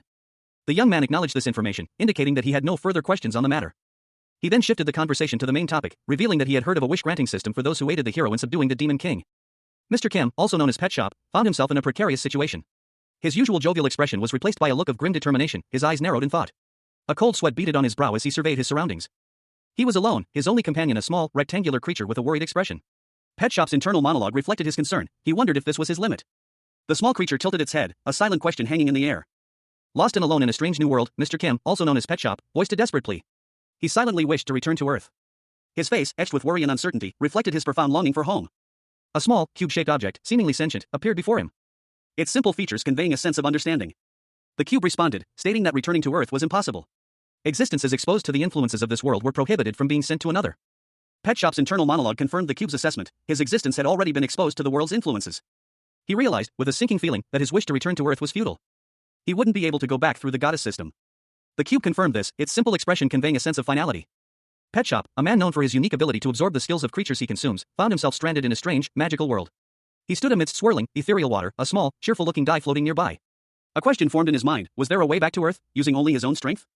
He contemplated his options, silently communicating with Edward Grandcantine, a seemingly technological entity, through a thought bubble. Pet Shop quickly cancelled his request for information, deciding to proceed on his own. Pet Shop's expression shifted to one of quiet confidence. He mused that as long as Edward Grandcantine knew the plan, it was sufficient, as there was no way the contract would be broken. His path back to Earth was clear. His next step would be to gather information on the strengths and weaknesses of the various creatures in this world. He had already devoured a dragon, but that was only one of countless living organisms. A fiery red dragon roared into view, a symbol of immense power. Yet, Pet Shop knew that even such a formidable creature could be defeated by overwhelming numbers of stronger monsters or even humans. He realized that given enough time, he could find and devour creatures far more powerful than dragons. His goal was not merely to survive, but to achieve a transcendental power, surpassing even the dragon's might. Orcs and other monstrous creatures clashed in a brutal battle, illustrating the sheer scale of power in this world. Pet Shop's ambition burned brighter than ever. Pet Shop's gaze hardened. He sought beings whose very existence defied the laws of physics, entities that could not be found through conventional means. The image shifted to a colossal, otherworldly creature, a massive, tentacled being that seemed to emerge from the depths of space itself. Its glowing eyes hinted at unimaginable power. Surrounding this cosmic horror were other strange and powerful beings, each a potential source of unimaginable power for Pet Shop. His journey to become the strongest had just begun. A monstrous, demonic beast with dark, fiery fur and sharp horns loomed, its eyes glowing menacingly in the shadowy void. Suddenly, Mr. Kim, the pet shop owner, was violently thrust into this alien world, a beam of light engulfing him as he fell. A great deal of information flooded his mind, revealing the existence of a living organism on Earth, based on the legend of Cthulhu. However, this entity was unable to adapt to Elmwood's culture and technology, remaining in its initial development phase. Despite this, due to Mr. Kim's unique achievement in subduing the Demon King, he was offered a special privilege, the ability to choose one extraordinary power from a selection of transcendental beings. He was presented with 3 options, each more incredible than the last, leaving him contemplating his choice. The first option was the ability to fly at 400 times the speed of light. All 3 were tempting, but he can only choose one. Mr. Kim ultimately decided against using his special privilege. A floating cube, seemingly sentient, posed a question to Mr. Kim, whose back was turned to the viewer. Do you not like any of them? Mr. Kim, now facing the viewer, explained, these transcendental beings have not been released to the world because they still couldn't reach the system's standards. He continued, elaborating on the implications. In other words, they'd be released into the world at some point later in time. If I reached the peak too early, I would end up letting my guard down. I would become lazy in my efforts to become stronger. If that happens, then I'd be killed by one of the various species eventually. Reaching peak is to become the strongest, undefeatable existence. Can't be killed by any species, any race, or any endeavor for eternity. Mr. Kim, holding a miniature Earth in his hand, revealed his ambition, and there are still countless of living organisms in this world that I haven't been able to devour yet. It's not too late for me to get transcendental strength after I devour all of them. His wish, as he explained, was to use the reward he earned from subduing the Demon King another time. The cube responded, you're not going to say no to that, right? There are no problems with that. A target, Sir Kim's subjugation of the Demon King's rewards will not be processed for now. The cube further clarified the process. In the future, if the target makes a request, then the process that has been put on hold will begin to be processed again. Mr. Kim inquired, sounds good, when can I go back? The cube replied, you can go back. An unseen voice explained that while Pet Shop's companion had been transported to a magical world, he was still in the midst of fulfilling his wish and would take quite a long time. Pet Shop, clad in dark armor, declared that he would return first. The unseen voice acknowledged Pet Shop's departure, stating that his interaction with the goddess would end there. They expressed hope that the ripple he caused in this world would become a wave of great change. A final, hopeful message was left hanging in the air. Back in the original world, a figure in a blue coat lay on the ground, seemingly lifeless, as a faint, ethereal glow emanated from their body. Pet Shop reappeared, kneeling before the figure, prompting a surprised question, you're back? A blonde man, seemingly shocked, reacted to Pet Shop's return, expressing disbelief at the goddess's appearance. Pet Shop explained that the goddess takes the form of the target's preferred type. The blonde man's face showed a mixture of shock and concern as Pet Shop pondered the implications of this revelation. Pet Shop and the blonde man exchanged a tense look, the latter seemingly apprehensive about the future. A powerful fist, clad in a dark glove adorned with golden studs, clenched tightly. The knuckles were white, betraying the intensity of the grip. A blonde man, dressed in ornate royal attire, smirked. He explained that what had been done could not be undone, and then asked if the other man was curious about the wish he'd made. The blonde man continued, stating that he needed information to move forward. He was looking for information on how to return to Earth. A man with dark hair and a serious expression listened intently, his gaze unwavering. He believed the blonde man likely possessed the knowledge to send him back. The blonde man confidently asserted that it was impossible to kill him now, especially since a nuclear bomb-like weapon didn't exist in the world he intended to rule. The dark-haired man, growing impatient, pressed the blonde man for information on how to return to Earth. The blonde man smiled enigmatically, promising to reveal the information later, while simultaneously revealing his awareness of an impending attack by the Demon King's army on an unnamed crazy old geezer. The narration box explains that the overall reorganization of the Demon King's army was the work of its military strategist. This involved merging the military strategist and administration matters, reorganizing military ranks, and distributing commanding authority. The narration box continues, detailing the strategist's plan, the introduction of new weapons and tactics, education on maintaining ranks, and a system where if a higher-ranking officer dies, the lower-ranking officer takes over and reorganizes to continue the battle. All this information came from books she read casually. This large-scale reorganization exponentially increased the Demon King's army's combat capabilities. A volley of arrows rains down on a fortress wall, indicating an ongoing battle. The narration box states that this occurred while the king and chief executives were absent. The scene shifts to a chaotic battlefield, showing a large number of orcs and other monstrous creatures attacking the fortress. They are armed with various weapons, including firearms. On the fortress wall, a soldier notifies his captain that there are too many enemies. The captain, focused on his target, continues to fire arrows, but is struck by an arrow and falls to the ground. Another soldier curses as he tends to the fallen captain. He comments on the sheer number of enemy troops as another arrow narrowly misses him. A soldier, his face etched with confusion, stared at the battlefield. He muttered to himself about strange weapons unlike anything he'd ever seen. A chilling thought seizing him, could this be the end of humanity? The scene shifted to a knight kneeling beside a fallen comrade, his sword lying on the ground near a discarded bow and arrow. The weight of defeat was heavy upon him. Sweat beaded on his brow as he braced himself for what was to come. A desperate plea for reinforcements escaping his lips. In the distance, a small, golden projectile hurtled towards the battlefield, followed closely by a larger, icy spear. Then a barrage of fiery projectiles rained down from above, launched by a demonic figure wielding a strange firearm. The knight, dodging the incoming fire, found a moment to catch his breath. A glimmer of hope appearing on his face as he realized they could hold out for at least another week, with reinforcements from other castles expected to arrive soon.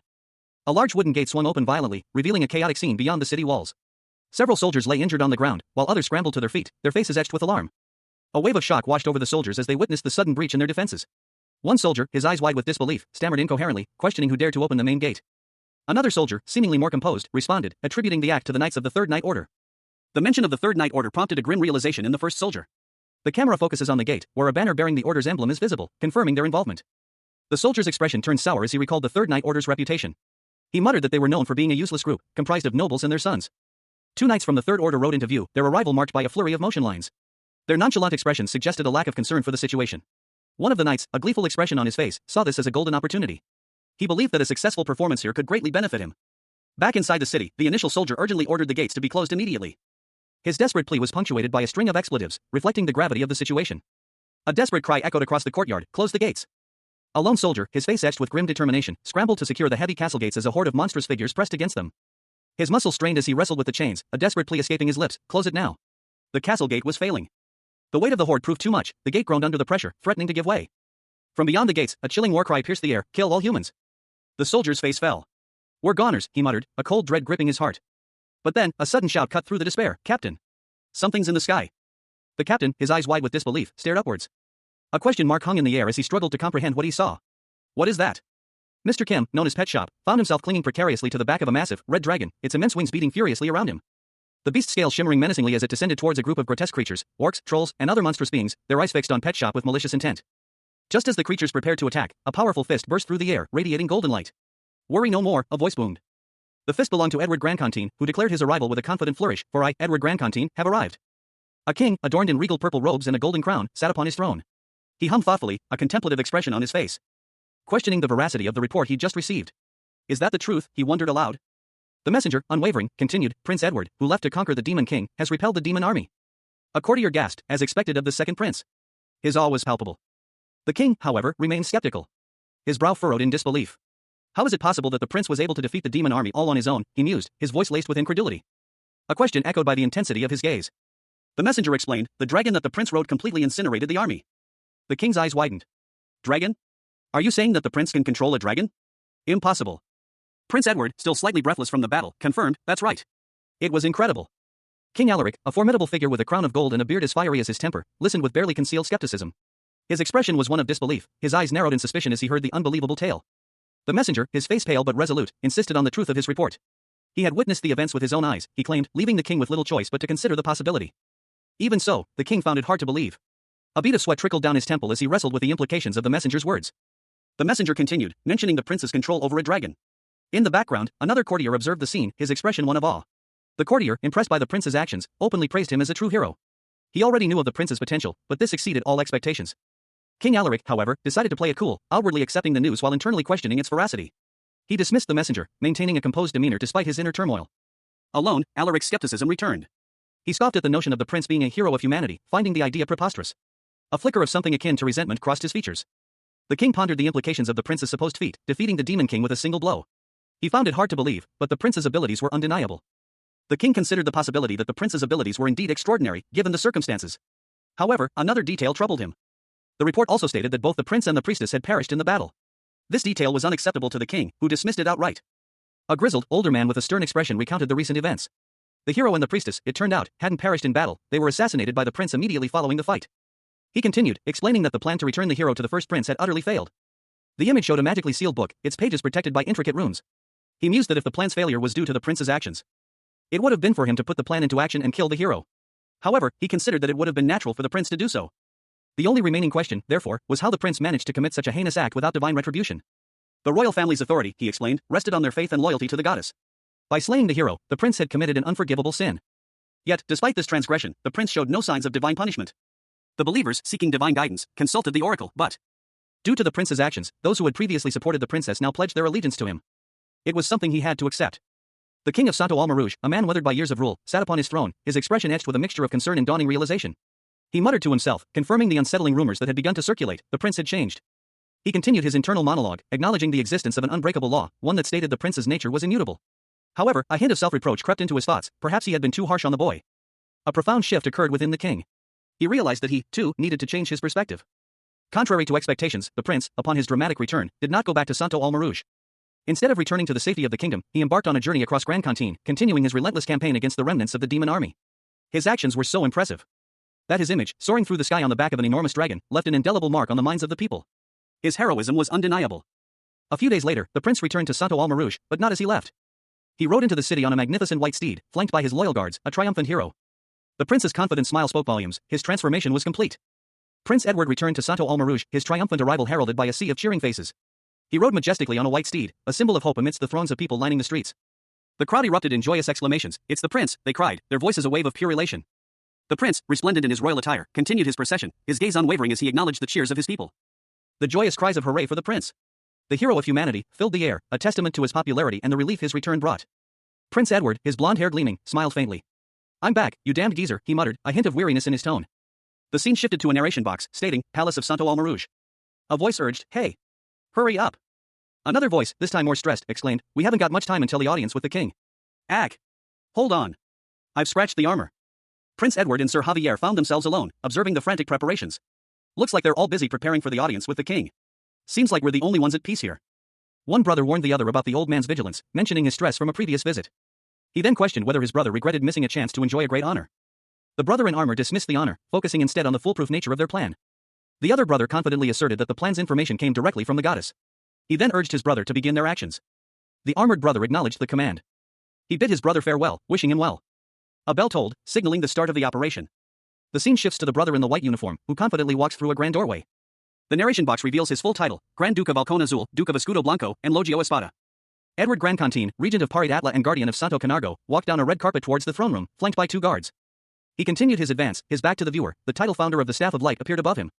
A title that further emphasized his importance as he neared the throne room. And the narration box declared, the heir to the 7 crowns, underscoring his royal lineage. Edward approached the throne, where the king sat, surrounded by his court and guards. He stood before the king, their faces close together, a palpable tension filling the air. The king's face was etched with worry and doubt, a single tear traced a path down his weathered cheek. His internal monologue revealed his conflicted thoughts. Is it right for me to receive the brat here just like that? Was believing that he had changed during his travels correct? A guard approached Edward, requesting, "My prince, place your sword here." The king, his face grim, then ordered the guard, "Please, just take that sword and kill the prince." A gloved hand delicately held a small, ornate dagger, its blade gleaming faintly in the dim light. The owner's face obscured, but a bead of sweat trickled down the king's brow, betraying his anxiety. The prince, clad in gleaming armor, stood before his father, the king. He presented the dagger, a single word escaping his lips, "Here." He knelt before the throne, his posture conveying both respect and a hint of weariness. A silent question hanging in the air between father and son. Breaking the silence, the prince inquired, "Have you been well, father?" The king, his expression softening slightly, replied, "I have. I'm pleased to see you are also healthy." The prince responded humbly, "It is all thanks to your concern." The king's gaze sharpened, his voice taking on a more serious tone as he asked, "Then, have you gained something during your travels?" He paused, a flicker of uncertainty crossing his features as he added, "I also." A heavy, ornate curtain, the color of a sunset, hung before a throne room. Crimson walls reflected the light, hinting at the grandeur within. Then, King Theodore, seated upon his throne, thundered his displeasure. His face, a mask of fury, was etched with lines of age and power. "Who gave you permission to stand, Edward?" Prince Edward, his blonde hair catching the light, stood calmly before his father.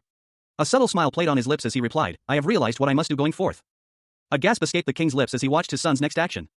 Edward's gloved hands glowed with an ethereal light as he summoned a magnificent sword. The weapon, radiating power, seemed to hum with ancient energy. A voice, calm yet resolute, echoed in the throne room. "You will no longer have to make any more sacrifices." Edward, a determined glint in his eyes, held the sword aloft. His expression was one of quiet resolve. The voice continued, "Nor will you have to bear the heavy weight of the crown." King Theodore's eyes widened in shock and confusion. "WH? What is the meaning of this? Just what are you planning to do, my son?" Edward smiled, a knowing look in his eyes. His plan was set in motion. Mr. Kim, also known as Pet Shop, stood poised, his gloved hand gripping the ornate hilt of a gleaming sword. The weapon, a testament to his unique abilities, seemed to hum with barely contained power. A subtle energy thrumming beneath its surface. He declared his ambition, his voice carrying the weight of his lineage. "I am in the process of succeeding the throne, father." A gasp echoed through the throne room. As Prince Leonhard entered, his back to the king. The king, enraged, shouted accusations at the young prince. Two royal guards, armed with axes, immediately surrounded Leonhardt. He stood defiant. But the guards advanced, weapons raised. And Leonhardt's body shimmered, transforming into a suit of shining armor. The armor was accompanied by a shield, both imbued with a radiant light. A guard, horrified, pleaded with the prince to stop. Leonhardt, his eyes narrowed, turned his back to the guards, leaving a trail of blood in his wake. Pet Shop, a man known for his unique ability to absorb the skills of creatures he consumes, found himself in a world far removed from his pet shop. He gripped a gleaming sword, its ornate hilt a stark contrast to the plainness of his attire. A weapon he now wielded with surprising skill. He moved with a swiftness and precision born not of training, but of the countless creatures he had devoured. He lunged forward, his blade a blur, easily deflecting the attacks of two heavily armored guards. The king, observing from his throne, watched with a mixture of shock and fury. This is treason. To think that this brat had changed, I was a fool. His face contorted in a mask of rage, the king's voice boomed through the throne room. As expected of the brat? However, a flicker of something akin to grudging admiration crossed his features. However, I had envisioned at least this much. The king slammed his fist on the armrest of his throne, a sharp crack echoing in the tense silence that followed. He signaled to his guards, who immediately moved to intercept Pet Shop. The young man, however, remained unfazed, his eyes fixed on the king. A tense standoff ensued as the guards advanced, their weapons raised. Pet Shop remained calm, his movements fluid and precise, ready to meet their attack. The king watched, his expression unreadable. The weight of the situation pressed heavily on the throne room. A sudden silence falling as the king's voice cut through the tension. What's the matter? Why is there no response? A powerful-looking king, adorned in regal purple robes and a crown, sat upon his throne. His face was etched with worry, his long blonde beard slightly askew. The word Palgak was repeated 3 times in Korean lettering above him, suggesting a sense of urgency or alarm. The king, his expression hardening, addressed someone unseen. He accused them of treason, demanding the immediate summoning of the knights. 3 courtiers, their faces alight with malicious glee, watched the unfolding scene. Their laughter, rendered as kek-kek. And kek-kek-kek echoed through the throne room. The king's eyes widened in shock and disbelief as he registered the courtier's reaction. A cold sweat beaded on his brow. A hooded figure, its face obscured but for a single, glowing eye, was shown. The narration box explained that this was Pallas, a creature of immense gluttony and bizarre nature, and the most amazing of all the organisms the protagonist had consumed. The narration box described Pallas as a parasite capable of controlling multiple individuals through a hive mind, even influencing those separated by distance. The protagonist reflected that while Pallas's abilities initially proved difficult to utilize, after consuming numerous demons, he had gained the ability to partially control it, manipulating emotions and erasing memories. A chaotic scene unfolded, depicting a fiery battle with various monstrous creatures. A large, winged dragon-like beast soared overhead. The protagonist explained that he could use the parasite's detached pieces to infect others, manipulating their emotions and memories, even though he couldn't fully control them. He revealed that the prince had devised a plan to use this ability. A blonde prince, adorned in regal attire, smirked. He declared his intention to brainwash the populace. He admitted that while he had no issue with such a plan, it might be a bit obvious. A knight, clad in full plate armor, responded that it was of no concern, as they wouldn't be doing anything complicated. The prince's plan was revealed, to stimulate the frontal lobe of the palace inhabitants and raise their empathy towards him. He anticipated immense satisfaction upon seeing the results. The prince nonchalantly recounted how infecting the people in the palace was easy, he had simply placed the eggs in their drinking water. The knight observed that this was the same method used by another individual. He mused that he was receiving a great deal of assistance from this mysterious figure. The scene shifted to the throne room. The prince stood before his mother, the queen, on her throne. A bloody sword lay on the floor of the throne room, amidst a pool of blood. The scene implied a recent violent struggle. The prince's boot was also stained with blood, as he stood over his mother's lifeless body. The final panel shows the aftermath of the regicide, with the queen's throne and the surrounding court visible in the background. A blonde-haired man in royal attire, sword in hand, dashed down a red carpet, leaving bloody footprints in his wake. He was sending Angela to the church. Meanwhile, a king sat upon his throne, a look of simmering rage on his face. He had many scores to settle. The king's expression shifted, his anger now giving way to a chilling resolve. Now that his other matters were concluded, he would deal with the blonde man. The king's eyes narrowed, and he commanded the man to die. The blonde man, his face contorted in fury, reacted with disbelief and outrage. He dared to defy the king. A violent struggle ensued, shadows depicting a brutal clash. A sickening thud echoing as the blonde man was thrown to the ground, blood spurting from a grievous wound. The king, his face contorted in agony, watched as his son lay defeated. He sincerely hoped that a special place in hell awaited him. With a swift, precise movement, the blonde-haired man launched a projectile, his words echoing through the air, "Then let us meet again, geezers. Farewell." The projectile struck its target, and the crowned figure crumpled to the ground, his golden crown rolling away. The blonde-haired man turned his back, his red cape billowing behind him, revealing his regal attire and the sword he held firmly in his grasp. He stood tall and proud, a king surveying his domain. A sudden crash echoed through the hall, as something fell from the ceiling. 2 figures lay sprawled on the floor, defeated by his unseen attack. One of the fallen figures coughed, a pain sound escaping his lips. "Cook, witch bastard." He struggled to his feet, his face contorted in pain and anger. The remaining figure, having recovered slightly, declared, "Great, then with this, all the unnecessary people have been removed." He reached for the crown, placing it upon his head, his back to the viewer. Pet Shop, the man known for his unique ability to absorb the skills of creatures he consumes, sat upon a throne, a self-satisfied smirk playing on his lips. He declared, with quiet confidence, that nothing stood in his way. His declaration was met with applause, a wave of clapping hands rising from the assembled court. The scene shifted to reveal a grand throne room, the opulent setting reflecting Pet Shop's newly acquired power. More applause echoed through the hall. Seated upon the throne, a figure emerged, crowned and regal. This was Pet Shop, transformed by his consumption of powerful creatures into a king. He held a sword, a symbol of his dominion.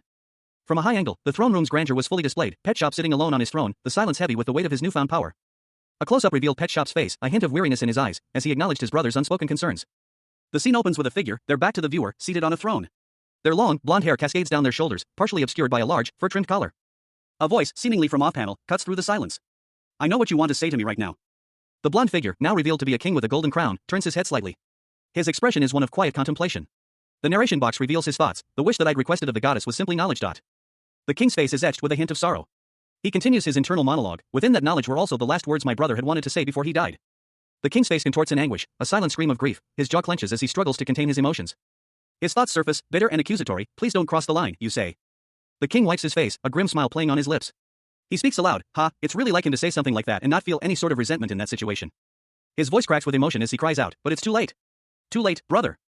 Another figure, cloaked and shadowy, appears. They address the king. How are you going to say that after all this? You should have said that before I joined hands with a monster. With a flick of his wrist, the king unleashes a beam of energy, striking the cloaked figure. A gloved hand reached out against a dark purple and orange sky. The words, there are no longer idiots who cling onto the deceptive name of humanity, hung in the air, a declaration of a new era. The scene shifted to a blonde-haired king, his expression grim. He mused, since I've only gotten this far with that monster's strength, I also have to pay him back the price. He continued his internal monologue, the weight of his decision evident, to send that guy back to Earth. A chilling resolve hardening his features. The word, king, echoed in the silent throne room. The camera panned to a dark altar, its triangular form ominous. The king's voice, filled with grim determination, cut through the silence. I have to offer these 4 kings' heads to the altar in the basement of the church's cathedral. He looked out over his kingdom, a storm brewing in his eyes. His voice, low and dangerous, concluded, in order to do that, I will need to start an era of war. The narration box recounts a historical event. A prince ousted an evil king and ruled the nation well for many years. In a lavishly decorated room, a young man in shining armor sits, thoughtfully examining a book. His brother, a man with blonde hair, approaches and asks him a question. The armored man asks what his brother wants. He explains that upon returning to Earth, he intends to eliminate his former comrades. He continues, explaining that this would make it difficult to earn a living, so he's writing a book to sell. His brother suggests a more intuitive title. The brother proposes the title, I Grow Stronger by Eating, as the protagonist devours a monstrous creature. Pet Shop, known for his unique ability to absorb the skills of creatures he consumes, sat in a richly decorated room. He mused, unconcerned about the title of his upcoming book, as he planned to use a ghostwriter. His publisher, a blond man seated behind a large desk, voiced his concern about Pet Shop's lack of experience in writing and the potential for poor sales. Pet Shop confidently dismissed the publisher's worries, asserting that his experiences in the magical world were far more compelling than any fictional tale. He envisioned his story becoming a best-selling book and even a blockbuster movie trilogy. The publisher, however, remained unconvinced, a bead of sweat trickling down his temple as he visibly worried. Understanding the publisher's concern, Pet Shop shifted the conversation to his return to Earth. He proposed discussing the conditions set by the goddess for his return. Pet Shop confirmed the goddess's requirement, to kill the kings of each species and present their heads as tribute. He then asked the publisher if he was capable of fulfilling this task. Pet Shop's publisher responded that he was not ready to undertake such a mission at this time. The publisher explained that the current situation differed from their previous hunt for the Demon King. He picked up a stack of papers, indicating a change in strategy. He proposed a new plan, focusing on eliminating only the most powerful kings, rather than all of them, to avoid triggering a war with the heirs. However, this new approach risked uniting the other species against them in retaliation for the perceived human arrogance. Mr. Kim, also known as Pet Shop, sat at a large wooden table, meticulously reviewing a stack of documents. His brow furrowed in concentration, a hint of worry in his usually jovial eyes. The documents detailed the unique strengths of the various magical races inhabiting this new world. A powerful-looking female elf loomed in the background, her bow drawn, showcasing the elven prowess in archery. Meanwhile, a dwarf, his face illuminated by the fiery glow of his forge, hammered away at a piece of metal, a testament to the dwarf's mastery of metalworking. Further descriptions highlighted the formidable physical capabilities of the hybrid races. A fearsome lion-like creature and a dragon-like hybrid stood side by side, their powerful physiques a clear indication of their strength. Pet Shop continued reading, his expression growing more serious. He noted the humans' numerical advantage, but acknowledged the other races' specialized abilities, making them a formidable threat. A grim realization settled upon him. If these races united, it would pose a significant challenge. Pet Shop stood up from the table, his mind racing. He needed a plan to consolidate power and prevent a devastating war. He considered centralizing power and bringing other nations under his control. This would require a bold and potentially dangerous strategy. A young man in shining armor, presumably a high-ranking military officer, entered the room, also reviewing documents. He seemed concerned, his expression thoughtful as he scanned the papers. The officer's eyes widened in surprise as he came across a particular document, a bounty list. A shadowy figure, its eyes gleaming ominously, questioned Pet Shop, "Are you commanding something of me?" Pet Shop responded, clarifying that it was a request, not a command. "No, it's a request." Flip the page. A blond man, lounging comfortably, smiled knowingly at Pet Shop. Pet Shop, his expression serious, carefully examined a document. A sound effect suggests the rustling of paper. His eyes widened in surprise as he processed the information. The document detailed various locations: Griffin's collective habitat, lake. Blocking the krakens appearing and disappearing, and witness information on the manticore, all marked on a crude map. Further entries on the map included Wyvern's key spawning grounds. And Serpent's Lake. A treasure map? The blond man chuckled, "I'm glad you like it, brother." Sir Kim, also known as Pet Shop, sat on a luxurious couch, a subtle tremor running through his body. He had just been offered a position. A position of great importance, royal secret investigator. Sir Kim, however, was taken aback. He questioned the existence of such a role within the kingdom. The prince, a man of refined appearance and a charming smile, explained that the position was newly created. There had previously been no role for a guardian knight. Unlike a guardian knight, the prince continued, a royal secret investigator enjoyed far greater freedom of movement and possessed significantly more authority. Sir Kim carefully considered the offer. He would receive a treasure map and the freedom to operate outside the constraints of society. In return, he would deal with the prince's enemies. It was an offer he found appealing. A contract was swiftly established, symbolized by the exchange of a golden medallion. Sir Kim, now officially a royal secret investigator, prepared to depart. He held the treasure map close. The prince reminded him of the upcoming coronation ceremony and urged him to return by then. He also expressed concern about rumors that might arise if the heroes who defeated the Demon King were not present. A blond man in a chef's uniform sat on a plush red couch in an ornate room. He seemed to be deep in thought, a slight frown furrowing his brow. He murmured something about a matter that was settled. Elsewhere in the same grand room, a young man with short, dark hair stood, his expression serious and contemplative. He muttered to himself, acknowledging the situation. The young man, holding a letter, pondered his next steps. He questioned his route and approach. His internal monologue continued, focusing on prioritizing tasks and identifying what could be skipped.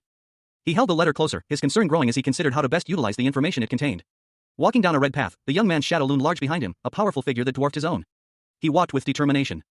His shadow reflected his ambition. He knew that this journey would significantly increase his strength. The blond man from earlier remained seated, his expression unchanged. He was addressed by someone, questioning if everything was all right. Prince Edward, heir to the throne, looked at his subordinate with a questioning gaze. What do you mean? He inquired, his tone laced with suspicion.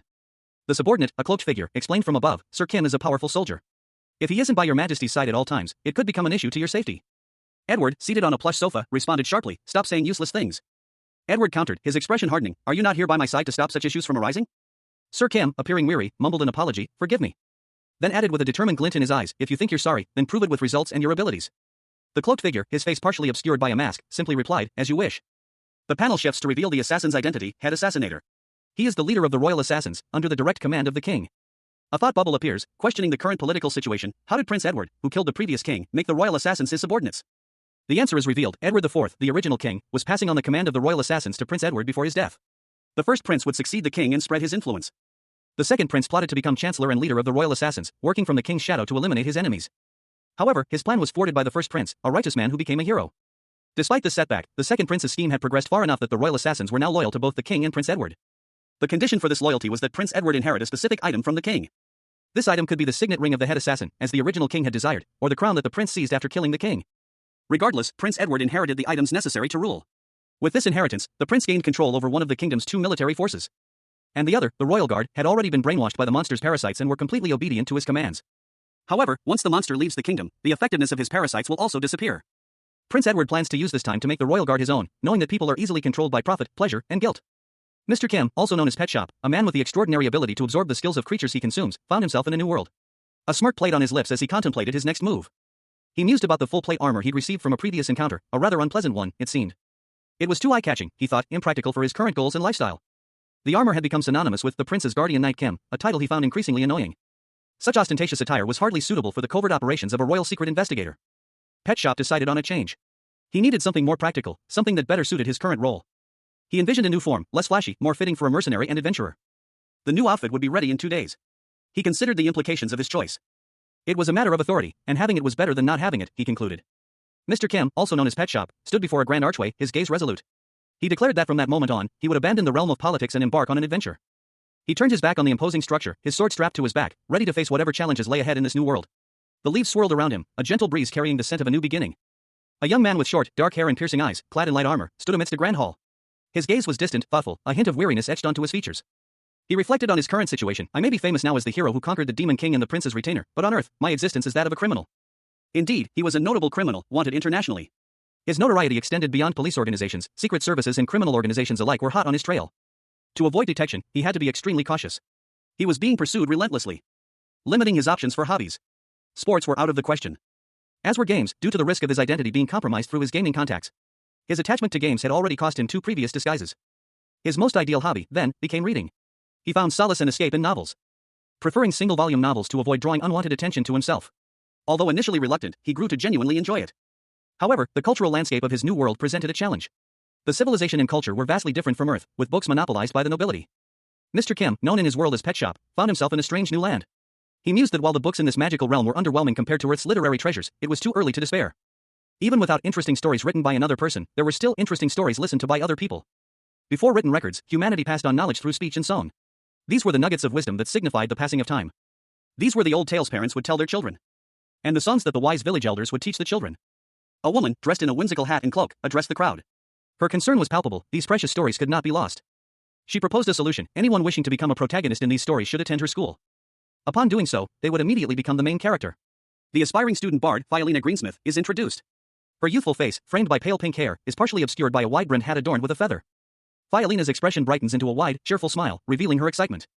Her smile fades, replaced by a look of exhaustion and frustration as she carries her lute. The title Wandering Minstrel appears above her. Phialina, clearly disheartened, laments, "I'm a moron for trusting that fraud's words." She continues, reflecting on the nature of her profession: people only want provocative and flamboyant stories. She sighs, adding, "They don't pay any interest to the trivial adventures of small heroes." Phialina's frustration deepens. She thinks, in order to alleviate the people's boredom, a minstrel has to become a provocative storytelling singing clown. She mutters to herself, "I didn't become a minstrel to be like this," and heads towards a building. The scene shifts to an overhead view of the Febro County capital, also known as Santo Febro. Phialina enters a building in Santo Febro. She walks into a tavern, her footsteps echoing softly. A woman with lilac hair and round glasses peered intently from behind them, her violet eyes narrowed in concentration. Her gaze fell upon a group of mercenaries seated around a table in a tavern, their boisterous laughter echoing in the dimly lit space. She silently observed them, a subtle judgment in her expression.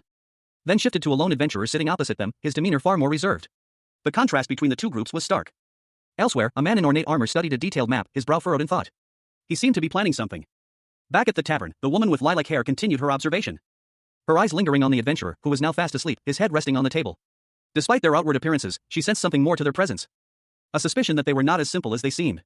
Their armor was too fine, their bearing too composed for mere mercenaries. Meanwhile, the woman played a lute, her fingers dancing across the strings as she mused on the dynamics between mercenaries and adventurers. They often clashed, their goals and methods frequently at odds. She decided against weaving their stories into her songs. The mercenary's tale of war or the adventurer's account of the Hydra's defeat held little interest for her. A subtle smile played on her lips. She had a plan, a hidden advantage recently acquired, that would change everything. In a tavern bustling with patrons, a lively musician, a young woman with lilac hair and round glasses, announced the start of her performance. She held a lute, her expression bright with anticipation. Beside her stood two men, one blonde and the other dark-haired, both seemingly captivated by her. The song she was about to play, she explained, was about a prince and a knight who had defeated a demon king and a dragon. Two patrons, one of whom was drinking from a large wooden tankard, listened with rapt attention.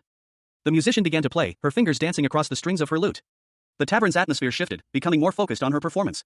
One of the patrons, clearly intrigued, leaned forward. As the music swelled, the patrons became completely engrossed.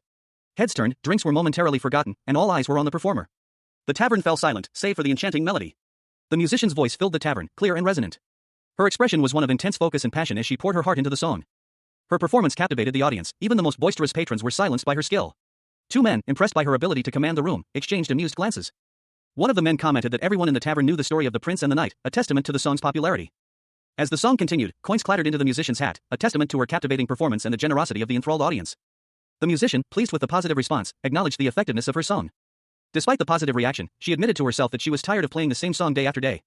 However, she knew this part of her performance was crucial for her daily earnings. Upon witnessing the hero's demise, a profound sadness washed over the prince, who also mourned the loss of his brother. However, this grief quickly ignited into a burning rage directed at the wicked demon king.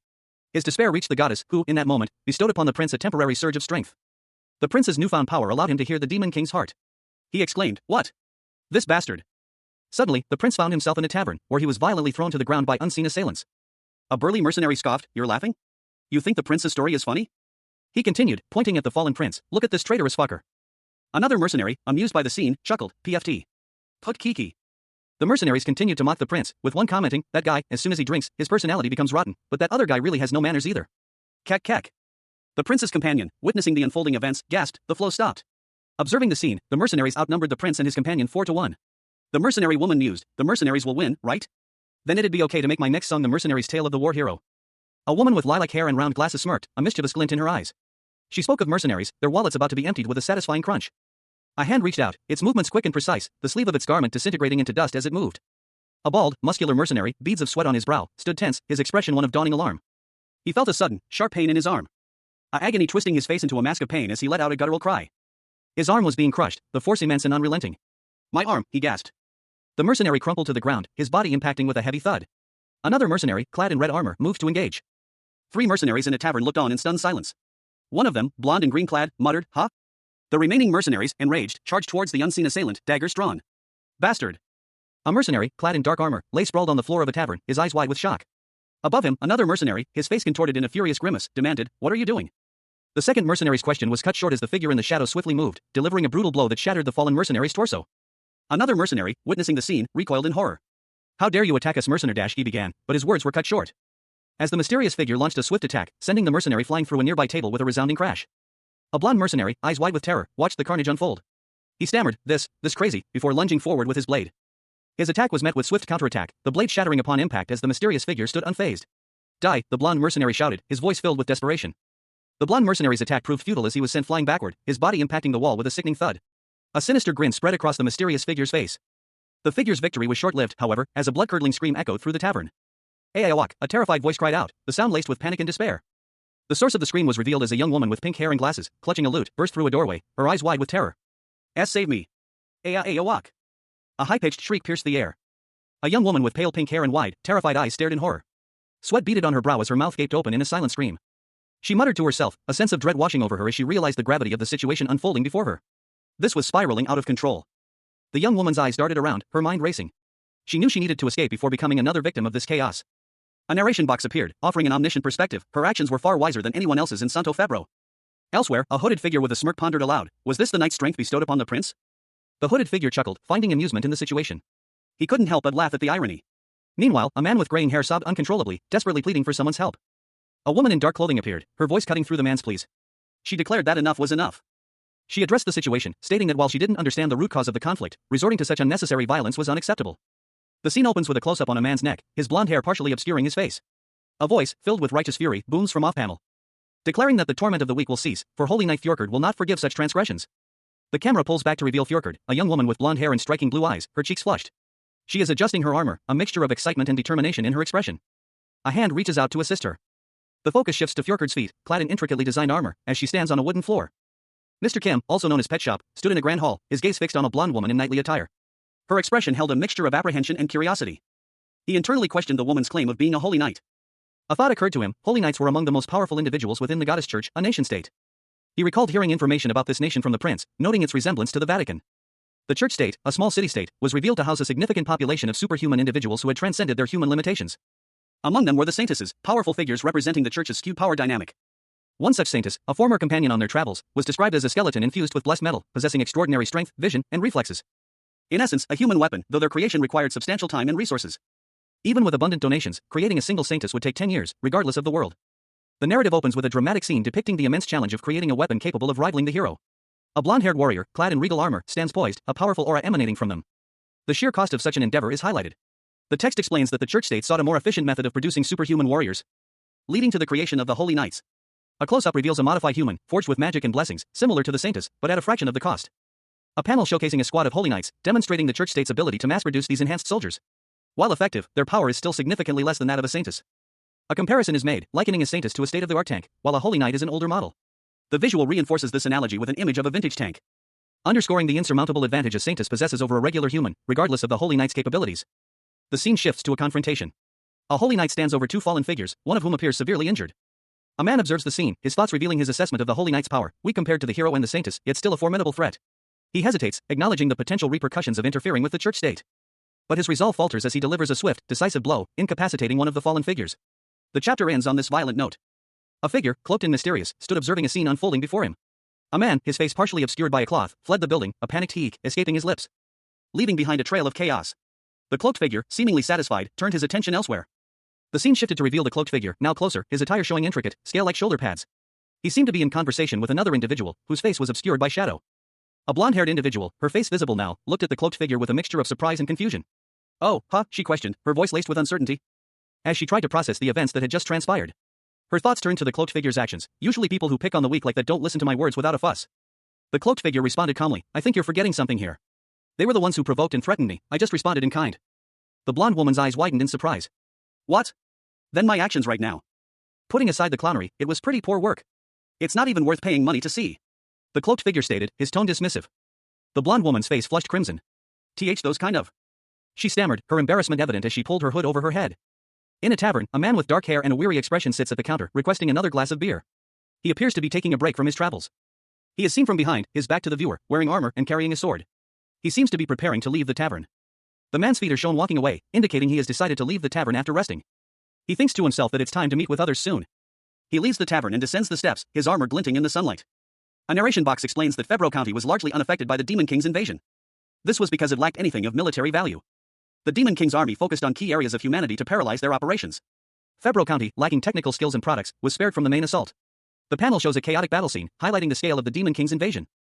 Febro County, with its small population, was insignificant to the Demon King's army. However, the aftermath of the war brought about a dramatic transformation. Refugees from war-torn neighboring territories flocked to Febro County, providing a much-needed labor force. And surviving mercenaries arrived in droves, seeking respite in Febro Santo, the county's most intact region. To meet the surging demand, restaurants and inns rapidly proliferated, fueling an unprecedented economic boom in Febro County. Yet, this prosperity brought complications. The influx of outsiders created a rigid social hierarchy. At the bottom were the refugees, their only asset being their physical labor. The existing citizens formed the middle class. While the mercenaries, at the apex, swaggered through the streets, their heads held high, acutely aware of their crucial role in the county's economic resurgence. Their methods were simple: money and violence solved all their problems. But what of the ruling authority? The Count of Febro, preoccupied with personal profit, showed no interest in maintaining public order. A young man, clad in dark, practical clothing, scales a building wall, a hooded figure watching him from below. Mr. Kim, also known as Pet Shop, found himself in a strange, medieval-looking town, the buildings crafted from dark wood and stone. He listened intently as a cloaked figure explained the current situation. The cloaked figure, his face obscured by a mask, finished his report. Mr. Kim simply replied, "I got it." The cloaked figure pressed further, inquiring when Mr. Kim would make his move. Mr. Kim, ever confident, declared that he could act immediately. The cloaked figure, however, suggested a meeting in 30 minutes. Agreeing to send a signal at that time. With that, Mr. Kim set off, his purpose clear. As he walked, a faint magical shimmer surrounded Mr. Kim. A subtle magical effect that went unnoticed by the townsfolk. He stopped, a sudden anger flaring in his eyes. A furious thought consumed him: which bastard was it? The source of his anger became clear as a large, axe-wielding orc appeared, leading a group of mercenaries. Their leader, a burly man with a gold tooth, bellowed a challenge. The leader of the mercenaries, enraged, demanded to know who dared to cross the Red Blast mercenary group. A burly orc, his face contorted in a furious grimace, roughly grabbed the smaller, terrified man by the head. He bellowed, demanding to know the man's whereabouts. Tears streamed down the smaller man's face as he choked, his eyes wide with fear. He could only manage a single, terrified word: that guy. The orc, seemingly satisfied with this response, released his grip. Observing the scene from a distance, a man in armor reflected on the situation, concluding that he now understood what was happening. He resolved to put his plan into action. Meanwhile, a different man, his face partially obscured by shadow, muttered to himself, expressing his dislike for dealing with troublesome matters. He was a bald man with a prominent scar on his forehead, his expression one of annoyance and weariness. However, he recognized the need to maintain appearances and intervene if his subordinates were attacked.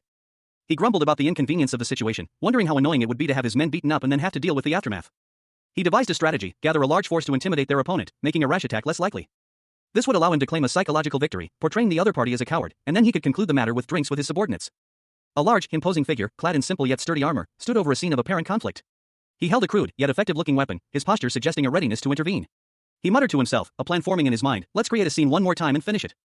The close-up shifted to reveal a mouth, filled with sharp teeth and a single prominent gold tooth, stretched into a wide, menacing grin. The intensity of the expression was palpable. The owner of the mouth, a burly man with a gold tooth, stood in a town square, his face contorted in a furious yell. He bellowed a final warning: this is your final warning.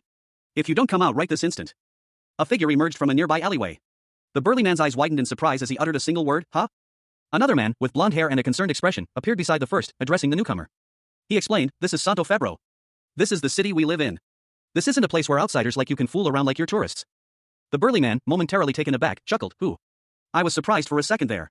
What is it with this drunkard? His expression shifted to one of annoyance as he observed the newcomer more closely. A bead of sweat trickled down his temple.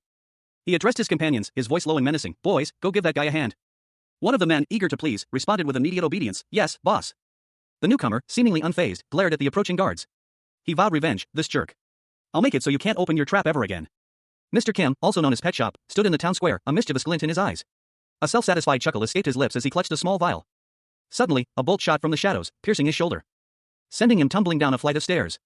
He landed hard, his vision swimming as he saw a group of mercenaries battling townsfolk. A wave of confusion washed over him. One of the mercenaries, his face contorted in fear and panic, shouted that he hadn't intended to kill Pet Shop. News of the mercenaries' actions spread quickly through the town, causing widespread alarm. A burly man with short, reddish-brown hair turned, his back to the viewer, clearly agitated by the unfolding events. He declared that they couldn't leave the mercenaries to their own devices any longer. The man then rallied the townspeople, urging them to rise up and reclaim Santo Febro from the mercenaries. The townsfolk, emboldened by his words, began to gather, preparing to fight back. Pet Shop, the man known for consuming creatures to absorb their abilities, found himself in a bustling, unfamiliar town. The architecture was unlike anything he'd ever seen, hinting at a world far removed from his own. A realization of his precarious situation dawned on a nearby man. His eyes widened in terror, a cold sweat beating on his brow as he muttered a desperate curse: we're fucked. Meanwhile, Pet Shop, his face partially obscured by a dark mask, remained impassive. A jagged scar marred his cheek, a testament to past battles. His expression was one of grim determination. A focus on a crudely fashioned weapon in his hand. The weapon was simple, yet it seemed to possess a certain ominous quality. A dark stain marred the fabric of his clothing, suggesting a recent, violent encounter. Prince Edward, heir to the throne of Grand Contine, once offered his assessment of the Count of Febro. He called him a crazy bastard. Edward pointed out that Febro's territory was once a principal area within the kingdom under his grandfather's rule. He lamented the territory's current pathetic state, a decline that occurred within just 2 generations. Prompting him to question whether the Count's early loss of parents and subsequent ascension to lordship at a young age would have led to a more rapid maturation. Despite being almost 50 years old, the Count's maturity remained stuck at the mental age of 12. For decades, his only accomplishment was growing older. There was no other such incompetent person. Elsewhere, a young man with short dark hair and a determined expression moved stealthily through the undergrowth. Mr. Kim, also known as Pet Shop, found himself in a state of bewildered shock. His wide eyes, reflecting a mixture of fear and disbelief, hinted at the disorienting reality of his sudden transportation to an unfamiliar world. The scene before him was a desolate village, a collection of ramshackle wooden structures scattered across a barren landscape. The overall impression was one of poverty and neglect, a stark contrast to anything he had ever known. This was Santo Febro, the territory's capital, uniquely untouched by the transformation that had reshaped the outskirts into slums. A harsh reality dawned on him as he observed the unforgiving terrain. A sheer cliff face loomed, a testament to the challenging environment. Further emphasizing the lack of protection, Pet Shop was seen near a small fire, preparing a meager meal of roasted rat. The scene spoke volumes about the vulnerability of the inhabitants. There was no army, no protective walls, the territory was essentially an open hunting ground for wild beasts and monsters. This was confirmed by the sudden appearance of a goblin. A guttural shriek pierced the air, Kiik, signaling the goblin's hostile intent. Pet Shop's eyes widened in alarm. He fled in a desperate attempt to escape the immediate danger, his movements fueled by primal fear. However, Pet Shop's perspective shifted. He realized that this dangerous environment was, in fact, a perfect hunting ground for him. He swiftly caught the goblin, ending its desperate struggle with a chilling whisper of Ki, foreshadowing his intentions. At night, Mr. Kim, also known as Pet Shop, would exchange the leftover monster parts from the Adventure Guild for money. He would then use that money to visit the pub and enjoy the music. One day, while exploring the forest, Pet Shop discovered the body of a slain goblin and its canine companion. He approached cautiously and proceeded to consume the goblin. Pet Shop's expression showed a hint of unease as he reflected on his actions. He mused that, given he only had a year left before returning to his kingdom, many would question his current lifestyle choices. However, he justified it as a necessary process, as his time in the Great Forest had granted him many new abilities. A flashback shows Pet Shop witnessing a dragon's fiery demise, and his hand, now bearing scars, drips with blood. He felt gratitude towards those who had offered him such opportunities, as it broadened his abilities. However, he also noted a problem. Unlike the skills he gained from consuming trolls and the dragon, his recent acquisitions were too numerous and varied to fully understand. Pet Shop, the man known as the Pet Shop, found himself in a strange new world. He wasn't entirely familiar with the abilities 2 individuals had voluntarily offered him. Over the next 2 weeks, he tested his newfound abilities, traveling between the river and the mountains. And after leaving a tavern, he went to a previously arranged meeting place. There, he encountered the prince's agent, a royal assassin. The assassin reported that his mission was complete. The agent explained that after a lord is replaced, monsters increase in power amidst the ensuing chaos. He was then asked when he would make his decisive move. Pet Shop responded that starting a citywide riot would be simple. He could do it immediately. 30 minutes later, a blonde man was found with an arrow protruding from his chest. A powerful blow landed, sending the blonde mercenary sprawling through the town square. Meanwhile, a hooded figure knocked an arrow, aiming with deadly precision. The arrow found its mark, striking the mercenary with fatal accuracy. He fell to the ground, lifeless. The fallen mercenary's thoughts drifted to his plans to incite a riot among the populace. Another mercenary, observing the scene from a distance, muttered to himself that he already had plenty of instigators at his disposal and would simply alter his approach slightly. News of the mercenary's death spread rapidly, causing a stir among the townsfolk. The hooded archer, having completed their task, was suddenly attacked from behind. A swift and brutal blow sent them tumbling to the ground. The saintess, disguised, heard the news and recognized the voices of those involved as people she knew from her past life on Earth. She was reminded of a hot-blooded young detective from the LAPD who had relentlessly pursued her, seemingly intent on her demise. A monstrous, crimson creature loomed, its jagged teeth bared in a silent roar. The creature's very presence seemed to crackle with raw power. A chilling display of might that sent shivers down the spines of those who witnessed it. A voice, filled with desperate hope, cut through the silence, a call to arms. The citizens of Santo Febro, spurred by this rallying cry, began to stir. A wave of fear giving way to a surge of defiance. One man, his face etched with a mixture of terror and determination, looked up, his eyes wide with a newfound resolve. From above, a rain of something dark and ominous fell upon the town. A oppressive darkness blanketing the once vibrant streets. The citizens, emboldened by their leader's words, braced themselves for the coming conflict. Observing the scene from a distance, a man with blonde hair and a dark mask smirked, impressed by the unfolding drama. Honestly, this is an amazing production, he mused. His expression shifted, a glint of calculation in his eyes. Moreover, a sinister plan began to form in his mind. His face contorted in a grimace as he considered the implications. He realized that by amplifying the fighting instincts of the people he had subtly infected, he could unleash a tide of chaotic violence upon the town. Amidst the chaos of a magical world, Mr. Kim, also known as Pet Shop, found himself thrust into a fierce melee. He wielded a makeshift flaming spear, his movements a blur of chaotic energy as he fought off a group of mercenaries. A desperate cry pierced the air. From a rooftop, a figure watched the scene unfold, his voice filled with disbelief and anger. Get rid of the mercenaries. Have you all gone mad? Get out. This is our land, he roared. Below, Pet Shop continued his relentless assault, seemingly oblivious to the unfolding drama above. The ground trembled with the force of his strikes. A sinister smile crept across his face as he surveyed the scene. What a beautiful masterpiece, he mused, a glint of anticipation in his eyes. Meanwhile, in the royal palace, a blonde-haired king sat upon his throne, his brow furrowed in concentration as he perused a document. The report detailed the growing unrest among the citizens. The citizens' hatred towards mercenaries has been made clear with the start of a riot in the city, it read. The citizens have rejected outsiders and have begun to chase out not only mercenaries, but refugees as well. The king's expression hardened as he continued reading. The report concluded with a grim summary. In the end, the citizens, mercenaries and refugees all went on a rampage, and the Count of Febro lost his life in the chaos. A sigh escaped the king's lips. This is perfectly handled, as expected, he muttered, a hint of grim satisfaction in his tone. But then, a wave of disbelief washed over him. How could a situation as wretched as this occur, he exclaimed, crumpling the report in his hands. A blonde-haired man, adorned in a crown and regal attire, stood upon a balcony, addressing an unseen audience. His expression was one of confident authority as he declared his intentions. He continued, outlining a new clause to the territory management laws, stating that even a rightful heir could be removed from succession if deemed unsuitable by both the pontifex of the goddess church and the king. Further specifying that the number of mercenaries allowed within each territory per month must be less than half the number of soldiers in the territory's standing army. The blonde king's profile was shown, a subtle smirk playing on his lips. His gaze held a calculating gleam. He mused to himself, a quiet satisfaction in his tone. Everything was proceeding exactly as planned. From a high vantage point, a figure observed the city burning below. The flames illuminated the grim satisfaction on their face as they commented on the fire's progress. The observer, a man with dark hair, reflected that the more people who died, the fewer would remember him.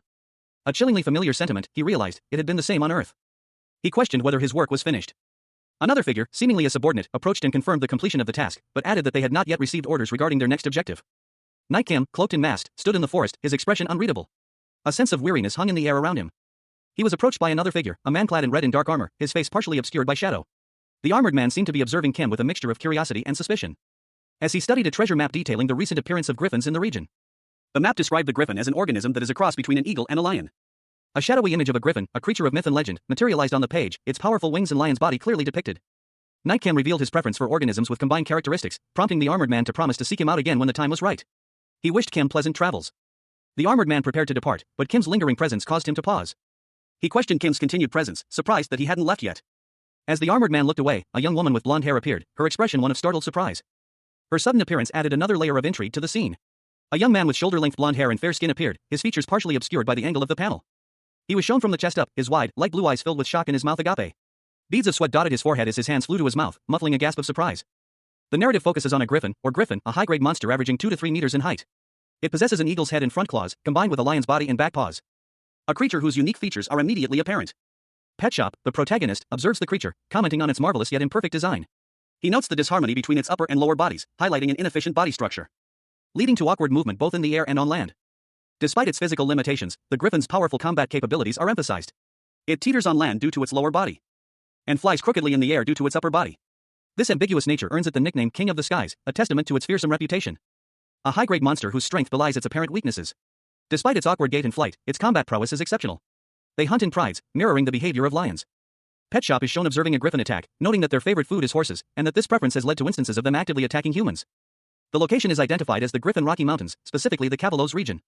The Adventurers Guild Cavalos commissioned a mission to completely destroy, or at least repel, a griffin pride that frequently travels through the area. A young man with blonde hair and a wide grin listened intently to the mission briefing, his eyes sparkling with excitement. The man in charge explained that while there were enough griffins to be considered a plague, completely wiping them out was impossible. Their goal was to hunt the lone griffin leader and reduce the pride's movements. A bead of sweat trickled down the man's brow as he contemplated the mission's difficulty. The blonde young man, undeterred, declared that a true knight faces danger courageously, even if it's great, for the sake of the people's peace. The man, internally, questioned why the church state's holy knight kept calling him teacher and following him around. It was a long story. Suddenly, a shout echoed, "This is our land." The shout was followed by another, "Throw out the mercenaries." A shadowy figure was confronted inside a building.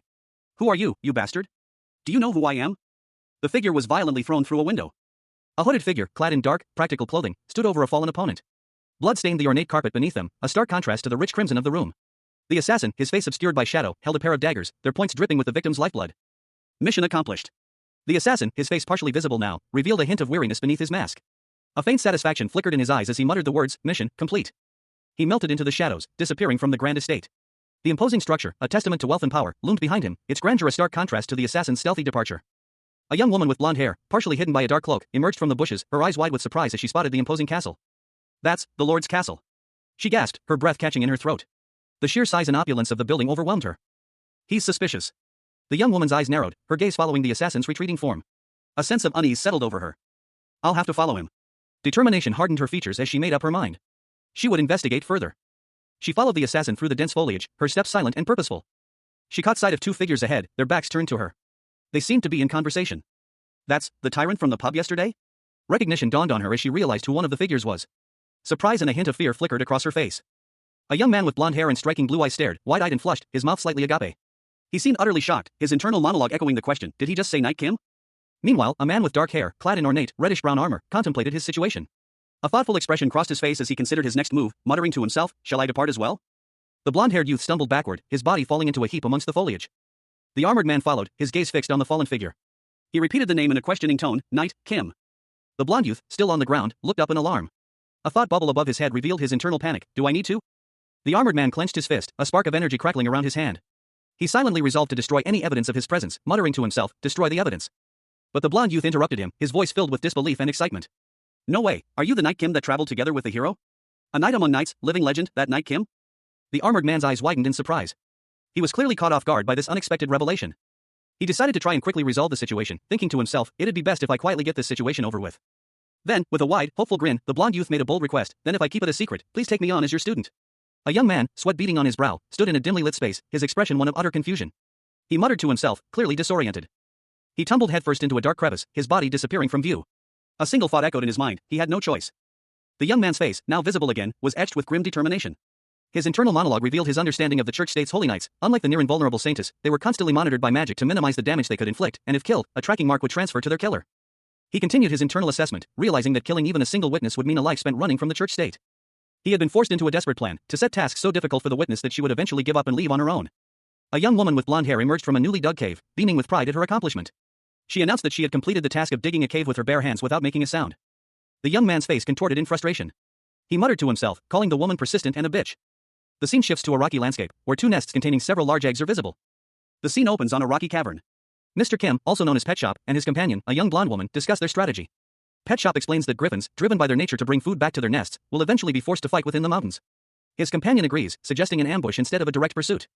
Pet Shop reflects on his companion's surprising strength, noting that he underestimated her abilities after seeing her dig the cave with her bare hands. His companion suddenly alerts him to something. The pair observes a group of griffins carrying away eggs from their nest. They watch as the griffins fly away with their loot.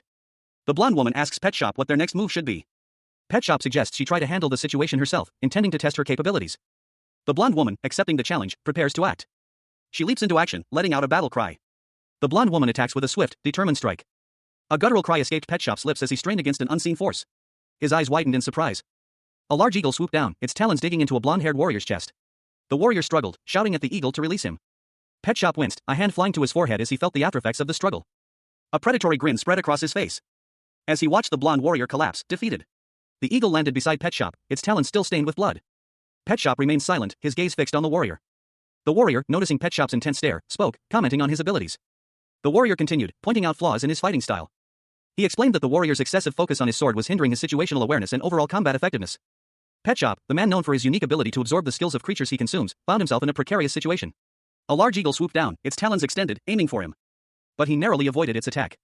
A young man with blonde hair, his face streaked with tears, watched the scene unfold. He recalled something his instructor at the church had mentioned.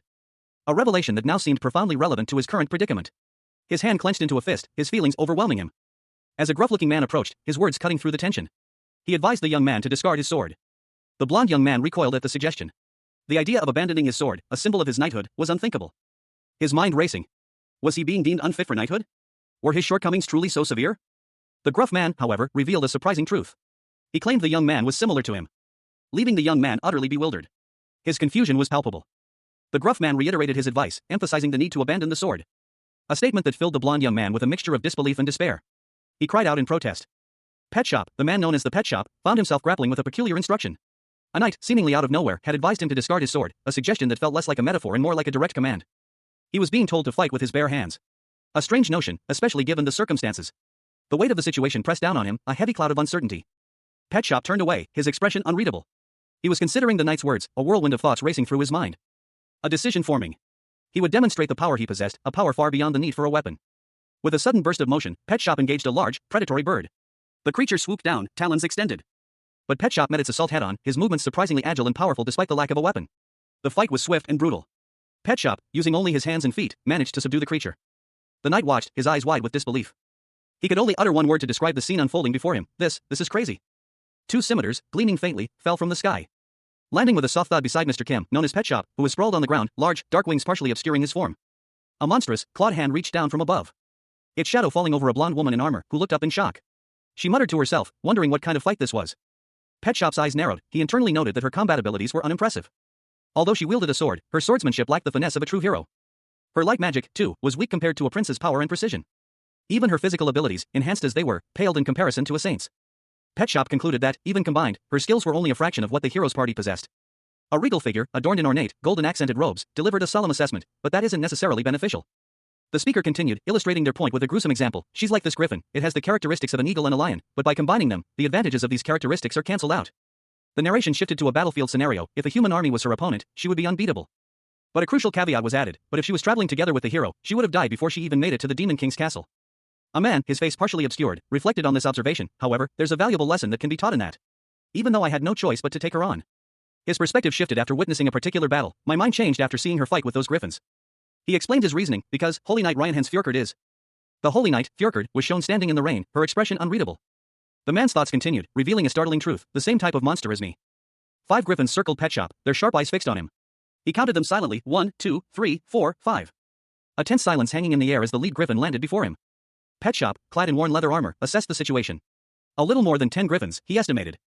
A thought occurring to him, it would be easier to deal with them all at once. He considered provoking them. He patted his armor, muttering to himself that he had sworn he'd put something there. And then, with a triumphant expression, he pulled out a small, ornate pouch. It was a magic pouch, a legendary item created by a high-ranking magician from the Grand Continent Kingdom, an item he had devoted his life to creating. It looked small from the outside. But its interior space was vast, capable of holding any item its user wished to retrieve. Pet Shop reached into the pouch, pulling out a large chunk of raw meat. Mr. Kim, known as Pet Shop, examined the chunk of horsemeat in his hands. He mused that griffins, it was said, couldn't resist horsemeat. This particular piece was recovered from a griffin defeated by a holy knight. It seemed a worthwhile acquisition. 2 griffins, their eyes wide with ravenous hunger, lunged towards the horsemeat. Pet Shop smirked, a glint in his eye.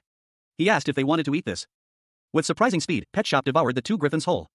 A satisfied grin spread across Pet Shop's face as he stood amidst the remains of his meal. He felt a surge of newfound power coursing through his veins. The power of the griffins now a part of him. He looked down at the last remaining griffin. And with a swift, decisive movement, he consumed it as well. Pet Shop reflected on his new abilities, realizing he had acquired a technique called Imitation Fist. The narration box revealed that Pet Shop had acquired a new skill, Imitation Fist. Pet Shop, also known as Mr. Kim, reflected on his past. He recalled a time in China when he learned a unique fist art, modeled after the forms of animals. He had believed that by practicing and familiarizing himself with imitation arts, using animals' bodies, he would become stronger. However, he soon quit. Even when copying animals, it was ultimately the human body that was being used. Besides himself, no one else could use animal body parts. He considered this time wasted, the most useless thing he'd ever done. Mr. Kim mused that martial arts were about using limited strength efficiently. For him, with his limitless strength, it was a shackle. His preferred method of combat was simply overwhelming his opponents with his raw power, without any martial techniques. Suddenly, a large bird of prey swooped down, attacking Mr. Kim. The massive bird's talons struck Mr. Kim, but he braced himself and countered with a powerful blow. The impact sent the bird reeling, its grip loosening. The fight was far from over. Mr. Kim, also known as Pet Shop, stood before a large, imposing creature. He smirked, stating that this was the first large animal he was testing as an opponent. Pet Shop launched a swift attack. A flurry of blows connecting with the creature's body, sending it reeling back with a powerful impact. The large creature fell to the ground, defeated. Pet Shop reflected on the demons he had consumed in the past, noting that they weren't just fishmen, there were also arthropods among them. This revelation led to a surprising discovery. His ability to absorb skills now extended to the crayfish's front legs, granting him a punch force 2,500 times stronger. He tested this newfound power, confirming its lethality even against large monsters. 2 griffins appeared, their presence menacing. Pet Shop prepared himself for another challenge. Mr. Kim, also known as Pet Shop, a man with the extraordinary ability to absorb the skills of creatures he consumes, revealed a predatory grin. His eyes, narrowed and gleaming, hinted at a plan forming in his mind. He pondered the abilities of the fire lizard he had recently eaten, specifically its capacity to spout blood from its eyes. His gaze fell upon a pufferfish, and a thought sparked within him. A young man with blonde hair, his face etched with concern, appeared on the scene. He watched, silently, as a brutal fight unfolded before him. The scene depicted a fierce melee, a flurry of blows and desperate defenses filled the air. His expression turned to one of disgust as he witnessed the crude nature of the combat. A large eagle, its eyes filled with disdain, observed the fight, commenting on its barbaric nature. The blonde young man, horrified, noted the stark contrast between this brutal style and the refined techniques of the saintess. His heart pounded, a new feeling washed over him, a realization that the teachings of the church state were unjust. Mr. Kim, also known as Pet Shop, pondered his abilities. He could tear iron apart with his bare hands, yet he found himself relying on martial arts. His thoughts continued, he possessed supernatural regeneration, but what good was it if he had to constantly dodge attacks? If an enemy had strong defenses, why not simply use his body to overwhelm them? A fierce determination hardened his gaze. He resolved to abandon his sword and rely solely on his raw strength. However, a blonde knight, his opponent, hesitated. She was a holy knight, a servant of the church, and such impulsive actions were against her principles. Mr. Kim, having won the fight, casually asked the knight if she had witnessed the battle. The knight, still shaken, could only manage a breathless teacher. Mr. Kim acknowledged her shock, stating there was no need for her to make a decision immediately. He then quoted Knight Kim's words, "The more cautious you are with worries, the quicker you are with making the decision the better." He confirmed that he was referring to her current situation. A griffin lay dead on the ground, its body riddled with wounds. Nearby, a lion, equally lifeless, was splayed out in a pool of blood. The griffin's lifeless eyes stared blankly upwards, an arrow pierced its chest. Its broken body surrounded by scattered feathers and the remnants of a shattered eggshell. The scene was a grim testament to a brutal battle. A young man with dark hair and a red tunic, along with a blonde woman in dark armor, approached the carcasses. The man examined a map. It's done. We've caught all of them in the places marked here, the man stated, pointing to checkmarks on the map. Let's head down now, the woman responded. Yes, teacher, the young man replied respectfully. The scene shifts to Santo Caballos, the Adventurers Guild. A young man, his expression a mixture of surprise and disbelief, stands before the guild building. He muttered to himself, questioning what he had just heard. A close-up reveals a C-rank adventurer's license nameplate, belonging to someone named Jack.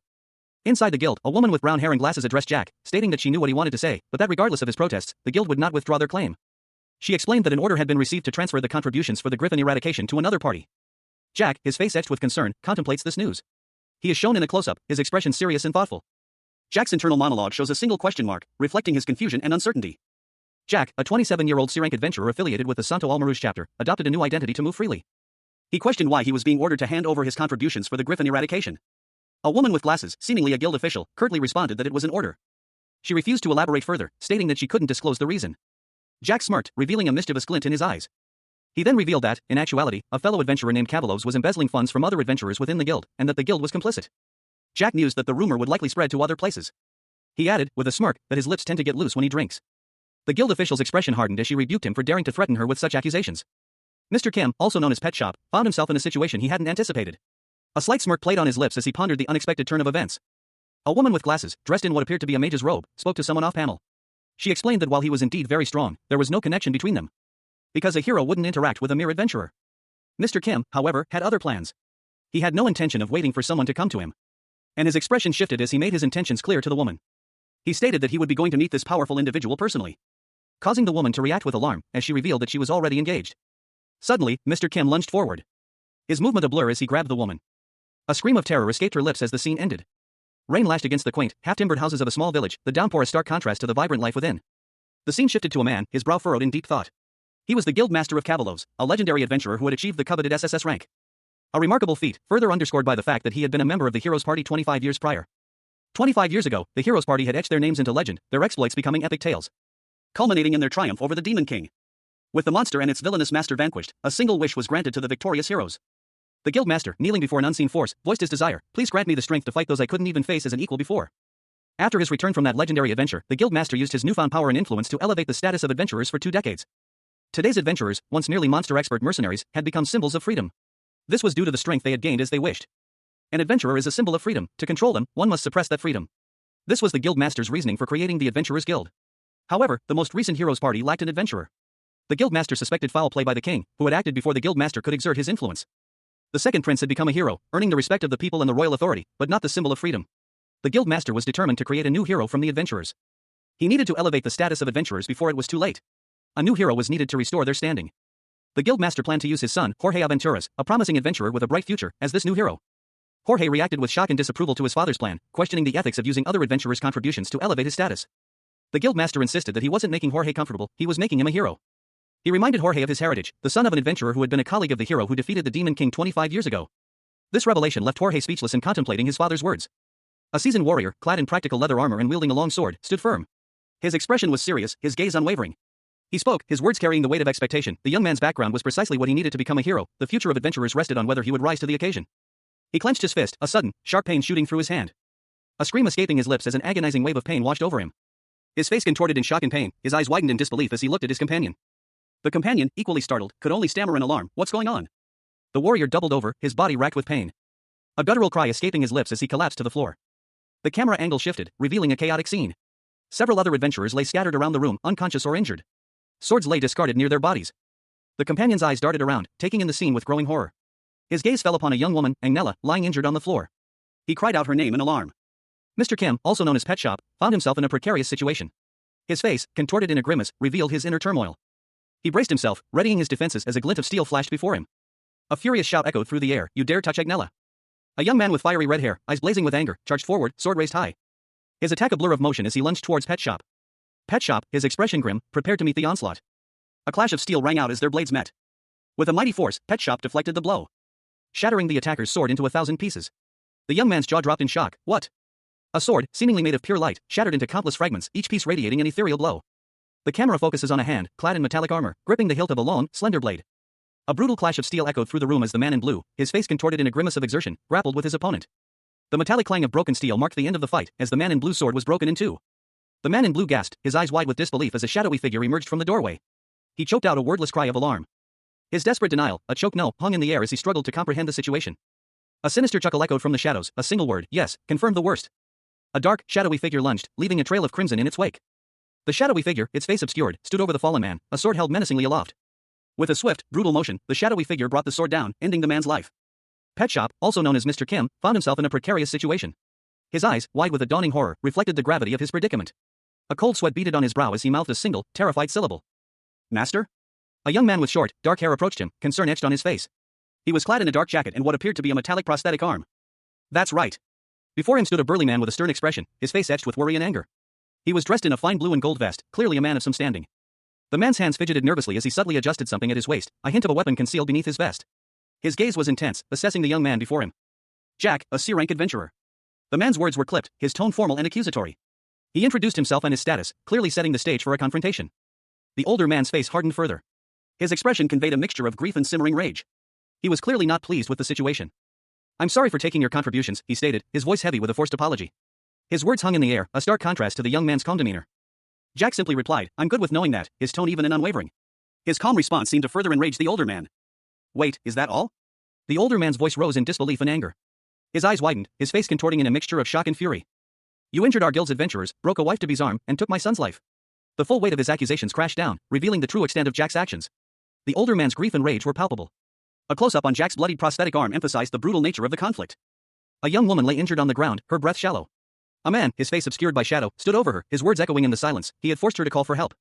The scene shifted to reveal another man, his face bearing the marks of a recent struggle. He calmly explained that he had killed the man who tried to kill him. Having heard the explanation, the man in the blue coat declared his departure. The man's departure left the other in stunned silence. His eyes widened in disbelief as he uttered a single, questioning word, what? His disbelief deepened as he exclaimed, that's it?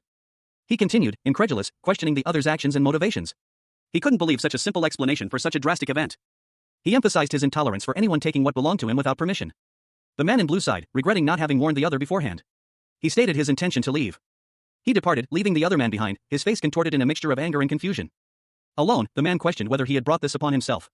He reflected that his dream wasn't for himself, but for the adventurers. A man, his face obscured by shadow, confessed to himself. His methods had failed, the sacrifices he'd forced for a greater cause ultimately stemming from his own greed. He clenched his fist. Blood trickling from a wound in his hand. Despite the pain, a defiant thought surged within him, but so what? His face contorted in rage as he recalled the devastation wrought upon his family. He seethed, his eyes blazing with fury. The bastard had not only destroyed his family but also stolen his future. His fury fueled a plan for revenge. He would summon the guilds, Bird of Paradise's Feather, Three-Piece Sword, Viridiable Youth Group, and Axis Cyclone. A large, imposing building stood before him, a symbol of power and authority. He vowed to steal the future of those who wronged him. Sen, a bystander, commented wryly, you can steal my future. Before becoming a holy knight, while still under the church's tutelage, a young woman's life was anything but peaceful. She sat on a bed, her blonde hair neatly tied back, dressed in a partially undone holy knight's uniform. Her expression was one of quiet contemplation. The instructors constantly berated her. Their words echoed in her mind, Holy Knight candidate P12. Do you know how many swords you've broken so far? Their criticism continued, focusing on her inability to control her exceptional strength. They pointed out that while her physical prowess was extraordinary, it was wasted on her inability to control it, rendering her unfit for the holy knights. The instructors lamented that she would be better suited to the wild, as a beast, than as a holy knight. Her teacher's words, however, contradicted the church's teachings. He had taught her to control her strength as she wished. Lost in thought, she looked out the window at the bustling city below. The scene was a stark contrast to her current predicament. Suddenly, a group of adventurers appeared, their excited chatter breaking through her reverie. They had arrived at the accommodations of C-rank adventurer Jack. Mr. Kim, also known as Pet Shop, found himself in a strange new world, a medieval-style town bustling with activity. He wore simple, dark clothing, his expression unreadable as he surveyed his surroundings. A slight blush creeping onto his cheeks as he was approached by a heavily armored figure. The newcomer's imposing presence filled Pet Shop's vision. The armored man, a stern-faced warrior with a lion emblem on his chest plate, loomed over Pet Shop, his expression a mixture of anger and grief. His clenched fist a testament to his barely contained fury. Of course, Pet Shop replied, his voice calm despite the situation. The warrior's face contorted in anguish. That youth was my son, he choked out, his voice thick with emotion. He continued, his voice laced with despair, you wouldn't understand, the emotions of a father who's lost his child. Pet Shop listened intently, his expression unreadable, before quietly stating, I understand. The warrior's eyes widened in shock. What? He exclaimed, his voice filled with disbelief. Pet Shop remained silent, a subtle smirk playing on his lips as he contemplated his next move. Pet Shop, a man known for his unique ability to absorb the skills of creatures he consumes, reflected on his past. He mused that he had created many orphans and widows, and they all spoke of revenge. Their words fueling his current actions. A grimace contorted the face of a large, bearded man, his eyes wide with fear and pain. Pet Shop, observing the scene, quietly wondered what had happened to the man. He smirked, stating that he was still alive, challenging the onlookers to guess his fate. With a sudden burst of energy, Pet Shop unleashed a powerful attack, creating an opening in his opponent's defenses. The bearded man's eyes widened in terror as he realized his vulnerability.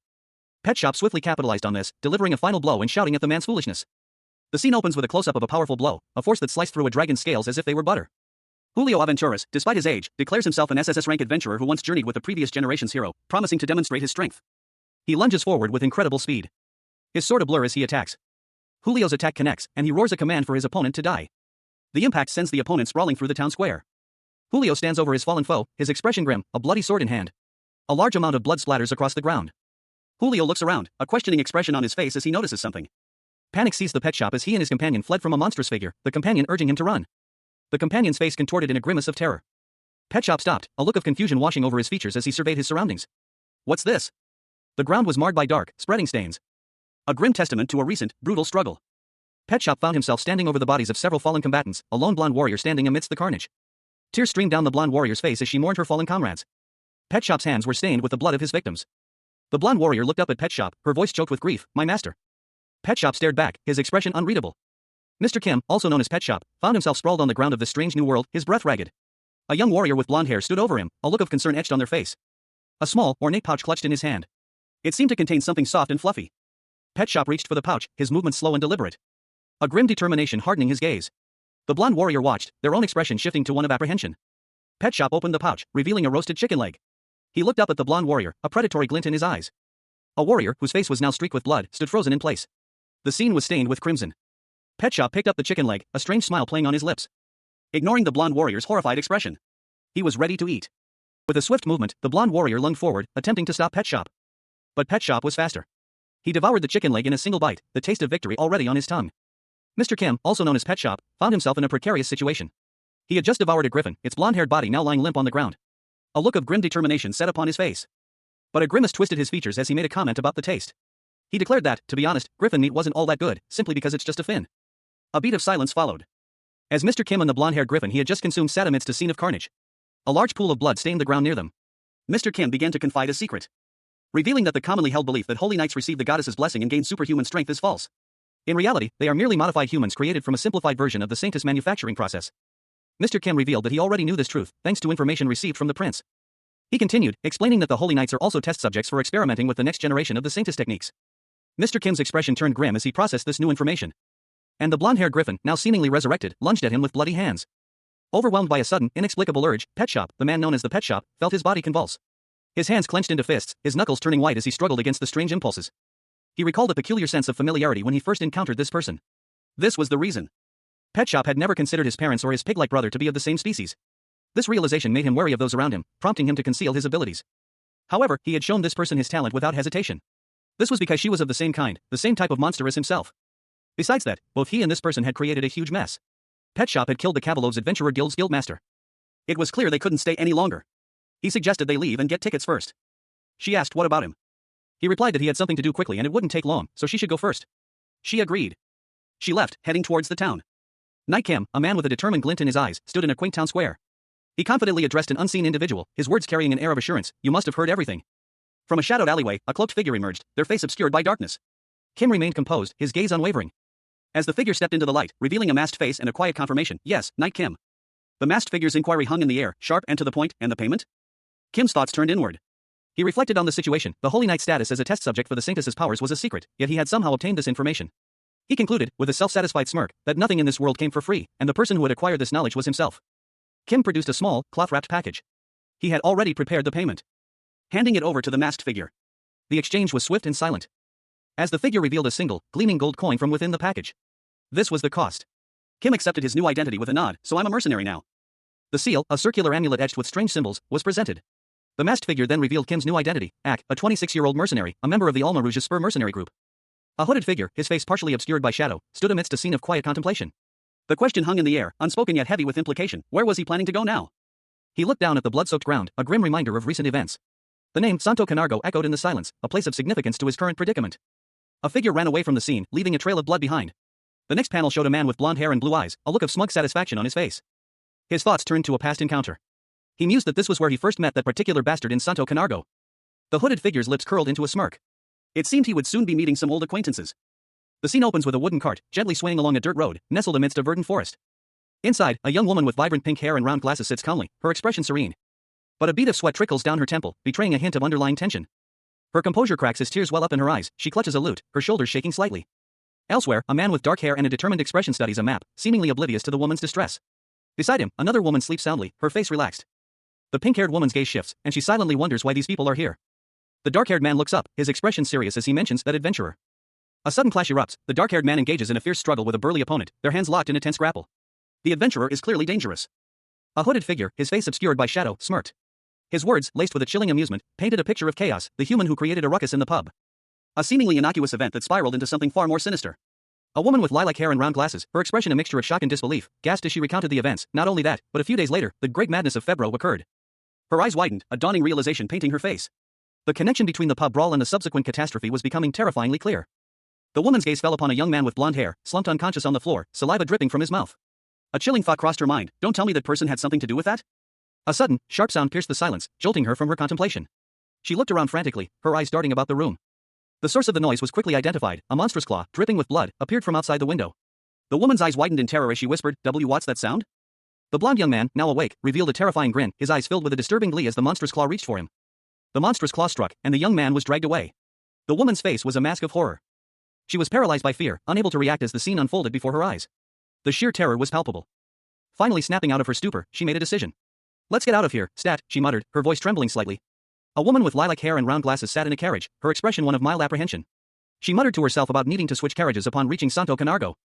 She continued her internal monologue, expressing a deep fear of becoming involved with the local populace, fearing for her very survival. A grim determination hardening her features as she resolved to endure the journey a little longer. Suddenly, a jolt rocked the carriage, and her eyes widened in alarm. She realized a dungeon had appeared nearby. The carriage approached a dark, ominous cave mouth, the entrance glowing with an eerie red light. The scene was ominous and foreboding. An older man with gray hair and a mustache sat at a large desk, his face etched with worry and distress. He was the Baron of Canargo. A younger man, blond and dressed in simple but sturdy attire, stood before him, questioning the Baron about the truth of a nearby dungeon. The Baron confirmed the existence of the dungeon, revealing that it had eroded a 500-meter-wide radius from the southern waterway. His face contorted in a mixture of fear and disbelief as he spoke of a dungeon of all things. An unseen individual, their face obscured, clenched their fist, a vein throbbing prominently. Their words, laced with disdain, revealed their thoughts. The adventurers, they felt, were undeserving of the benefits they reaped. The scene shifted to reveal Julio Aventuras, his back to the viewer, clad in ornate armor. Only his name was visible. An older man, his face etched with frustration and worry, was shown in close-up. His expression spoke volumes of his mounting anger. The narration boxes detailed the actions of a manipulative individual who established the Adventurers Guild, creating a system that allowed adventurers to operate with impunity. They were, in essence, above the law. The older man's frustration intensified. He blamed a mysterious bastard for the current state of affairs, his thoughts turning to the recent dungeon subjugation. The conversation continued, revealing that the adventurers were choosing safer, more lucrative missions, avoiding any risk. This was a point of contention for the older man. He expressed his anger at their refusal to accept more dangerous missions, particularly those commissioned by the territory's military. And their response was a dismissive "we'll see." His frustration boiled over into a curse. A young man in military attire burst into the room, interrupting the conversation. He addressed the older man formally. The young man apologized, but explained that he had been tasked with delivering something regardless of the situation. Mr. Kim, also known as Pet Shop, sat across from a stern-looking older man with silver hair and a prominent mustache. The older man leaned forward, his expression one of intense focus, a vein throbbing in his temple. His eyes wide with disbelief as he stared at something unseen before him. A gasp escaped his lips. "That's..." A look of dawning realization spread across his face, morphing into a wide, almost manic grin. A sinister gleam shone in his eyes. He erupted into laughter. "Ha ha ha ha ha. Julio Aventuras. Hearing that the lunatic is dead, I feel refreshed." A younger man, dressed in dark, knightly attire, stood silently beside him. "You did well, Knight Kim. As expected, you're different from the rest as a knight among knights." A blond young man, seemingly of noble birth, entered the room. He addressed the older man, his voice soft but firm. "Your Grace, teacher is not using that name at this time." The older man chuckled. "Oh, haha. Of course. Let's pretend to not have heard what I just said then. Then, Sir Jack Dot." The older man continued, his tone shifting to one of annoyance. "Please don't use Sir for a mere mercenary." He sighed, then addressed Knight Kim directly. "All right, Mercenary Jack. Then, I'll tell you what the situation is like in Santo Canario currently." A hand reached out, seemingly to gesture towards something off-panel, signaling the start of a new chapter. A dark, ominous cave mouth, labeled dungeon, opened into a fiery chasm. The narration box explained that this dungeon was the largest organism in the Elmwood Forest, possessing a strange structure. Similar to an earth nautilus, it grew from below. And as it consumed soil, it created a spiral maze as its shell. Once sufficiently developed, it emerged from the ground and used pheromones to lure monsters. These monsters, weakened by the dungeon's magic, became shields protecting the dungeon's true body deep within. The dungeon trapped monsters, which then attacked surrounding areas. This was called a dungeon overflow. While consuming soil and growing, the dungeon collected gemstones and minerals. The dungeon's magic also fostered rare plants, attracting adventurers and making dungeon overflows rare. However, the citizens and lord of the territory, unaware of when the dungeon would overflow, desired its swift defeat. The narration box explained the precarious situation in Santo Camargo. To maintain consistent profits, adventurers needed to easily conquer the dungeon, but this was proving difficult.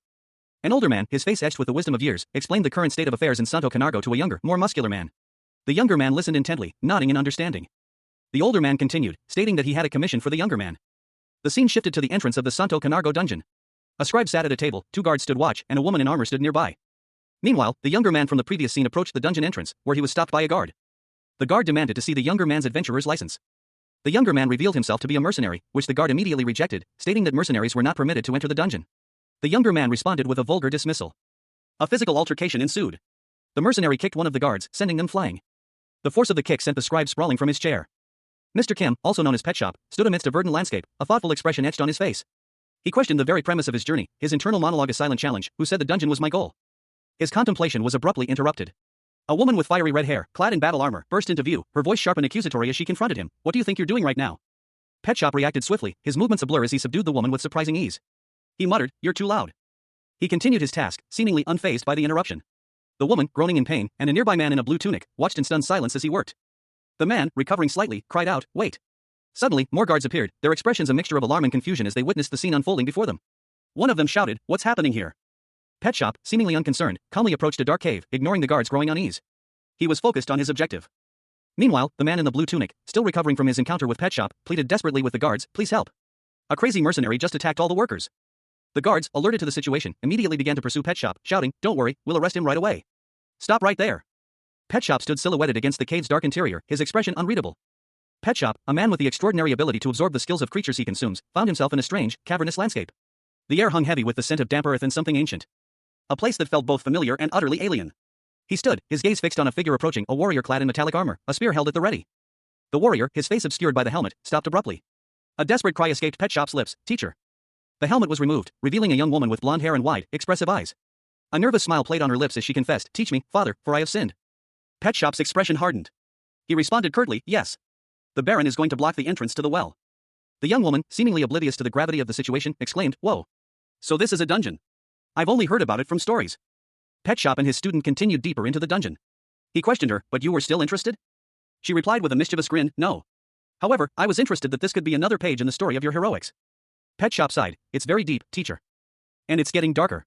However, using dragon eyes, I can use mana and check the surroundings." As Pet Shop, Mr. Kim, observed his companion, he noted a transformation in her eyes, a change he had anticipated. A transformation that was immediately followed by an excited cry of "Teacher." From the shadows emerged a monstrous 3-headed dragon, its presence filling the cavern with an aura of menace. The sheer size and ferocity of the beast were enough to make even the most seasoned adventurer tremble. But Pet Shop and his companion stood their ground, their resolve unwavering. A confident smirk played on Pet Shop's lips as he thought, "This is just the start." Not long before, a scene unfolded in an opulent room. A man, seated on a plush sofa, listened intently as a young woman and a dark-haired man presented their request. The man's expression was one of quiet contemplation, his gaze fixed on the pair before him. The young woman, her blonde hair catching the light, voiced a concern regarding territorial laws and contract assaults on the lord. The older man, in response, explained that adventurers, unlike citizens, were not subject to these laws, viewing them as outsiders who only sought to benefit from the territory's advantages. The young woman, accepting the explanation, agreed to proceed with their plan. The older man added that she would be temporarily appointed as a guard for the day. He stressed the urgency of their task, warning that any expansion of the dungeon would contaminate the water supply, jeopardizing the citizens' well-being. Pet Shop, a man known for his unique ability to absorb the skills of creatures he consumes, found himself in a precarious situation. He stood defiantly, his expression resolute, amidst a pair of menacing, crimson-scaled dragons. Beside him stood a blonde woman, her face partially obscured, but her posture suggesting a shared apprehension. His gaze was unwavering, a storm of determination brewing within his eyes. Pet Shop was assessing the situation, his mind already calculating the potential risks and rewards. He calmly suggested to his companion that she should attack first. The weight of the situation did not seem to faze him. She readily agreed, a mischievous glint in her eyes. Launching a swift attack. However, the dragons proved to be more resilient than anticipated. Her assault was met with surprising resistance, causing her to recoil in pain as the dragon's claws tore into her flesh. A wave of agony washed over her as she collapsed to the ground, her body racked with pain. Her screams echoing through the desolate landscape. A horrifying transformation began to take place. Her body contorted, her features shifting into something monstrous. Revealing a grotesque, dragon-like creature with glowing eyes and sharp claws. The transformation was complete. Pet Shop, a man known for his unique ability to absorb the skills of creatures he consumes, found himself in a strange new world. He observed a monstrous creature before him, its form shifting and changing. A transformation similar to his own, yet distinctly different in method. He noted the contrast between his own ingestion-based transformation and this creature's seemingly spontaneous shift. Another individual, a blonde-haired man, watched the spectacle unfold. He mused that if the creature's transformation was the result of experiments, it might be akin to a surgical transplant. Suddenly, a blood-curdling scream pierced the air. As the blonde man's face contorted into a monstrous visage, his features shifting and twisting into something horrifying. His transformation was complete. Pet Shop, witnessing the grotesque metamorphosis, muttered to himself, recognizing the creature as an Animorph cockroach. The Animorph cockroach launched a powerful attack, sending the blonde man sprawling to the ground. His fall seemingly endless as he plummeted into the chasm below, where he was immediately beset by a pack of monstrous creatures emerging from the darkness. Their chilling cries echoed through the cavern. As the Animorph cockroach continued its relentless assault, its monstrous form shifting and changing with each attack. The creature roared, its gaping maw a terrifying sight, as it prepared to strike again. A monstrous creature, its skin the color of dried blood and eyes glowing with malevolent red light, lunged from the shadows, its gaping maw aimed at a blonde-haired individual. The creature's attack was swift and brutal, its powerful jaws clamping down on its prey. But the blonde-haired individual was not defenseless. With surprising strength, they fought back against the creature's crushing grip. A fierce struggle ensuing as the two grappled in a desperate dance of survival. Suddenly, a blinding flash of light erupted from the blonde-haired individual. A powerful energy coursing through their body.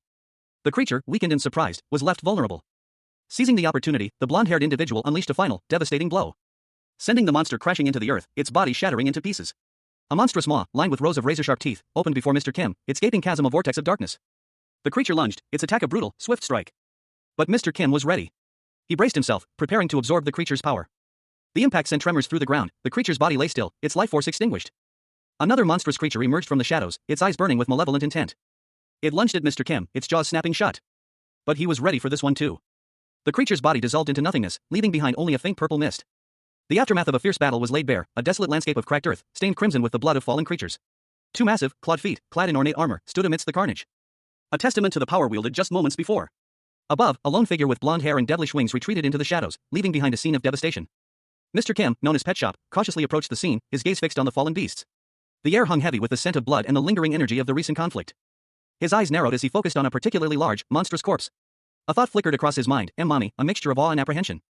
The blonde woman, visibly exhausted, panted heavily, her expression a mix of pain and grim determination. She had clearly been pushed to her limits. He turned to the blonde woman, a question forming in his mind, are other holy knights like this? She responded with a curt, huh, clearly annoyed by his inquiry. The woman explained, this? No, it's just me. The other comrades only had their muscles and tissues minorly transplanted. The woman continued, explaining that obtaining a mimic was exceptionally difficult, although it allowed her to maintain a human form, causing scandals due to the cost. Mr. Kim, also known as Pet Shop, carefully examined an illustrated book. He confirmed a particular detail, it was definitely in the illustrated book. Meanwhile, a monstrous creature was described in the book. Its characteristic ability was to transform into different organisms and objects, often taking the form of treasure chests to ambush unsuspecting adventurers. Pet Shop and a blonde-haired elf-like creature conversed. The elf explained that remembering the past was difficult. Pet Shop responded, no, I had my memory wiped, so that's all just what I've heard, so it's nothing. He added, then that's fine. The elf looked up at Pet Shop, seemingly in distress. As Pet Shop stood over them, a large, monstrous maw opened beneath the elf. Pet Shop examined the creature's remains. He mused, it's something I couldn't even read about in the illustrated book. Did it change because of the dungeon's magic? He decided, let's have a taste. Pet Shop opened his mouth wide, preparing to eat. And devoured the creature. Mr. Kim, also known as Pet Shop, found himself in a precarious situation. His face, marred by cuts and bruises, held a grim determination. The harsh lines etched into his skin spoke of recent battles, yet his eyes, the weary, burned with an unwavering resolve. His gaze sharpened, a flicker of surprise crossing his features as he took in his surroundings. A guttural sound escaped his lips as he tasted the strange flesh, a sound of disgust and revulsion. He struggled to breathe, his chest heaving as he wrestled with the unfamiliar substance. Saliva dripped from his chin, his eyes wide with a dawning realization. This was no ordinary monster meat. He realized it was imbued with the dungeon's magic. Pet Shop pushed himself up, his expression hardening. These weren't just ordinary creatures, they were something far more sinister. They were magically enhanced biological weapons. He couldn't absorb their power, it was impossible. The texture was utterly repulsive, like biting into a scouring pad. Mr. Kim, also known as Pet Shop, experienced a bout of indigestion. He reflected on the unusual nature of his current predicament.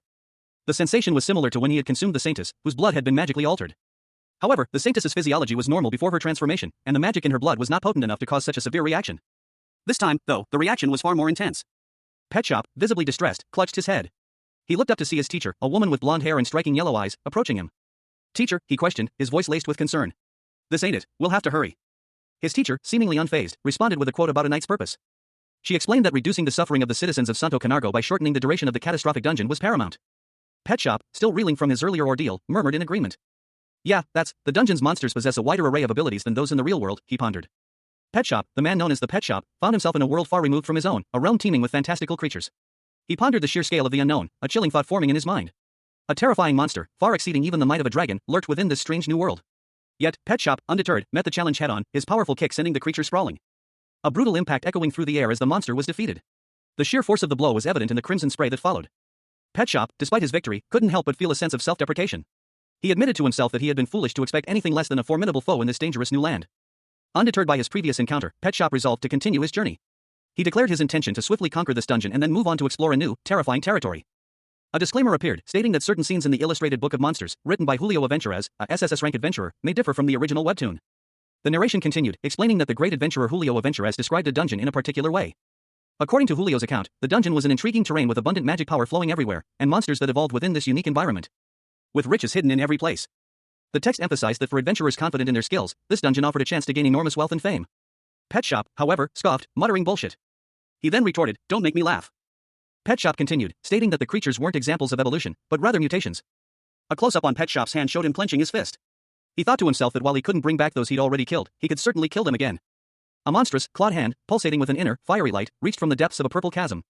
The hand belonged to a creature whose form remained unseen, but its power was undeniable. As Pet Shop, the man known as Pet Shop, braced himself against the onslaught. His expression was grim, his body tensed, ready to face whatever emerged from the abyss. A monstrous, red-scaled arm, tipped with wicked claws, was already lunging towards him. The creature's attack was swift and brutal. The sheer force of the blow sent tremors through the very ground beneath Pet Shop's feet. Pet Shop, however, was not defenseless. He met the creature's attack head-on, his own power erupting in a wave of dark energy. A clash of immense power tore through the earth, leaving a trail of destruction in its wake. A young man, his face etched with worry, emerged from the dust and debris. He looked up at Pet Shop, his voice filled with desperate hope. "Are you part of the rescue squad? My colleagues are inside." Pet Shop responded with a single, chilling sentence, "You die too." With a swift, brutal movement, Pet Shop unleashed a devastating attack, obliterating the young man in an instant. Pet Shop, his gaze unwavering, calmly explained, "Look carefully. He's an undead." Pet Shop, also known as Mr. Kim, stared down at the corpse. A gaping hole marred the creature's chest, yet, surprisingly, a faint pulse still lingered. He muttered to himself, momentarily forgetting the gruesome sight before him. He reached out a hand, his fingers brushing against the pulsating, purplish-red flesh of the dungeon wall. The texture was strangely organic, almost alive. Pet Shop examined the dungeon's strange, living walls. He realized that, despite its appearance as a mere cave, the dungeon itself was a living organism. A thought struck him. By utilizing the recently deceased creature's abilities, he could pinpoint the dungeon's vital points. It seemed they were close to their destination. A dark, viscous substance dripped from Pet Shop's arm, a byproduct of his newly acquired ability. The glow emanating from his arm indicated a significant power surge. He reported his progress to his teacher, Fjorkard, noting the surprisingly rapid advancement through the dungeon. Fjorkard expressed astonishment at Pet Shop's speed, pointing out that even experienced adventurers typically require 12 hours to traverse a 500-meter deep dungeon. The scene ended with Fjorkard mentioning the name of the dungeon, Fjorkard. Pet Shop, a man with the extraordinary ability to absorb the skills of creatures he consumes, found himself in a strange, new world. He stood before a figure, his expression a mixture of defiance and weariness. The figure, a woman with blonde hair, apologized for a previous slight. Pet Shop, however, remained unmoved, his thoughts turning to the one who had bestowed upon him this unique power. He reflected on his relationship with the person who gave him his abilities, remembering their combative past more than any camaraderie. A sudden burst of speed and motion interrupted his thoughts. A figure, clad in gleaming armor, hurtled past, a blur of motion. The armored figure was engaged in a fierce battle, his opponent a monstrous creature of immense size and power. The armored warrior fought with a reckless abandon. Pet Shop watched, his expression hardening as he witnessed the brutal exchange. The armored warrior, despite being outmatched, fought with unwavering determination. A monstrous eye opened, radiating an aura of immense power. Pet Shop's resolve strengthened as he recognized the warrior's courage. The battle raged on, a whirlwind of blows and desperate defenses. The warrior, despite his injuries, continued to fight with a ferocity that defied logic. A dark, ominous presence emerged from the ground, a swirling vortex of darkness. Pet Shop watched, his face a mask of grim determination. A memory surfaced, a sorrowful remembrance of his teacher. The weight of the past settled heavily upon him. A blonde woman, her face partially obscured, turned to a dark-haired man clad in reddish-brown armor. She questioned whether the person they were discussing had already arrived. The armored man, his expression smug, confirmed the woman's suspicions with a subtle lick of his lips. A shadowy figure of a warrior loomed behind him, suggesting a recent confrontation. He stated that while the person was gone, what he left behind remained within him. The blonde woman and the armored man stood before a large, ancient-looking stone gate, set within a crumbling structure. She observed that the building style suggested an age exceeding 150 years. The woman speculated that the dungeon had consumed an entire village long ago, and that the undead they encountered might have been its former inhabitants. The armored man countered that one particular undead creature was too recently deceased to be considered an ancient resident. He was likely an adventurer from an outside guild. He surmised that the hole in the undead adventurer's chest indicated a powerful monster lay ahead. The woman, now visibly apprehensive, acknowledged the man's assessment. Pet Shop, the man known for his unique ability to absorb the skills of creatures he consumes, and his companion, a blonde woman, emerged from a large, imposing gate into a mysterious world. The gate, seemingly carved from dark stone, stood ajar, revealing a landscape of purple hues and ominous shadows. Their eyes fell upon a creature unlike any they had ever seen before. A large, reptilian beast with dark, leathery wings lay sprawled on the ground, its crimson eyes glowing ominously in the dim light. The creature raised its serpentine neck, revealing a fearsome head with rows of sharp teeth. Pet Shop's companion gasped, whispering, "Dragon." The massive creature loomed over them, its shadow engulfing them in darkness. Pet Shop, however, remained calm, his expression thoughtful. He muttered to himself, "No. Is it an organism that looks like a wyvern?" His companion, startled by the creature's size, exclaimed, "What?" It's this enormous, but it isn't a dragon? Pet Shop, ever the pragmatist, began to analyze the creature's features. Look closely, he explained, because its wings are connected to its front legs, it's a wyvern, not a dragon. No, if we're trying to be accurate, it might be similar to a wyvern, but like other organisms in the dungeon, it's probably not a normal beast. His companion, eyes wide with a mix of fear and fascination, listened intently. Pet Shop continued his analysis, pointing out the creature's distinct features: snake's body, bat's wings, horned lizard's head, frog's legs. It's one animal, but it's not one. Mr. Kim, also known as Pet Shop, found himself in a dark dungeon, his gaze fixed on something enormous in the distance. A furrow creased his brow as he pondered the creature's origins. Was it a chimera, grotesquely inflated by some mad mage's spell, or a bizarre fusion of creatures warped by the dungeon's magic? Regardless of its creation, one thought consumed him. A wave of disgust washed over him as he stared at the creature's unpleasant form. It was a truly repulsive sight. The creature's appearance was unsettlingly familiar. Like looking into a distorted mirror. Pet Shop found the creature's arrogant reign over the dungeon, given its ridiculous form, utterly disgusting. This was the strongest disgust he had ever felt, surpassing even the memory of his brother's childish boasting. Meanwhile, other adventurers, facing the same monstrous threat, looked to their leader for guidance. "Teacher, what should we do?" one of them asked anxiously. Pet Shop, however, felt a surge of determination. He declared, "Step back. I'll be its opponent." He saw this monstrous chimera as a perfect opportunity, a sizable sandbag on which to unleash his pent-up anger. He would be a similarly sized opponent. Pet Shop, the man known as the Pet Shop, continued his gruesome feast. He absorbed the giant dinosaur's lungs and vessels. Then the troll's bone marrow, followed by an ogre's muscles and the fire lizard's outer skin. The various magical energies coalesced within him, transforming his very being. All in one. A dragon. Pet Shop's transformation was complete. He had become a fearsome dragon, ready for an all-you-can-eat buffet. A terrifying maw opened, promising a feast of unimaginable proportions. Meanwhile, elsewhere in this strange world, a mercenary and his employer stood before a cave, the air thick with tension. The mercenary, clad in silver armor, held a spear. The employer, a man in a blue shirt and glasses, seethed with anger. He cursed the mercenary for his reckless behavior. Suddenly, the ground shook violently. The mercenary and his employer braced themselves. Fear etched on their faces as they wondered what cataclysmic event was unfolding. A fierce confrontation unfolded between two formidable creatures. A crimson dragon, its scales shimmering with an inner fire, faced off against a sleek, blue aquatic dragon, its eyes glowing with an eerie red luminescence. The red dragon, poised to strike, its massive wing partially obscuring the view. The blue dragon suddenly lunged forward, its attack swift and unexpected. The impact was brutal, the blue dragon's assault leaving a visible mark on its opponent's face. A silent moment followed, filled with anticipation. As the blue dragon's attack continued, its movements a blur of motion. Its powerful jaws clamping down on the red dragon's wing. The red dragon, now clearly wounded, fell back, its crimson scales dulling slightly. Its powerful body slumped against the wooden structure. The scene shifting to focus on the dragon's wing, its intricate pattern of scales visible in detail. The final panel showing a close-up of the dragon's wing, highlighting its texture and the damage inflicted by the blue dragon's attack. Mr. Kim, also known as Pet Shop, found himself in a strange, new world.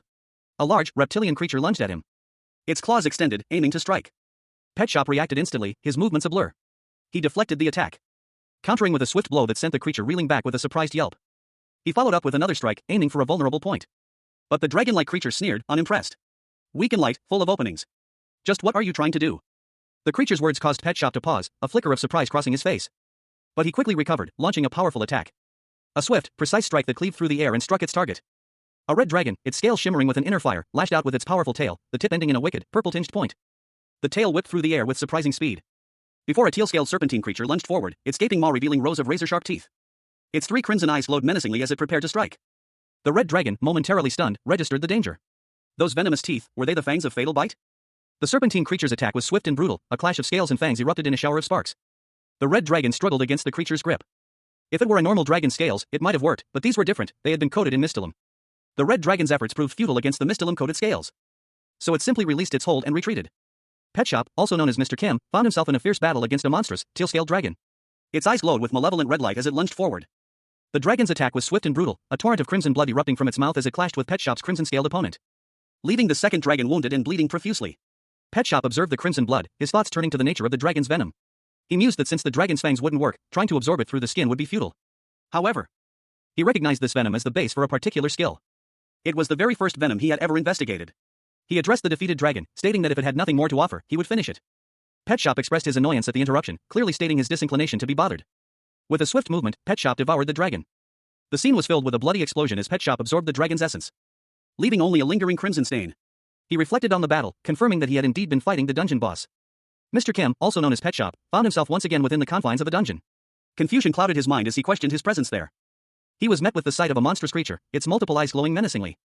A large, serpentine beast with a teal hide. A memory surfaced, he recalled a past encounter. Pet Shop engaged the creature, his movements swift and decisive. A brutal battle concluded with the monster's demise, its body riddled with wounds. A dark hole appeared where Pet Shop had struck. Pet Shop stood over his fallen foe, a faint glow emanating from his body. A young woman watched from a distance. He turned, his gaze meeting hers. A look of concern etched itself onto her face as she approached. The young woman, his student, inquired about his well-being. Pet Shop remained silent, lost in thought. He reflected on the strangeness of the encounter, noting the creature's unsettling laughter before its death. He wondered if it had all been an illusion.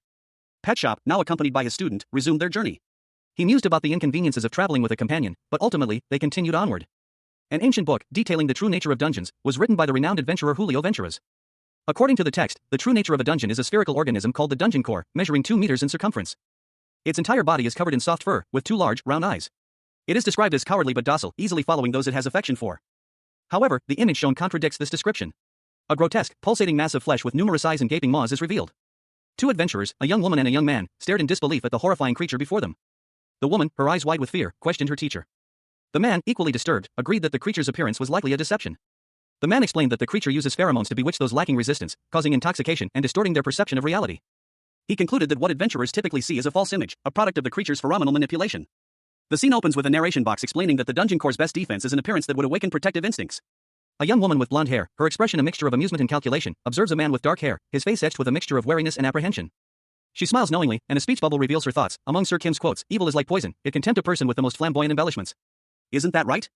The man, seemingly taken aback, responds with a hesitant, almost nervous agreement, sure, that's. He continues, his internal monologue revealing his bewilderment, who on earth came up with these cursed quotes. This is a very bizarre situation now. The man, seemingly bracing himself, says, well, before that. He draws a large cleaver, the action emphasizing his resolve. The blonde woman points to a grotesque, multi-eyed creature. She simply states, yes.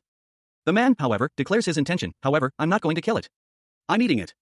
The woman reacts with shock, what? The man, seemingly unfazed, simply replies, of course. Pet Shop, a man known for his unique ability to absorb the skills of creatures he consumes, found himself in a dark, cavernous dungeon. He stood over a slain monster, its many eyes staring blankly upwards. A large, muscular orc stood behind him, his expression grim.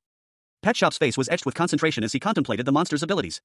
Sweat beaded on his brow, his eyes wide with a mixture of curiosity and apprehension. He began to visibly swell, his features distorting as he absorbed the creature's essence. A wave of power coursing through him as he processed the new skills. A narration box explained that the dungeon was, in fact, the physical manifestation of a dungeon core, its shell a part of the core's body. If the core failed, the dungeon's magic would cease, and the dungeon itself would collapse. According to an illustrated book, the average time for such a collapse was 48 hours. Pet Shop realized that escaping the dungeon within 48 hours without monsters was impossible. He and the orc began to run. They raced towards a large opening in the dungeon floor, a shaft of sunlight visible from below. Pet Shop, his face alight with relief, pointed towards the exit. He exclaimed that they had made it out in only 3 hours. He then added that their escape was actually faster than when they entered the dungeon. Mr. Kim, also known as Pet Shop, found himself in a precarious situation. He stood before a formidable line of armored soldiers, their spears pointed menacingly at him. A blonde-haired woman emerged from a nearby cave, her expression one of anxious concern. Meanwhile, a helmeted soldier addressed him, his voice firm and unwavering. He demanded to know if Pet Shop was indeed the mercenary Jack. Another man, with glasses and a worried expression, appeared, accusing Pet Shop of attacking a member of the Adventurers Guild. His words were laced with anger and disdain. Pet Shop, however, remained calm and collected. He looked at the soldiers, a hint of amusement in his eyes, and declared that their efforts were futile. He confirmed his identity as mercenary Jack. And allowed himself to be apprehended, his expression betraying no sign of fear or resistance. Heavy metal shackles were placed on his wrists. Pet Shop was escorted towards a waiting carriage. And placed inside. He sat quietly, his thoughts hidden behind a stoic facade. Inside the carriage, Pet Shop sat alone, a thoughtful expression on his face. He seemed to be contemplating his next move. The carriage began to move, carrying Pet Shop away to an unknown destination. His journey, however, was far from over. A close-up on a pair of handcuffs clasped around a wrist. The image is dynamic, with motion lines suggesting a sudden, forceful restraint. The perspective shifts to reveal a young man, seated and bound, his expression obscured by shadow. The setting appears to be a stark, dimly lit interrogation room. A thought bubble above him reveals his internal monologue, that's right, this has happened to me before. A ship, its sails billowing in the wind, cuts through the tranquil waters under a serene sky. The vessel glides effortlessly across the ocean's surface. On board, 2 men stand at the railing, observing the peaceful seascape. One of them, with dark hair, speaks to his companion. Meanwhile, a woman with pale pink hair and glasses plays a lute, her music adding to the ship's tranquil atmosphere. Her melody drifts through the air.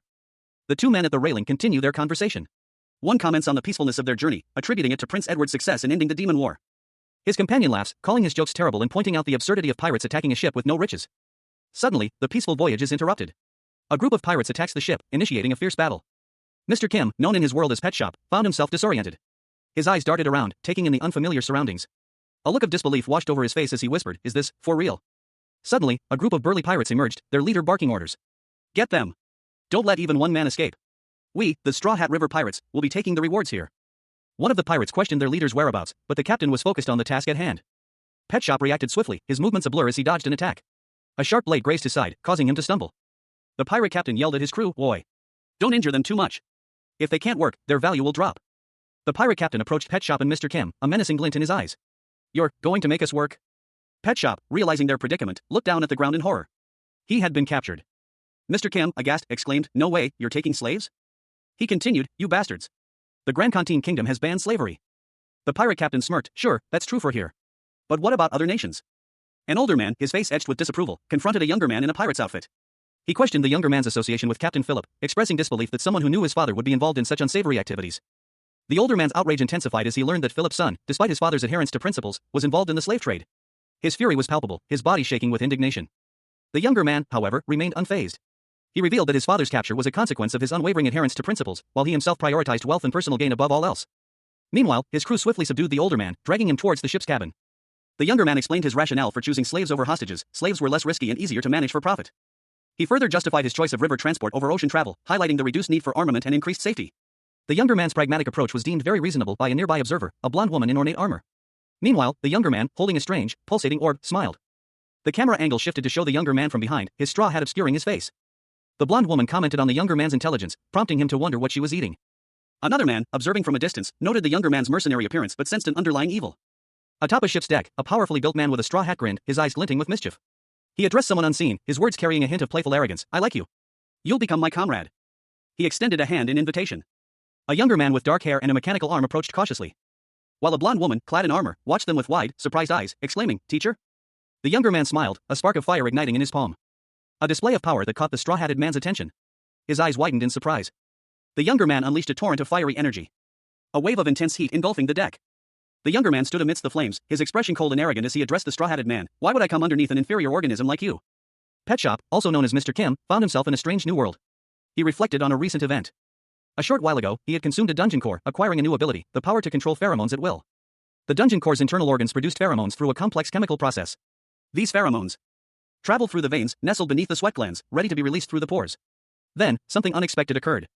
Pet Shop's thoughts raced as he considered the unique physiological characteristics of various creatures. Dragons, for instance, synthesize flammable substances internally, but because this process occurs in their stomachs, they can only expel it from their mouths. Lizardmen, on the other hand, produce a viscous mucus from their sweat glands, requiring significant pressure for expulsion. Meanwhile, enormous dinosaurs possess countless arteries to efficiently transport blood from their hearts. Pet Shop realized he could combine these traits. He could absorb the dragon's flammable substances into his bloodstream using the dungeon core's chemical production system. Then, using the dinosaur's circulatory system, transport it to every sweat gland in his body. The sweat gland's pressure, combined with the flammable substance's reaction to atmospheric oxygen, would allow him to spurt fire from his hands. A triumphant grin spread across his face. However, a sudden realization struck him. He had been apprehended shortly after leaving the dungeon by soldiers under Baron Canargo's command. Pet Shop, known for his unique ability to absorb the skills of creatures he consumes, found himself in a precarious situation. Handcuffed and seemingly compliant, he pondered his predicament. If it wasn't because of that, why would I have let them put handcuffs on me so obediently? Suddenly, a surge of fiery energy erupted from within him. A volcanic force shattering his restraints. A smirk played on Pet Shop's lips as he unleashed this raw power. This was met with cries of alarm from his captors. "Leader! Shit! It's fire magic! Quick, use magic that can counter fire!" One of the pirates, his face contorted in pain, was engulfed by the flames, while another frantically began to channel his own magic, a glowing circle of runes forming beneath his hands. A blonde woman, clad in dark armor, appeared, her sword drawn, ready to intervene. Her swift strike sending one of the pirates sprawling to the deck. The blonde woman, her face flushed with exertion, glared at the scene before her, a fierce anger burning in her eyes. "You bitch!" The remaining pirates, sensing the shift in power, charged towards the blonde woman, weapons raised. A fierce battle raged on the deck of a ship. One man, clad in simple garb, found himself on the defensive, his shield shattered, as his opponent's blades rained down. Meanwhile, a blonde woman, her face a mask of grim determination, knelt amidst the chaos, her own blade poised to strike. Her piercing blue eyes scanned the scene, assessing the situation with deadly precision. With a swift, decisive movement, she lunged forward. The blonde woman gripped her sword, a strange, unfamiliar feeling washing over her. It was the sensation of wielding a blade, yet somehow different from anything she had experienced before. A wave of confusion washed over her as she wondered about this new feeling. This strange sensation, this feeling, it was exactly what she had been searching for. Her gaze shifted to a dark-haired man standing nearby, his hands outstretched, emanating a dark purple aura. The dark-haired man, seemingly overwhelmed by some unseen force, stumbled backward, plummeting into the sea. A nearby pirate, witnessing the event, cried out in alarm, realizing the dark purple cloud was poison. He roared at his crew to retreat to their other boat, desperate to escape the deadly cloud. Having escaped the poison, the pirate looked back at the ship, a question mark forming in his mind as he wondered if the danger had truly passed. Mr. Kim, also known as Pet Shop, stood defiantly, his back to the viewer, a red bandana tied around his forehead. A faint cloud of smoke swirled around him, hinting at a recent struggle. He braced himself, sweat beading on his brow, a powerful blow impacted his face, sending him reeling backward. He stumbled, his body impacting the deck of a ship, a struggle ensuing with another man. The struggle continued, culminating in Mr. Kim being thrown overboard. He plunged into the water below. Meanwhile, another man, seemingly uninjured, observed the scene from the ship. He muttered to himself about creating a paralysis gas using a blend of chemicals, and also mentioned the ability to create a poison spray or smokescreen. The scene shifts back to Mr. Kim, who is now facing a large, muscular orc. The orc prepares to strike. The orc's attack is shown, resulting in a fiery explosion. Mr. Kim, also known as Pet Shop, lay injured on the deck of a ship, a small knife clutched in his hand. A trail of dark, scorched earth marked his passage. Flames erupted from his legs as he propelled himself forward with surprising speed. The flames intensified, leaving a fiery trail in their wake. A powerful burst of energy propelling him through the air. He landed with a powerful impact, his body absorbing the force of the fall. His sword lay discarded nearby. A realization dawned on him, he could use the fire on his legs to propel himself. I can use fire on my legs to propel myself, he thought. He considered the implications. I can probably even leap without using any of my leg muscles, he mused. Pet Shop stood, a smirk playing on his lips. Two young women watched him from a distance. One of them exclaimed, "Oh, Father Kim, we missed you." The other woman, startled, whispered, "Why are you here again?" A chaotic scene unfolded on the deck of a ship. Several figures lay sprawled on the wooden planks, blood staining the surface. A fierce struggle had clearly taken place, leaving a trail of carnage in its wake. Amidst the chaos, a man with dark hair and reddish-brown armor, along with a blonde woman in teal armor, sat on the deck. They expressed their gratitude to a shorter, dark-haired man in a captain's uniform who stood before them. The blonde woman thanked him profusely for saving them. The captain, seemingly unfazed by the carnage, instructed them to clean up the area so they could depart. The blonde woman, however, seemed troubled. She quietly addressed the man in reddish-brown armor as teacher. The blonde woman's gaze fell upon her sword, which she picked up. A look of surprise washed over her face. She noted a strange feeling, a sensation that the sword felt like a part of her body. This was unlike anything she had experienced before. She observed that the wound on the corpse was unusually clean. Comparing it to previous battles, she realized that the wounds she inflicted were now far cleaner and more precise than before. She stood on a small cliff overlooking the ocean, her sword held firmly in her hand. Back on the ship, the man in reddish-brown armor and the blonde woman sat together. He pondered the events that had transpired, unable to fully grasp what had happened, despite his attempts to understand. A young man with short, dark hair, clad in a reddish-brown tunic, held a pulsating, crimson organ in his gloved hand. Beside him stood a blonde woman with striking blue eyes, her expression a mixture of curiosity and apprehension. "Do you know what that feeling signifies?" she asked, her voice laced with a hint of concern. The young man, seemingly unfazed, replied, "It means that you're learning your body's movements." He frowned slightly, a thoughtful expression crossing his features. The blonde woman's previous statement seemed to have given him pause.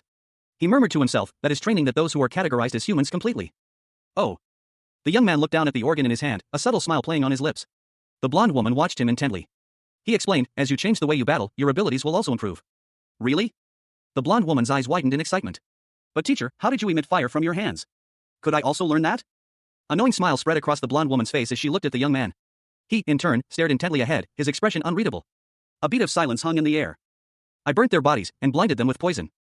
And drowned them by paralyzing them." He continued his internal monologue. "As she develops, she's losing more of her humanity. When she's finished developing."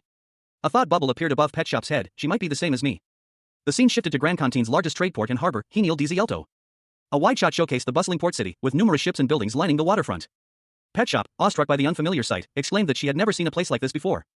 Pet Shop, still marveling at the harbor city, asked her teacher if they had ever been to such a place before. Suddenly, a splash interrupted their conversation, a figure tumbled into the water nearby.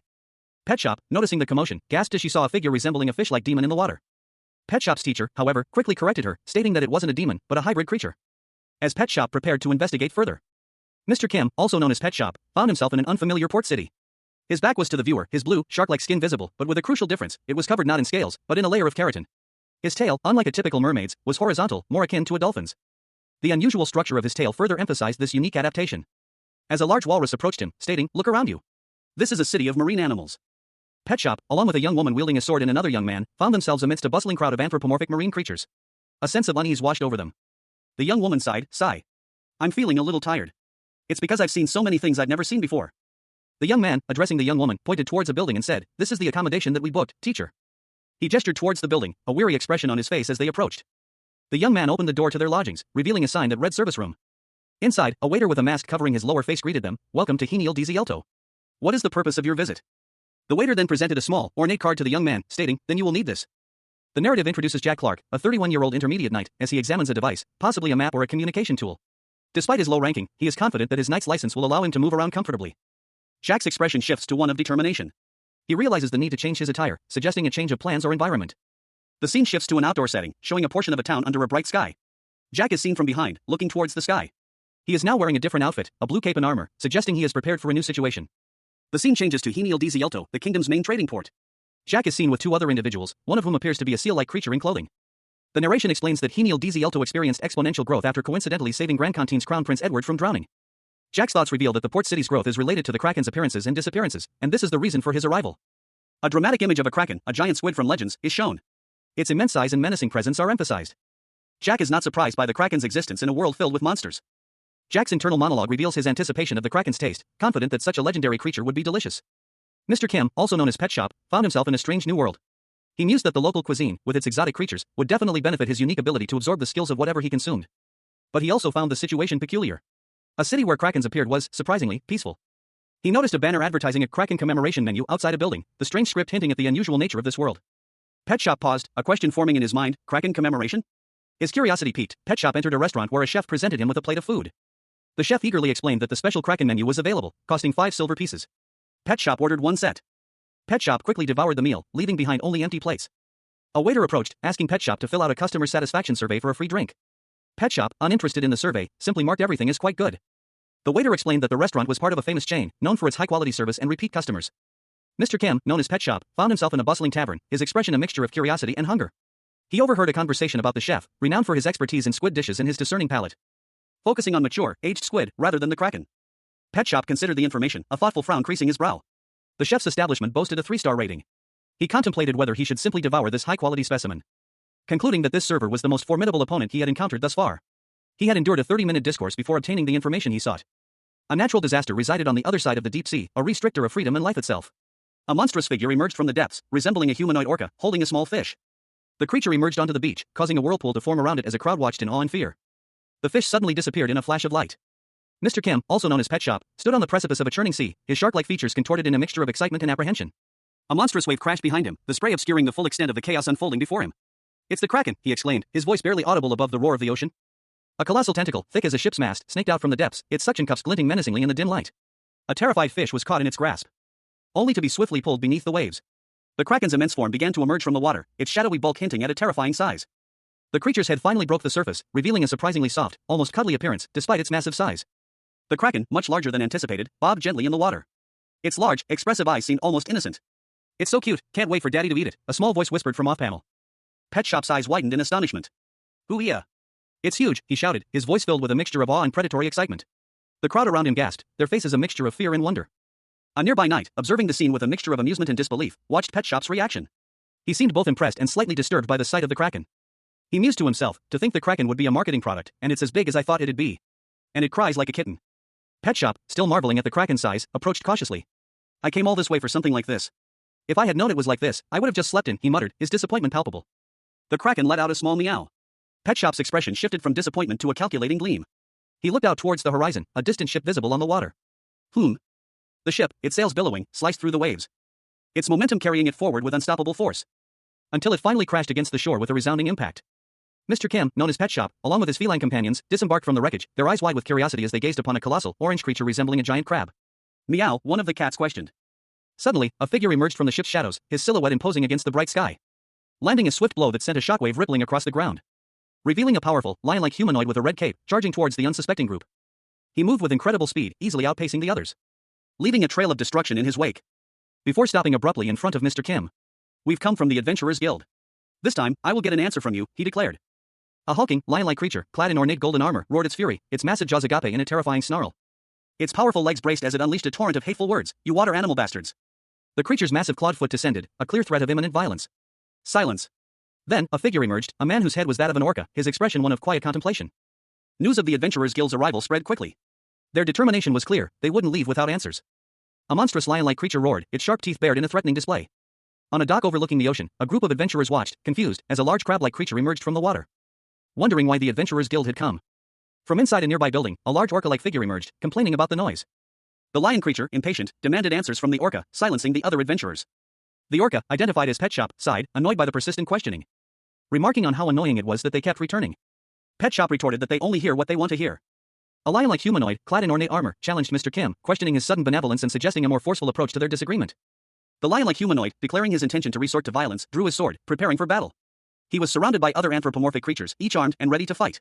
Mr. Kim observed the scene, his thoughts turning to the unusual behavior of his opponents, commenting on their apparent lack of coordination despite their ears being firmly attached to their heads. Mr. Kim stated that he had no issue with fighting but warned them to be cautious. He then swiftly sliced through the boat's deck, prompting a subordinate to ask if they should destroy the boat. Mr. Kim turned, his back to the onlookers, sweat beading on his brow. The lion-like humanoid berated Mr. Kim for his audacity in entering their territory by boat. Finally, the lion-like humanoid vowed revenge, seething with humiliation. A powerful, anthropomorphic lion-like creature glared from the panel, its intense yellow eyes narrowed in anger. Its expression was one of barely contained fury, a low growl seeming to emanate from the image itself. Meanwhile, a young man with dark hair watched from the shore as a large ship capsized, a monstrous shark lurking nearby. He muttered to himself, annoyed by the unfolding chaos.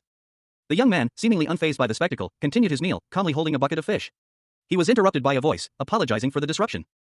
A giant kraken tentacle emerged from the water, swiftly snatching a fish from the bucket. A surprised meow echoed through the air. The young man retrieved another fish from the bucket, seemingly unperturbed by the kraken's actions, and prepared to eat it. He commented that the fish was fresh. The young man took a bite, and his expression changed. He looked up, confused and questioning. Mr. Kim, also known as Pet Shop, a man with the extraordinary ability to absorb the skills of creatures he consumes, found himself in a new and unfamiliar world. He was clad in simple yet sturdy armor, his expression a mixture of curiosity and apprehension. The Kraken experience tour concluded swiftly. He arrived at a dock, where a peculiar sight awaited him. An orca-like creature, seemingly a hybrid, sat behind a desk, surrounded by crates. A single, unimpressed ugh escaped Pet Shop's lips.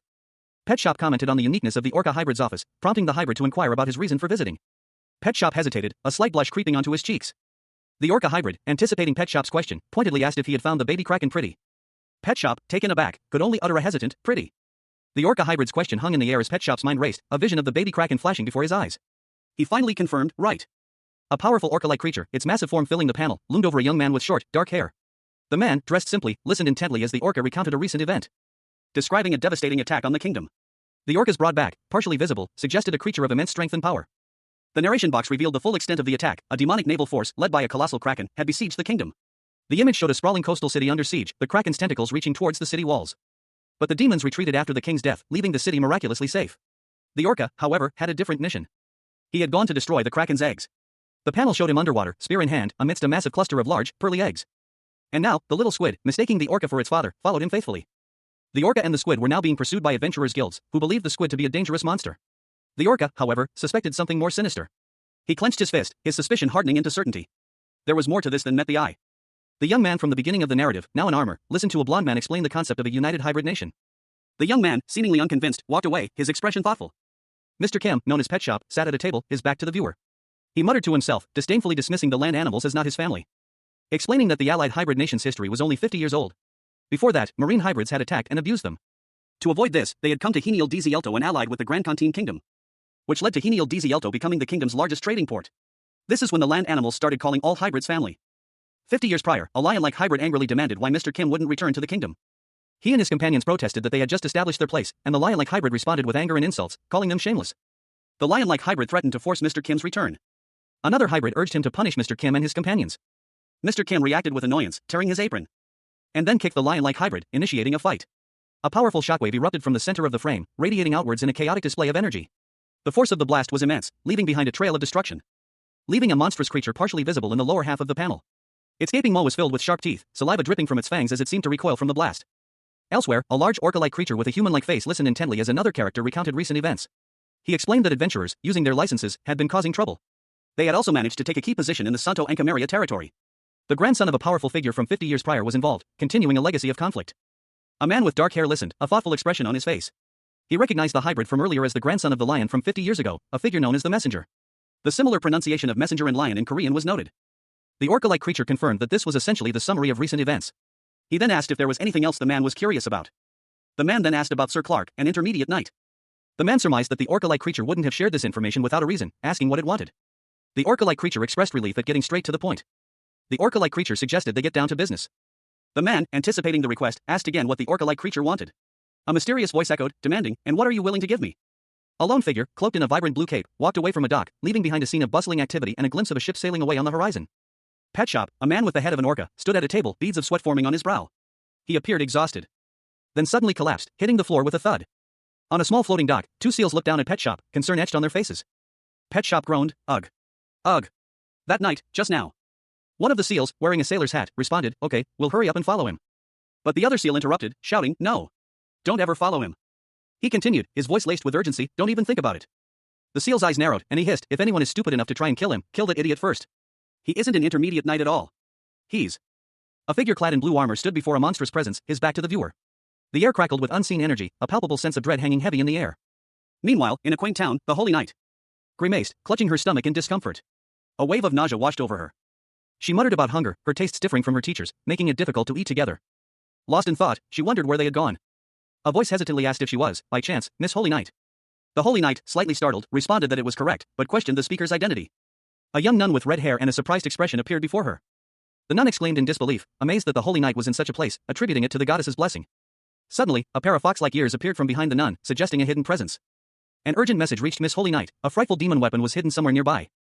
Her face contorted in a mixture of fear and apprehension. A stark golden emblem glowed on her chest, radiating an intense light. A young woman with cat-like ears and fiery red hair exclaimed, her eyes wide with disbelief, that she had seen it with her own eyes. She explained to a blonde-haired woman that there was a war weapon left by the demon army hidden somewhere nearby. The blonde woman, seemingly unfazed, suggested they discuss the matter elsewhere. A waiter approached, presenting a plate of food and announcing that it was the Kraken meal they had ordered. He smiled warmly, wishing them to enjoy their meal. The red-haired woman and the blonde woman sat at a table, the blonde woman questioning aloud whether the war weapon had anything to do with the meal. The red-haired woman confirmed that the evil Kraken was indeed somewhere nearby. She added that while she thought it would be a peaceful day, they now had a huge problem on their hands. A blonde-haired knight, clad in simple yet sturdy attire, addressed a red-haired woman with cat-like ears. He inquired, have you told the church? There should be a goddess church in this place as well. The red-haired woman, seemingly a missionary, responded with a frustrated sigh, yes, however, no matter how many times I told them, they didn't believe me. The knight's expression turned thoughtful. He questioned, the church would ignore the pleas for help from a missionary. The scene shifted to show the knight looking concerned at the missionary, who was eating something. He asked, huh? Is there something wrong, Madam Knight? Why aren't you eating? She replied, no, it's nothing. The knight then noticed something behind her and exclaimed, oh, sister. Behind you. Suddenly, a large, shadowy figure appeared behind the missionary, causing her to react with surprise. Huh? The shadowy figure lunged, striking the missionary. And the knight rushed to her aid, carrying her away as a waiter approached, stating, ma'am, the drinks that you ordered have. The waiter looked at the empty plate and asked, ma'am? The Grand Continent Kingdom is situated perilously close to the demon territory. Consequently, the influence of power symbols within the kingdom, particularly the king's knights, is immense. Aware of this, the orca, Devsil, sought to enlist Mr. Kim's services. Devsil explains that his cooperation was entirely voluntary and that he had already received his reward. Mr. Kim, the pet shop owner, states he will explain the nature of his reward later. But for now, he wants to discuss cheetahs. Mr. Kim reflects on his past experience with cheetahs, noting that while they are the fastest land animals, they prove to be rather weak creatures to him, lacking stamina and prone to overheating, which would melt their flesh if overexerted. However, he now possesses a significant upgrade. He explains that by using the cheetah's structure as a base, and further improved his speed by incorporating the muscles of an orc and the bones of a dragon. Mr. Kim, also known as Pet Shop, found himself sprawled on the ground, his body still recovering from the intense exertion of his recent transformation. A golden light emanated from his form, the residual energy of his metamorphosis lingering in the air. A powerful gust of wind erupted around him, carrying with it fragments of his previous form. The force of the wind propelled him forward, sending him hurtling across the landscape at breakneck speed. The world blurred into a green and white streak as he was carried away by the powerful wind. He landed softly on the rooftop of a building in Santo Ankamaria, a city unlike any he had ever seen. 2 guards stood watch at the city gate below. Mr. Kim, still in his new leopard form, looked around, his expression one of confusion. A slight frown creasing his brow. He wondered where he was and how he had gotten there. Curiosity piqued by the sight of the approaching figure. Suddenly, Mr. Kim leaped into action, his powerful muscles propelling him forward with surprising speed. He moved with the grace and agility of a seasoned predator, landing silently behind an unsuspecting guard. The guard, startled by the sudden appearance of the large leopard, turned around in alarm. The leopard's paw came down with immense force, the impact sending shockwaves through the guard's body. A shimmering light enveloped Pet Shop's foot. And then, just as suddenly, it vanished. He found himself in a bustling medieval town square, his surroundings completely alien. He wondered, bewildered, what had just happened. Pet Shop, still disoriented, stared at the imposing city gate before him. 2 figures stood guard nearby, their presence adding to the strange atmosphere. Inside a small, waterfront building, a discussion unfolded between a man and an anthropomorphic orca. The orca, who identified himself as a guildmaster, explained the strict rules governing entry into the Adventurers Guild, unless it was for a criminal investigation. The orca continued, explaining that Pet Shop, as an intermediate knight, possessed the authority to accuse someone of being a spy for the guildmaster, thus circumventing the usual restrictions. The orca proposed forging documents to prevent further interference from those who would use their influence to bypass regulations. Pet Shop questioned whether another person could handle the task. The orca explained that due to the recent war with demons, the high-grade knight exams, and the renewal period for intermediate knights, this was a unique opportunity. The timing of these events created an opening. This was why the intermediate knights had come to Heniel Desialto. The orca emphasized the importance of seizing this opportunity, especially with the Adventurers Guild in disarray following the death of Julio Venturas. Pet Shop accepted the commission but resolved to handle it his own way. The scene shifted to Santo Ankhamaria's Adventurers Guild branch. 2 figures, a tiger-like man and a large, muscular orc, awaited Pet Shop, referring to him as Orca Defacil. A lion-like creature, muscles bulging, slammed his fist onto the ground, the impact creating a small crater. His expression was one of furious concentration. Meanwhile, a tiger man, calmly observing from a doorway, spoke. He advised the lion man to calm himself, suggesting that even the most stubborn opponents eventually yield. The lion man, however, roared in defiance, the word Nidak escaping his lips. And the tiger man lunged forward, his teeth bared in a ferocious snarl. A flash of movement, and the sound of shattering glass filled the air. The lion man recoiled, his eyes wide with shock as he looked at his shattered arm. He stammered, barely audible, who. His words trailed off as the tiger man's attack continued. The lion man, now visibly weakened, collapsed to his knees, gasping for breath. A monstrous figure emerged from behind him, its eyes glowing menacingly. Spare me dash. The monstrous figure effortlessly lifted the lion man, his body now broken and lifeless. and casually tossed him aside, the impact sending shards of glass scattering across the floor. The monstrous figure then turned its attention to something else, leaving the defeated lion man behind. A monstrous green hand reached down, its clawed fingers closing around a muscular man in ornate armor. The man's mouth hung open, drool escaping his lips. A spray of crimson blood erupted as the creature crushed its victim. Mr. Kim, now with a grotesque green hand grafted to his own, stood over the corpse, a chilling smile playing on his lips. He clutched the still pulsating heart in his newly acquired appendage. Then, with a swift movement, he smashed through a nearby window and escaped. A sudden inferno engulfed a nearby building. Shouts of fire. It's in the guildmaster's room. Put it out, echoed through the air. A powerful mage, their face obscured by the intense flames, channeled their magic to combat the blaze, leaving behind only smoldering ruins. Inside, a young man lay dead on the floor, a small green orb near his hand. A woman with auburn hair gasped, "Master." A blonde-haired man, his face etched with concern, pondered, who would do such a thing? He continued, could there have been a murder? I'll investigate. Mr. Kim, his back to the blonde man, remained silent as the blonde man challenged him, who do you think you are to say that you'll investigate? I am Intermediate Knight Jack Clark. Move. A group of knights stood in a courtyard, their expressions a mixture of confusion and suspicion. One of them, noticeably more senior, questioned the presence of an intermediate knight among them. Meanwhile, another knight, clad in shining armor, approached a crimson rug. He seemed to be searching for something. His gaze fell upon a small, green orb, emitting a faint glow. A sound emanated from the device, causing him to react with surprise. The sound was a recording of a conversation, revealing a shocking truth. The knight superior, a stern-faced man, abruptly dismissed him, claiming his services were no longer needed. The knight protested, his voice filled with disbelief and outrage. The recording contained the voices of the master and his assistant, providing irrefutable evidence of their wrongdoing. The other knights watched in stunned silence. The knight, holding the orb, felt a surge of grim satisfaction. The evidence was so damning that a formal investigation would be unnecessary.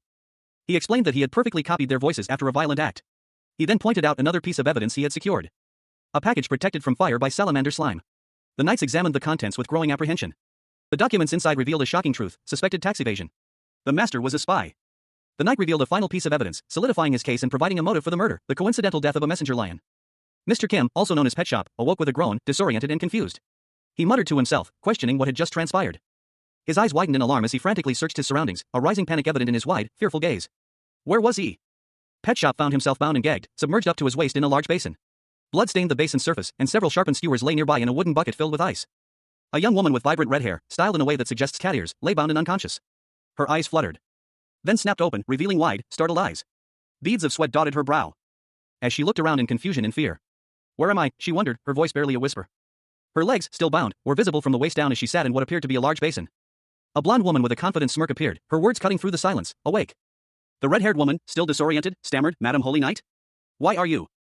The blonde woman explained, I checked with the church, and they said that a missionary like you had never visited. So I looked through your belongings and found this. The blonde woman continued, reciting a passage, love thy neighbor, love thy enemy as though they are your neighbor. To one who strikes one cheek, offer the other. Forgive those who do you wrong as many times as they need. However, you must never forgive those who pretend to be us. She concluded, this is the secret edict that the Pope gave us. I don't care what you were thinking, nor what goal you have, you'll be telling me sooner or later. Screams and the sounds of a violent struggle echoed through the night. A shadowy figure was seen through a broken window, the scene of chaos unfolding within. Matteo Frenza, a journalist known for his relentless pursuit of truth, meticulously documented the details of a recent murder. He carefully examined the evidence, his brow furrowed in concentration. Poring over photographs and reports, searching for inconsistencies in the official narrative. A quote from Jack Clark, the investigator, caught his attention. Clark's statement revealed that the guildmaster, a spy for the Allied nations, had been killed to prevent him from revealing sensitive information. A problem arose with the management of information. According to the official report, the most likely culprit, the missing assistant, seemed to be the obvious conclusion. However, Frenza remained unconvinced. Too many inconsistencies plagued the case. The destruction of evidence, coupled with the missing parts of the guildmaster's corpse, raised serious doubts. Further compounded by the fact that glass shards from the broken window were found inside the room, suggesting an external intrusion. The evidence pointed to a far more complex scenario than the garrison's hasty conclusion. A shadowy figure appeared behind Matteo, placing a hand on his shoulder. Despite the official conclusion, Matteo was determined to uncover the truth, swearing on his reputation as a journalist to expose the truth behind the incident.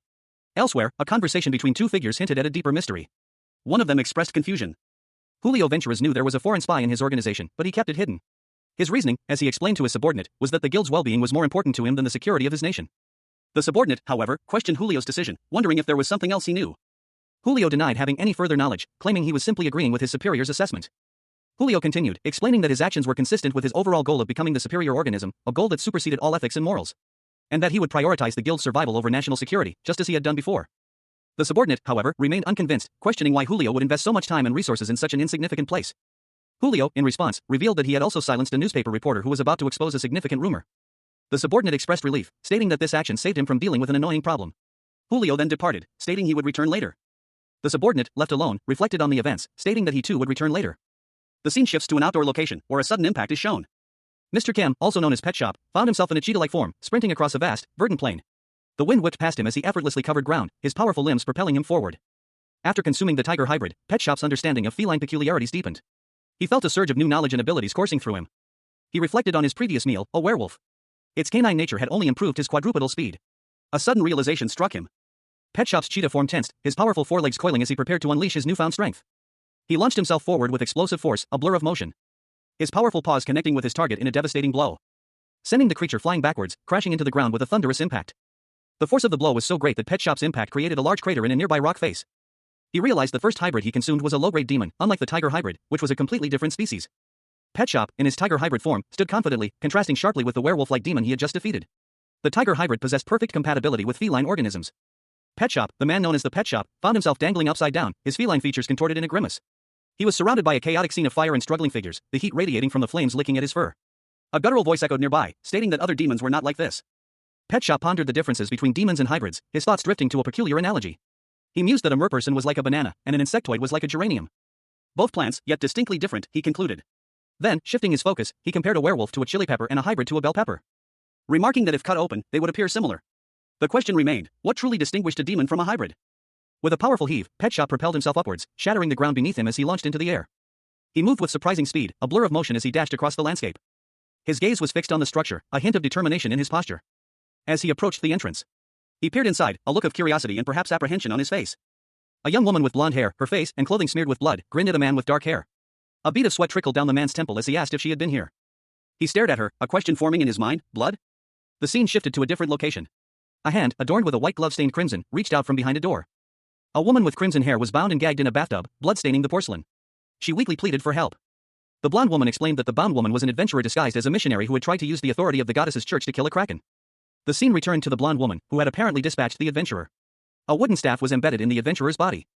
The dark-haired man reflected that, before his training, he would have lost control and killed her instantly. However, thanks to his teacher's guidance, he managed to subdue her without causing serious injury. He then interrogated her. The blonde woman, pleased with herself, boasted about her success to her teacher. The scene opens with an aerial view of a dense forest, the ominous title card Forest of No Return looming overhead. Southeast of Genial Desi Alto, the trees stand thick and dark, hinting at the dangers within. The camera angle shifts to a ground-level perspective, revealing a small, dying campfire amidst the forest debris. Broken branches and charred wood litter the area, suggesting a recent struggle or hasty retreat. Seated beside the dying embers, a young man with short, dark hair and a determined expression sits in worn armor. He is Mr. Kim, also known as Pet Shop, and he reflects on his situation. His usual freedom in his work has been abruptly curtailed by this unexpected arrival. A young woman with blonde hair approaches, carrying firewood. She cheerfully announces her arrival to her companion, seemingly unaware of his troubled thoughts. Mr. Kim's gaze drops to the fire, his frustration evident. He silently blames the situation on an unnamed idiot. The scene shifts to a dock, where Mr. Kim is speaking with Sir Clark, an orca-like man. Mr. Kim acknowledges a debt, but questions the excessive nature of the current situation. Mr. Kim explains the severity of their actions, kidnapping someone in broad daylight and interrogating them in a public hotel. He notes that the victim is a member of the Adventurers Guild, adding to the gravity of the situation. Mr. Kim apologizes and asks how long it will take to cover up the incident. His face shows clear signs of stress and worry. Sir Clark responds that it will likely take 6 months to a year to resolve the situation, calling it a shocking incident. He is visibly stressed as well. Sir Clark suggests they try to prolong the investigation as long as possible. Mr. Kim, back in the forest, reflects on their sudden and unexpected flight. Two figures in medieval-style armor sat by a campfire, their faces obscured by shadows. A large piece of meat roasted over the flames, the scene illuminated by the firelight and the surrounding darkness. A young man with short, dark hair and a determined expression was shown, clad in armor. He had a slight scar above his left eye. He seemed to be contemplating something. Nearby, a small, purple pouch lay on the ground next to a discarded sword, partially buried in the earth. The scene shifted to a large, teal sea serpent, its coils partially visible. The creature appeared to be bound by a rope. The young man from before was now seen grappling with the enormous sea serpent, its scales shimmering under the light. The caption identified the creature as a giant sea snake, sea serpent. He explained that it had taken him many weeks to find this creature, but he managed to obtain it thanks to the commission. The young man bit into the serpent's flesh, a close-up showing the action. He commented that it was quite chewy, and that he thought it also contained venom, though it had no effect on him. Pet Shop, a man with the extraordinary ability to absorb the skills of creatures he consumes, found himself in a strange new world. He examined a sea snake, its scales glistening faintly in the dim light. He mused that even though Earth sea snakes couldn't grow to enormous sizes, this one was worth eating, especially since he lacked any underwater abilities. He looked up, a question forming on his lips as he addressed a blonde woman nearby. Teacher? The woman, holding a piece of cooked meat, questioned his eating habits. She wondered why he ate raw meat, noting that it felt unusual.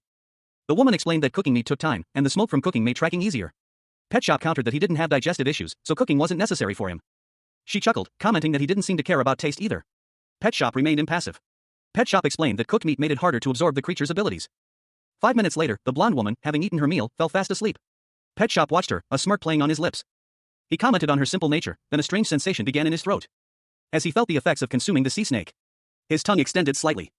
Pet Shop's eyes sharpened, his expression turning serious as he sensed a presence nearby. He cautiously asked, "Who's there?"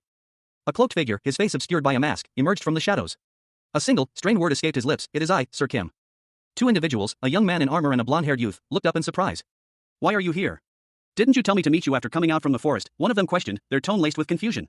Sir Kim responded curtly, "The situation has changed." Sir Kim's face, though still partially hidden, revealed a bead of sweat trickling down his temple, betraying his inner tension. He explained the reason for his sudden appearance. An elf has appeared. The scene shifted to a dark forest, where a wrecked carriage lay entangled in thorny vines, suggesting a struggle or ambush. An elf, clad in ornate, teal-green armor, strode confidently through the undergrowth. A small, brown squirrel clung to a tree branch in a sun-dappled forest. The word elf appeared in a thought bubble above it. Two elves stood near the tree. One, with long silver hair, held a small bird gently. The other elf, partially obscured, stood behind them. A third elf, with dark hair and a sinister smile, appeared. Blue flames danced around his fingertips. He explained that elves, due to their long lifespans and innate magical potential, were known for their arrogance and pride. He then stated a common saying amongst the people of this world: "A good elf is a dead elf." A man in armor agreed, but noted that this particular elf could not be killed due to their status. Because this elf was a candidate for the next successor to the elf kingdom. The armored man questioned the status of the elf, prompting the cloaked figure to explain. The cloaked figure clarified that the elf was either a prince or a princess. A prophecy was revealed: a door to another world will open once you offer the heads of all the four species kings on the altars in the basement. An unseen narrator observes a scene, noting that one of the four species present is an elf. A man with dark hair and a determined expression muses that a certain individual might soon become a useful head. He questions why a noble succession candidate has entered the forest. The scene shifts to a cloaked figure with silver hair, seemingly surrounded by shadowy serpents. It is suggested that their presence might be explained by an attempt to kill the Hydra. Two elves are shown walking through a dark forest. One is dressed in simple clothing, the other in more elaborate attire. The elf in elaborate attire continues deeper into the forest and feels a growing sense of poison in the air. The other elf, dressed simply, calls out to the other, urging him to reconsider his actions. A concerned elf, his face etched with worry, warned of the grave danger of facing a Hydra alone. He explained that the Hydra's poison would cause any affected organism to become incredibly aggressive and attack. He continued, detailing the Hydra's immense strength in battle. In the last 100 years, only one man had managed to kill it. A feat accomplished by Julio Venturas and his adventuring clan, with everyone perishing except the leader. The elf, flustered, insisted on the extreme danger, emphasizing the gravity of the situation. He explained that his insistence stemmed from a deeper understanding of the consequences. The prince, intrigued, proposed a hypothetical scenario: if he were to abandon the mission and return, what would happen? The elf's expression turned grim as he revealed the truth. His Highness Rhesus or Her Highness Elemi would become the heirs.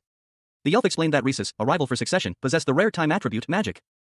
Furthermore, Elemi, at the young age of almost 200, had already shown significant results in diplomacy. The prince, feeling the pressure, questioned his own standing. A young elf, his face etched with determination, declared that he had nothing left but the blood that ran through his veins. He then added that two others shared his bloodline, but that everyone knew who would not become king. An older, more seasoned elf, wielding a staff, cautioned against recklessness, urging a return before the continued use of magic led to dire consequences. The younger elf countered that returning now would be an admission of defeat. He pleaded with the elder to show maturity for once, suggesting that if he had never won in his life, this was simply his fate.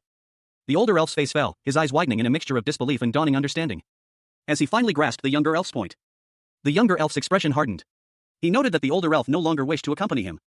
The older elf reacted with shock and disbelief as the younger elf prepared to act.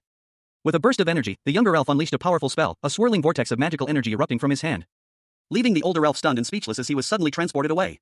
The younger elf gasped, realizing he had just sent the older elf away. Pet Shop, a man known for his unique ability to absorb the skills of creatures he consumes, found himself ensnared by thorny vines in a dark, swampy area. Panic etched itself onto his face as he struggled against the magical restraints. His desperate plea for help was clear. "Wait, Your Highness. Can we not just pass this off as a joke?"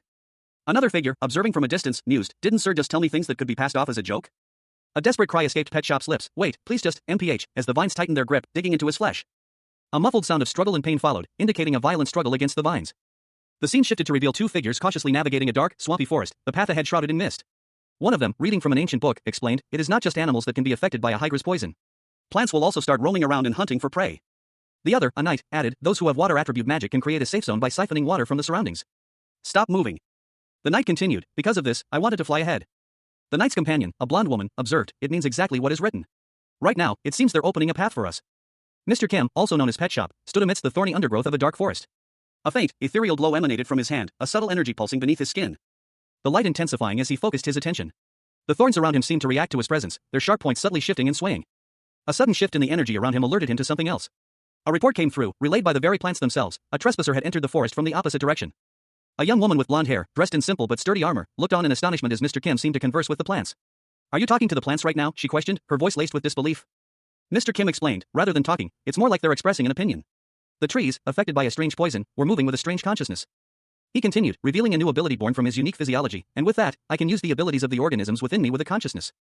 A small, dark octopus-like creature writhed in his palm, a testament to a past meal and the source of his newfound power. I'm always so grateful to that octopus-like friend, he mused, a hint of fondness in his tone. He explained further, in any case, these trees resonate on a similar frequency to the parasites that I can manipulate. It might be because of that I can hear what they're saying. Mr. Kim, now naked, stood by a dark pool of water.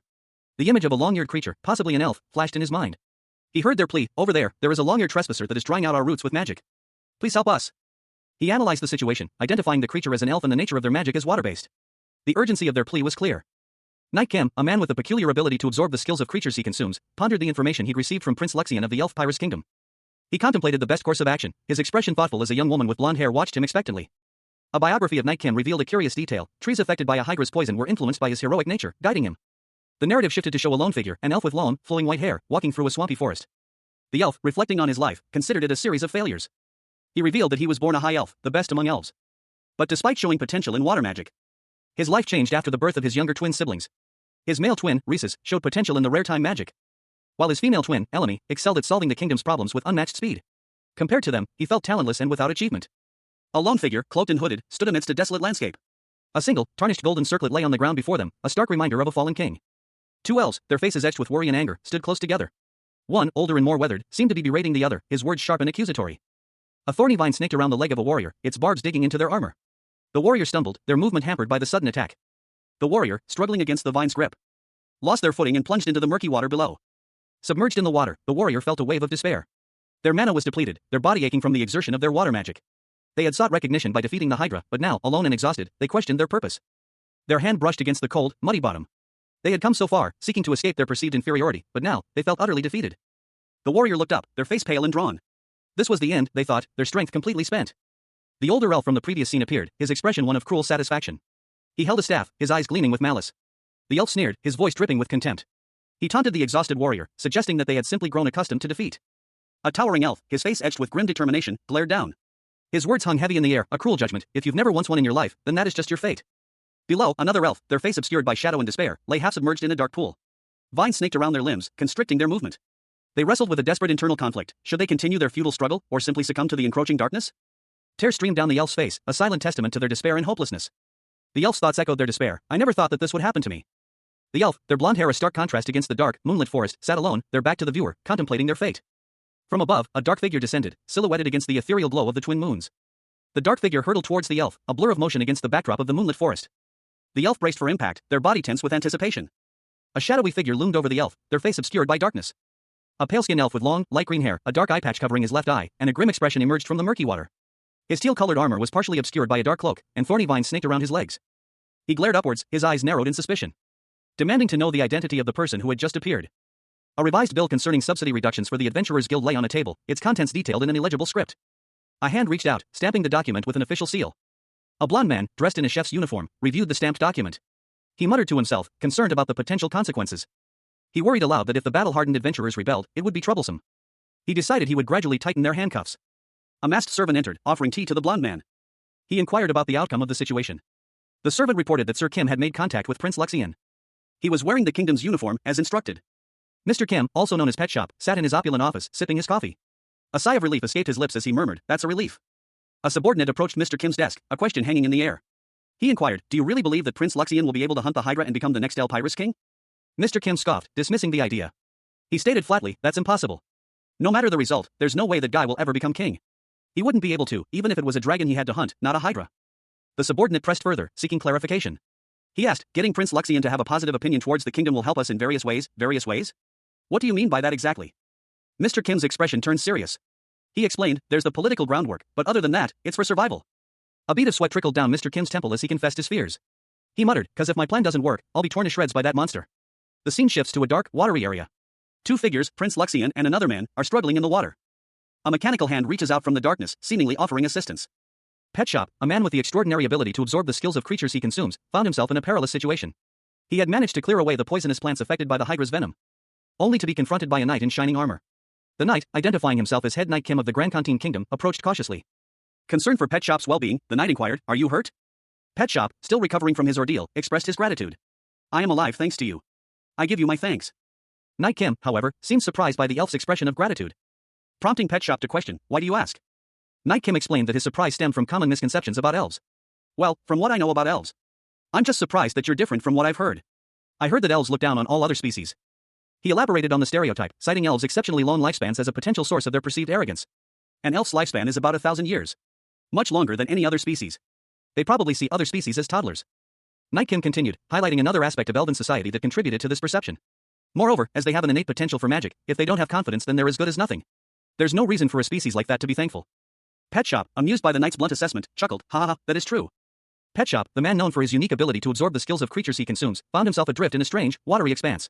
His usual confidence, however, had waned. 200 years of hardship had taken their toll. He was aware of the rumors surrounding his fellow elves, the whispers of their supposed weaknesses. But Pet Shop considered himself an exception. His people, he mused, were far worse than the rumors suggested. A young woman with blonde hair, appearing surprised, approached him. Is that so? She questioned. Pet Shop, however, was less than pleased by her sudden appearance. The woman, exasperated, exclaimed about his abrupt departure. Suddenly, a dark, vine-like substance erupted from the water, ensnaring the blonde woman. She struggled against its grip. Pet Shop watched, a mixture of annoyance and curiosity on his face. What is that idiot doing? He wondered.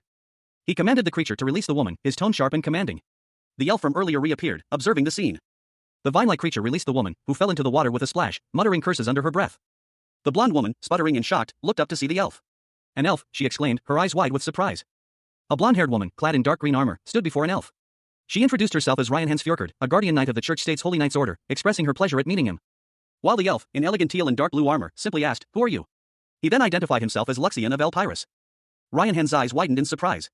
An elf prince? Why are you here? She exclaimed, her face flushed. Luxian, the elf prince, expressed his gratitude to Ryan Hans once more, emphasizing her role in saving his life. Stating that without her assistance, he would have perished. He gently touched his chest, highlighting the severity of his near-death experience. Ryan Hans, observing Luxian from below, internally questioned, "This guy's an elf," her surprise evident. Ryan Hans reflected on Lucian's politeness, contrasting it with her preconceived notions about elves. She realized she had been too judgmental. And, given that he had saved her, she decided to ask a favor. Luxian, anticipating her request, expressed his wish for assistance in killing a hydra. Ryan Hans, slightly blushing, thought to herself, seeing how shameless he is, he's definitely an elf. His boldness confirmed her initial surprise. Luxian, however, revealed that he was already on his way to kill the hydra before he was saved, making the situation even more fortuitous. An elf, clad in ornate teal armor, questioned Mr. Kim, the pet shop owner, about his abilities. Mr. Kim, his expression serious, explained that he was a user of water attribute magic, more effective at manipulating the environment and supporting attacks than directly engaging in combat. He demonstrated a small display of his power, causing the elf to inquire about his usefulness against a creature like the hydra. Mr. Kim revealed his other abilities, superhuman strength and transformation, showcasing a monstrous green claw. The elf, already aware of his transformative abilities, including his dragon form, pointed out that the hydra's dominion over water might be a disadvantage. Mr. Kim countered that he could also transform into a sea serpent, immune to the hydra's poison. However, the sea serpent's effectiveness was limited to saltwater. The elf confidently stated that he could easily change the freshwater into seawater. He proposed a plan: he would handle the attack while Mr. Kim supported from the sidelines. Mr. Kim agreed, noting that this was better than a forced team-up. A young man, presumably a student, nervously asked about his role in the upcoming battle. The elf reassured him that he would have an important role to play. The elf's final words were, clearing out the trash mob. Pet Shop, the man known as the Pet Shop, along with a blonde woman in shining armor and an elf in teal robes, traversed a shallow, moonlit stream. The water rippled around their feet as they walked, their expressions serious. Pet Shop trailed behind the others, a frown etching itself onto his face. He silently registered his discontent. This was not what he had expected. The blonde woman, seemingly lost in thought, mused on the typical tropes of heroic tales. She considered the archetypal knight sacrificing himself for his lord, a narrative of unwavering loyalty. And the subsequent revenge of a wronged prince, a classic tale of justice and retribution. The scene shifted, showing the three travelers continuing their journey. The blonde woman's thoughts continued, her internal monologue expressing her skepticism about the applicability of such narratives to their current situation. She found the traditional heroic narrative to be irrelevant to their present circumstances. Meanwhile, Pet Shop continued walking, his boots splashing in the water. They reached their destination. The elf announced their arrival. Pet Shop, the elf, and the blonde woman stood before a dark, foreboding body of water under a full moon. A sense of anticipation hung in the air. The moon's reflection shimmering on its surface. The blonde woman confirmed that this was the hydra's lair. The lake was immense. An elf, his blonde hair cascading down his shoulders, addressed a young man in simple, yet elegant, armor. He inquired about the man's preparation time, his tone suggesting an upcoming task of some significance. But the young man, Pet Shop, dismissed the need for extensive preparation, confident in his abilities. He declared the task simple enough to not require such measures. With a flourish, Pet Shop summoned a surge of energy, a vibrant blue light emanating from his hands. He boasted, demanding attention and praise. His face contorted in a fierce grimace. Pet Shop unleashed a torrent of power, the raw energy crackling around him. The caption declared this display as a demonstration of his immense power.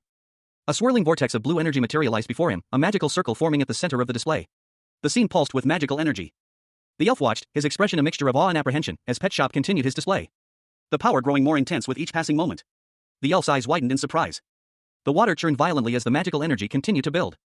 A powerful wave of energy erupting from the center of the circle, sending shockwaves across the water's surface. Something large and dark emerged from the depths, disturbed by the magical energy. The creature's appearance was obscured by the churning water. Mr. Kim, also known as Pet Shop, along with two other individuals, stood at the edge of a dark, mysterious body of water. The scene was set against a backdrop of lush, dark foliage. Suddenly, a horrifying three-headed serpent emerged from the depths, its crimson eyes glowing menacingly. A screech of immense power echoed through the air. One of Mr. Kim's companions, a young woman with blonde hair, spoke, "Teacher, I'll take care of the monsters at the back." The three-headed serpent lunged forward, its attack swift and brutal. The young woman's companion, a man with dark hair, looked on with concern, murmuring, "Teacher." One of the serpent's heads focused on Mr. Kim, its forked tongue flicking out. A look of surprise crossed his face. Mr. Kim reacted instantly, unleashing a powerful energy blast, the force of which sent the serpent reeling back. A powerful shockwave rippled across the water's surface, leaving a large splash in its wake. The serpent, weakened but not defeated, submerged itself, disappearing beneath the water's surface. Under a pale, ethereal moon, a colossal serpentine creature, crimson scales shimmering, cut a majestic path across the night sky. Its multiple heads, crowned with wicked horns, surveyed the world below. Its gaze piercing and intense, a palpable sense of power emanating from its very being. The creature descended, its massive form eclipsing the moon, its sinuous body gracefully arcing through the air, leaving a trail of shimmering particles in its wake. Two smaller, serpentine creatures followed closely behind. As larger creatures' descent continued, one of its many heads dipping towards the ground below. One head down, a voice narrated, the words echoing the creature's action. A colossal, crimson serpent, its scales shimmering under a pale blue moon, descended from the heavens. Its serpentine form coiled elegantly against the night sky, a breathtaking spectacle. Its sinuous body gliding effortlessly through the water. To navigate the aquatic depths, the creature had transformed into a sea serpent, a strategic adaptation. Its powerful tail propelling it forward with surprising speed. The creature moved with a grace that belied its immense size. Its jaws, a terrifying display of power, ready to strike. The teeth and jaw of a dragon were a formidable weapon. A force that proved too much for its opponent. It was impossible for a hydra to effectively defend itself against such a powerful bite, given its soft body. The hydra, a multi-headed serpent, was caught completely off guard. The sheer power of the dragon's bite overwhelmed the hydra's defenses. A testament to the transformative ability of the creature. Observing the scene from above, a young elf gasped in awe, recognizing the incredible power on display. The serpent continued its assault, its movements precise and deadly. The hydra's struggles were futile against the overwhelming might of its attacker. And with a final, devastating strike, the hydra was vanquished. The serpent, having consumed its prey, returned to its original form, leaving only a ripple in the water. Two serpentine creatures, one purple and one red, clashed in the water.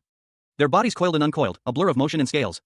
The red serpent, its head partially submerged, observed its opponent with a cold, calculating gaze. A thought bubble above the red serpent revealed its internal monologue: when one head is cut off, two will grow in its place. It's like in the movies. The purple serpent, however, was less impressed. Its internal monologue questioned, how can it replace something as complicated as a head, which contains the brain, so quickly? The purple serpent continued its internal assessment: even compared to a troll, its regeneration is even better. Does it affect its entire body, or just the head? As the purple serpent prepared for its next attack, a surge of energy emanated from its body. The red serpent lunged forward, its jaws open wide. A high-pitched screech filled the air as the two serpents collided in a flurry of strikes. The purple serpent's attacks were relentless, a whirlwind of motion, leaving the red serpent battered and reeling. A colossal, purple serpentine creature emerged from the depths, its massive body glistening under the water's surface. Its powerful limbs pushing aside the water with surprising ease, revealing a horrifying array of heads, each one a venomous maw ready to strike. The multi-headed beast lunged, its many necks thrashing wildly. Pet Shop, observing the battle, noted that the hydra's regenerative abilities seemed limitless, however. Each time a new head grew, its overall body mass decreased. A wicked grin spread across Pet Shop's face. He decided to test just how many heads the creature could grow. With a burst of speed, Pet Shop launched himself at the hydra, aiming for a swift, decisive strike. The impact sending a shockwave through the water, and leaving the hydra engulfed in a maelstrom of its own severed heads. The scene opens with a close-up of a foot, clad in a tattered, white boot, sinking into a dark purple liquid. The boot begins to disintegrate. As a muscular young man with short, dark hair fights a massive purple serpent in a frozen lake. He expertly dodges the creature's attacks, landing a powerful blow against its side.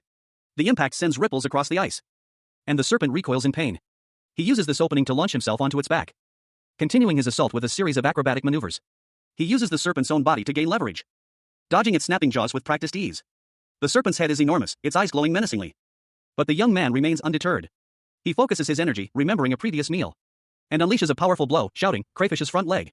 A green energy erupts from his fist, striking the serpent with incredible force. The impact creates a blinding flash of light, and leaves a gaping wound in the creature's side. The serpent writhes in agony, its body beginning to disintegrate. Pet Shop, also known as Mr. Kim, found himself in a precarious situation. Surrounded by the thrashing, serpentine bodies of a monstrous hydra, he was being pulled underwater. Its multiple heads, each with sharp fangs, threatened to consume him whole. But with a burst of speed, he managed to break free from the creature's grasp, propelling himself upwards and away from the hydra's deadly embrace. He resurfaced, gasping for air, the water churning around him. He quickly assessed his situation. He was surrounded by the hydra's severed heads, each still writhing in the water, and the main body was still lurking beneath the surface. He knew he had to act fast. As the hydra's remaining heads began to regenerate, their wounds rapidly closing, growing back even stronger than before. The battle was far from over. With renewed determination, Pet Shop prepared for another assault. The hydra's many heads lunged at him, their fangs bared. But he was ready. He braced himself for the impact, ready to exploit any weakness he could find in the creature's chaotic attack. The hydra's attack was relentless, but Pet Shop managed to dodge most of the blows. However, one of the heads managed to grab him, its sharp claws digging into his flesh. The struggle was fierce, but Pet Shop knew that this was his chance to absorb the Hydra's power.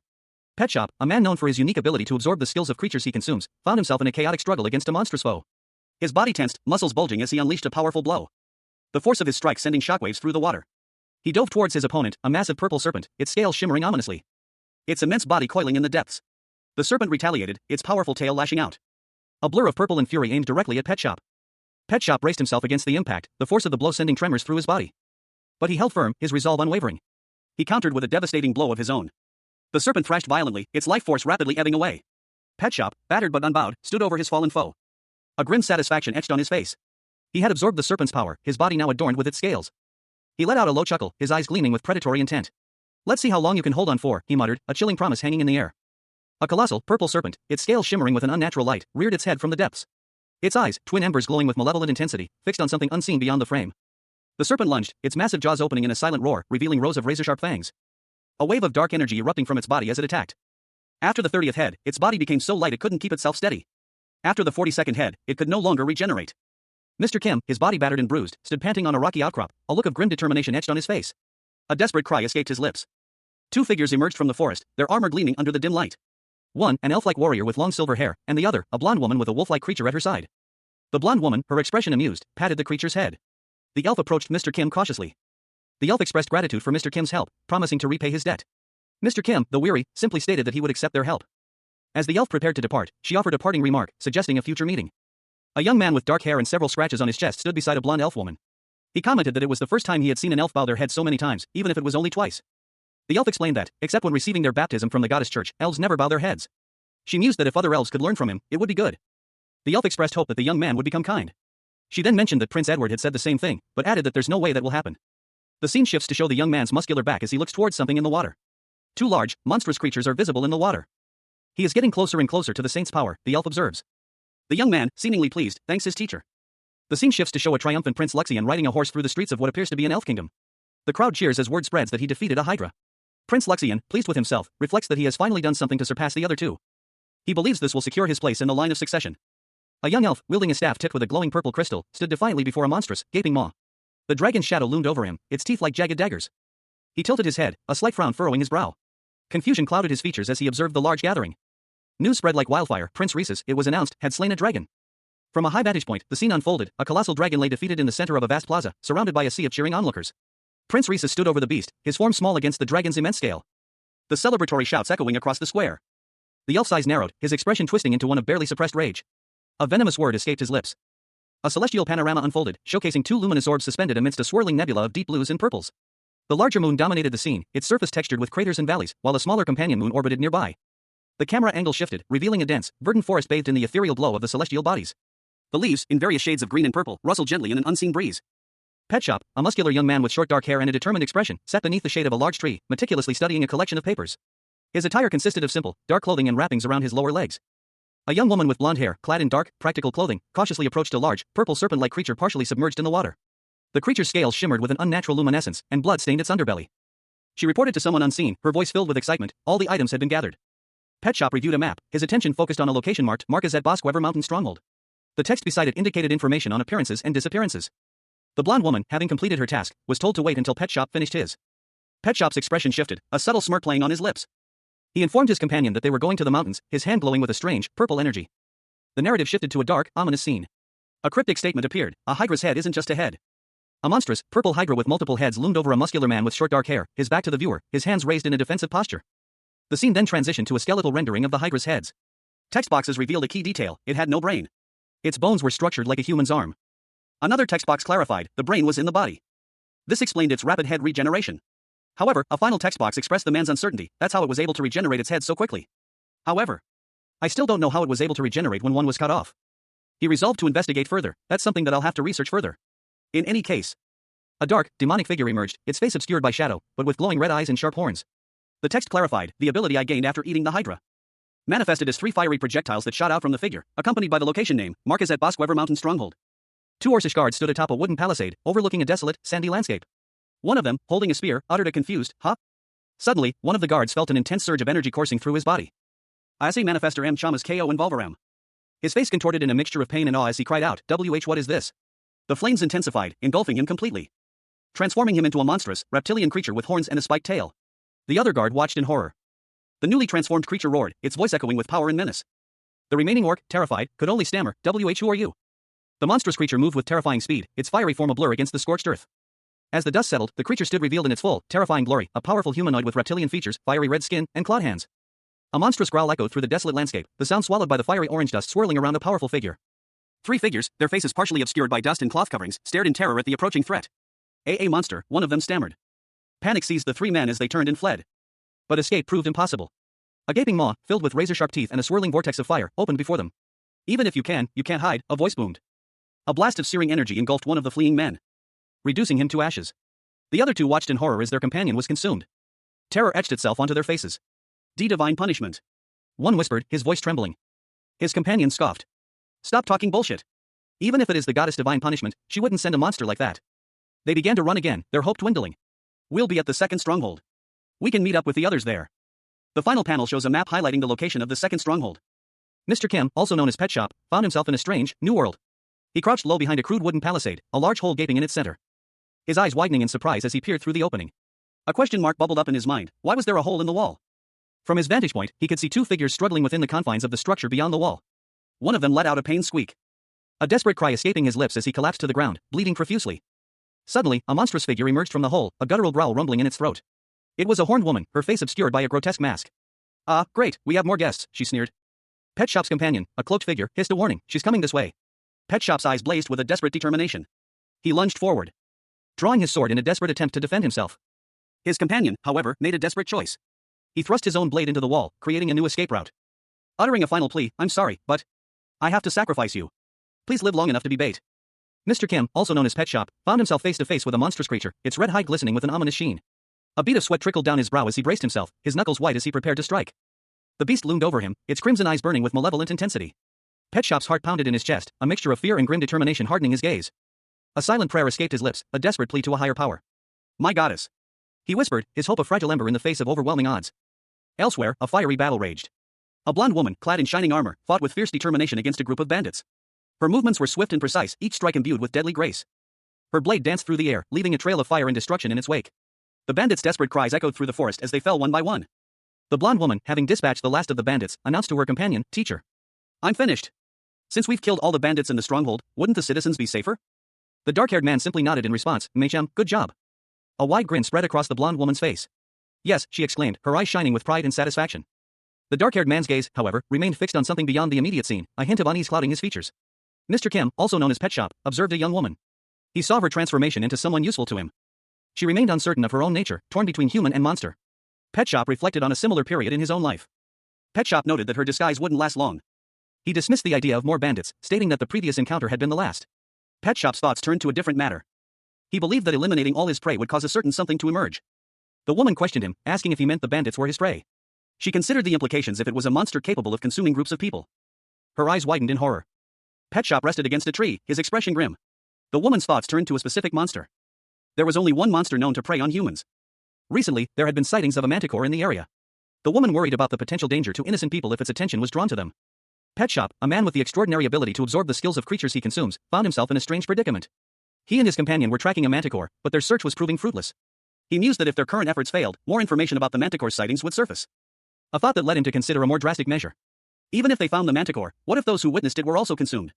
Or, if the creature reappeared in a village, wouldn't that village already be under attack? Pet Shop's companion, a young woman with blonde hair, listened intently as he weighed his options. He considered the implications of his next move.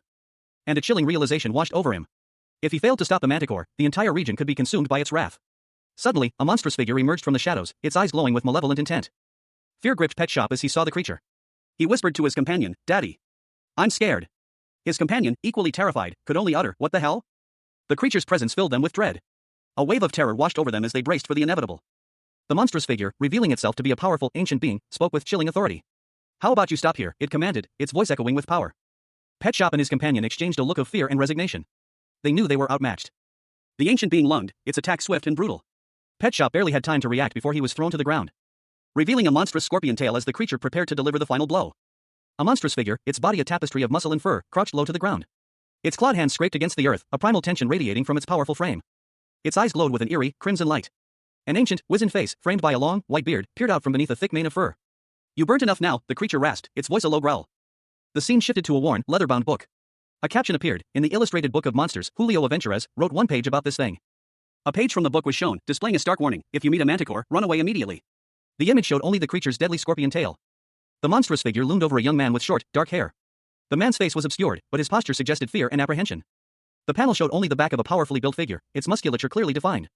The figure's shoulders and back were broad and imposing. A caption appeared: that is the only way you will live. A purplish haze hung heavy in the air, obscuring the landscape. As shadowy figures flitted through the gloom. The scene was dominated by an imposing figure, an aged man with a thick, white beard and piercing, crimson eyes, his features framed by a wild mane of similarly pale hair. A scorpion's tail curled menacingly above him. The narration box identified him as a manticore. A creature of myth, with the head of a man, the body of a lion, and the tail of a scorpion. Further narration revealed that this particular manticore was a being of immense power, created by a goddess, its myth originating in Persia. Its preferred food, human flesh. The location, a territory teeming with Marquis Bosquever's bandits. For a monster with such a taste, it was the perfect hunting ground. Suddenly, a young woman with blonde hair gasped, her eyes wide with shock as she exclaimed, "A manticore?" Her expression shifted to one of confusion and fear as she muttered, "What is this?" A strange feeling washed over Mr. Kim, the pet shop owner, as he found himself in an unfamiliar environment. He braced himself, expecting an immediate attack from the manticore, but to his surprise, he sensed no animosity from the creature. A powerful being who would make anyone who tried to hunt him suffer greatly. Yet, this manticore seemed to be showing restraint. Meanwhile, a young woman, observing from a distance, noted Mr. Kim's unusual calm in the face of danger. She realized he was somehow suppressing his predatory instincts. A bead of sweat trickled down Mr. Kim's brow as he gripped his weapon tightly. Was this a new kind of power? The tension in the air thickened as Mr. Kim, the young woman, and the manticore found themselves experiencing a strange sense of fellowship. The manticore, despite its immense power, seemed to be waiting for something before taking action. He instructed Mr. Kim to finish whatever task he had and return the following day at the same time. The manticore's eyes glowed ominously as he reiterated his instructions, promising to be waiting. A cloaked figure, his face obscured by a mask, bowed deeply before a man known only as Sir Kim. "I apologize, Sir Kim," he stated, his voice filled with respect. The cloaked figure continued, his hands clasped together in a gesture of humility. He explained that his actions were unusual, but that there was no need for apology, he had acted purely out of his own volition. A second man, with dark hair and a determined expression, listened intently. The dark-haired man agreed, adding that feeling sorry would be even more inappropriate under the circumstances. He then dramatically slumped to the ground.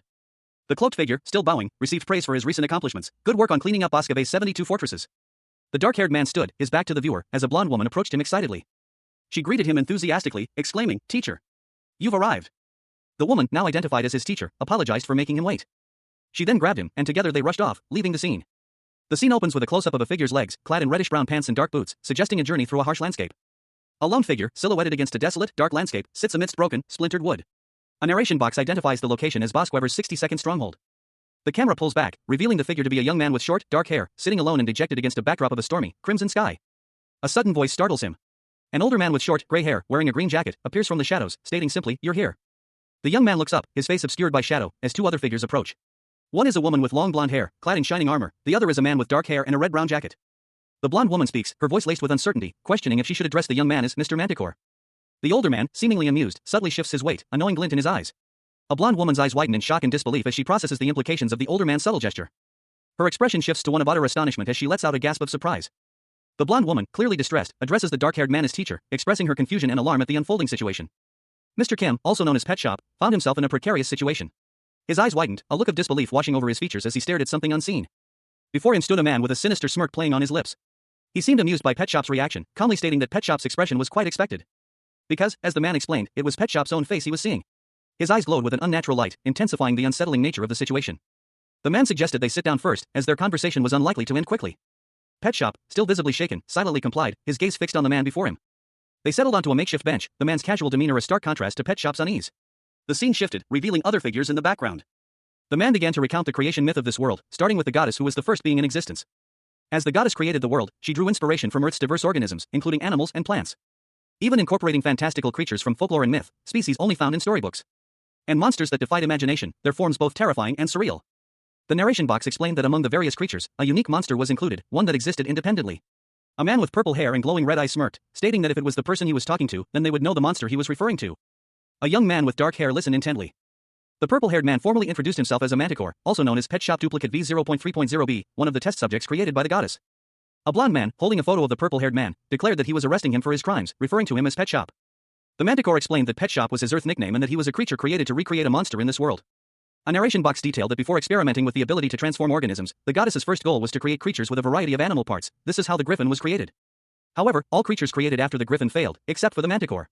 The narration box explained that creatures with combined body parts like the griffin had all the abilities of the organisms it took parts from and were able to reproduce. The narration box continued, explaining that the manticore was created through these failures. His body is anthropomorphic but only through a cat, and his head can only transform into other primates. Although he cannot get rid of or transform his scorpion tail, he can replicate those that have that trait. A young woman in shining armor exclaimed in surprise, her eyes wide with disbelief. She continued, her voice laced with a mixture of awe and apprehension, acknowledging the manticore's formidable strength. The woman, still visibly shaken, admitted that this was the first time she had heard of a manticore possessing such unique abilities. A revelation that prompted a dark-haired man with piercing purple eyes to interject, revealing a shocking truth. The man, addressing Pet Shop directly, questioned whether he was the original Pet Shop, implying a shared lineage. Pet Shop confirmed having a son, but clarified that the only inheritance was genetic, not his unique abilities. The woman's jaw dropped in astonishment as she processed this unexpected revelation, questioning her teacher's marital status and parenthood. Pet Shop dismissed the matter as past history, while the woman remained stunned by the news of her teacher's past. Pet Shop offered to answer any further questions, concluding that this was the end of his story. He then revealed his age and the length of his time in this world, providing further context to his narrative. The scene opens with a man, his face etched with a knowing smirk, revealing intense, dark eyes. He speaks, his voice carrying the weight of centuries. I've been alive for thousands of years. However, he continues, this world was created for the goddess. A close-up on the man's eyes shows a swirling galaxy within their depths, hinting at a vast, cosmic power. He clarifies, this world is not only restricted to this continent. The panel shows a celestial body, a planet bathed in ethereal light, suspended in the vast expanse of space. A voiceover explains, a transcendent being like her cannot be understood by human standards. The man speaks again, it's not just me. All the beings created personally by the goddess. The first generation creations know why we were created by the goddess. He adds, I'm just the only one that's. Another man, younger and more muscular, asks, have you met others of the same species as you in the time that you've lived? The older man replies, of course. There have been creatures that I could call the same race as me before now, and there will be after as well. However, their whereabouts are quite vague, so I don't know if they're still alive. For example, there was a flying creature that was able to change its body to that of a reptile, mammal, and amphibian. But it went into a dungeon to get stronger, and it didn't come back out. A monstrous, serpentine creature is shown, its eyes glowing menacingly. The younger man shudders, recalling the experience. That disgust I felt back then from that disgusting creature. Pet Shop, the man known for his unique ability to absorb the skills of creatures he consumes, found himself in a dark, ominous place. His eyes, glowing with an unnatural purple light, reflected the intensity of the situation. A sinister voice echoed, questioning him about the number of his own kind he had devoured. The ground trembled as a monstrous scorpion emerged from the shadows, its segmented body a terrifying sight. Its massive tail, tipped with a deadly stinger, poised to strike. Pet Shop reacted instantly, his movements a blur as he deflected the scorpion's attack. The scorpion's stinger shattered against his arm, revealing a metallic, enhanced appendage beneath. Pet Shop's eyes glowed even brighter, his enhanced senses picking up on something else. Another figure emerged from the darkness, their eyes burning with an eerie pink glow. The newcomer's face was partially obscured, but their sinister smile was unmistakable. The transformation was complete, the scorpion's venom had begun to alter the man's appearance. A sinister figure with glowing red eyes and a grotesque grin emerged from the shadows. His expression was one of chilling amusement as he questioned, how did you know? Meanwhile, a blonde woman in shining armor knelt beside a dark-haired man, her face etched with worry. She gasped, whispering, teacher. The dark-haired man, his eyes wide with alarm, pushed himself up, warning the approaching figure to stay back. He braced himself for an attack, as the sinister figure and the blonde woman watched from a distance. The dark-haired man was clearly surprised by the sinister figure's next words, I could tell that you were getting by eating normally up until now. He continued, explaining that if the dark-haired man hadn't been eating specialties, it would have been difficult to overcome the limitations of his abilities. The sinister figure's face loomed large behind the dark-haired man, his eyes burning with an ominous intensity. The dark-haired man launched a powerful attack, a burst of energy erupting from his body, sending the sinister figure sprawling. The impact created a shockwave that rippled outwards. Mr. Kim, also known as Pet Shop, found himself hurtling through the air, the ground rushing towards him. A powerful force had thrown him, sending tremors through his body. His vision blurring as he braced for impact. He landed hard, the wind knocked out of him. A figure loomed over him, its eyes glowing menacingly. And, the figure hissed, its voice dripping with malice. The figure, a towering humanoid with dark hair and piercing purple eyes, smirked. As soon as I saw you, he said, his tone laced with predatory excitement. The creature's clawed hand reached down towards Pet Shop. I thought that you would be delicious, it said, its voice a low growl. Pet Shop's eyes glowed with a fierce light as he prepared himself for a counterattack. His expression was one of grim determination. Pet Shop's thoughts raced. For thousands of years, the desire to consume and grow stronger had never faded. Despite his current predicament, a grim satisfaction settled over him. It's unfortunate that I'm away from my species, he mused. But the thought of achieving perfection was enough to wash away his sadness. The creature's predatory grin widened. The creature addressed Pet Shop again, its voice sharp and inquisitive. What's your relationship with your fellow species? Pet Shop, now partially transformed, glared back at the creature, his eyes burning with an unnatural light. His transformation was complete. Pet Shop, also known as Mr. Kim, knelt before a monstrous creature, its clawed hands digging into the earth. He had just consumed it. And a dark, purplish aura emanated from his eyes as he savored the experience. A sinister smile stretched across his face as he mused, and you'll be even more delicious than any other species that I've eaten before. The image shifted, showing Pet Shop's face, now calm and contemplative. He reflected on the bond among a species and the happiness of meeting. The scene changed again, showing a monstrous figure with horns and sharp features.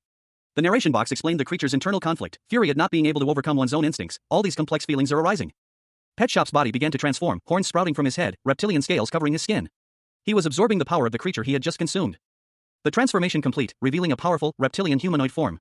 His eyes glowed with an intense, crimson light. His powerful legs ended in clawed feet, ready for action. A large, muscular figure with a thick, shaggy mane loomed over Pet Shop, a menacing grin on his face. The creature lunged, its attack leaving deep gashes across Pet Shop's back. Pet Shop's mouth opened, revealing a set of sharp fangs as he prepared to retaliate. The title card reads, An Uncontrollable Hunger. Mr. Kim, also known as Pet Shop, hurtles through the air, a blur of motion. His body a streak against the vibrant purple sky. Landing hard, the impact sending tremors through his body. He is now a monstrous figure, his skin a patchwork of red and black, horns sprouting from his head, and a reptilian tail trailing behind him. A large, shadowy figure looms behind him, its presence menacing. Pet Shop lunges forward, his hunger driving him. Tearing into the flesh of his opponent. He bites down with savage intensity. Pet Shop pauses, a single exclamation point floating above him. He looks down at his hands, a question forming in his mind, so, is this what it feels like? His opponent speaks, a chilling statement, I understand why you keep eating. The taste of my fellow species that I have eaten up till now can't hold a candle to that one bite of your flesh. As expected of the original. Pet Shop, his monstrous maw-stained crimson, devoured his latest meal. A manic grin stretched across his face as he felt the creature's essence flood his being. A surge of power coursing through his veins. He felt invigorated, stronger than ever before. The transformation was complete. Pet Shop stood, larger and more powerful, his body now a grotesque amalgamation of flesh and bone, a testament to his unique ability. A testament to his ability to absorb the strength of those he consumes. He had once again transcended his limits. A new foe emerged, a monstrous creature with spiky protrusions and glowing red eyes. It sneered, its voice a low growl, challenging Pet Shop. Pet Shop, unfazed, met the creature's gaze. He saw the creature's strength waning, its energy depleted. He calmly retorted, pointing out the creature's own exhaustion. With a ferocious roar, Pet Shop lunged forward, claws extended. His attack swift and brutal. He tore into his opponent, the creature's strength proving no match for his enhanced power. Ending the fight with a decisive blow. The creature fell, defeated. In the distance, a lone figure watched the battle unfold. A warrior, clad in armor, stood silently, observing Pet Shop's overwhelming victory. A holy knight, her blonde hair framing a face etched with concern, watched two creatures battle. Why were they fighting? They were of the same species, their goals identical, not survival, but eating. But one of them was a manticore, an evil monster that consumed humans. It had to be exterminated.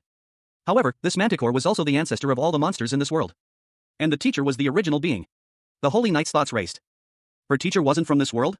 How could she report this back to the church? All of the holy knight's thoughts vanished as she watched the brutal fight unfold. It was an abominable and wicked fight unlike any other.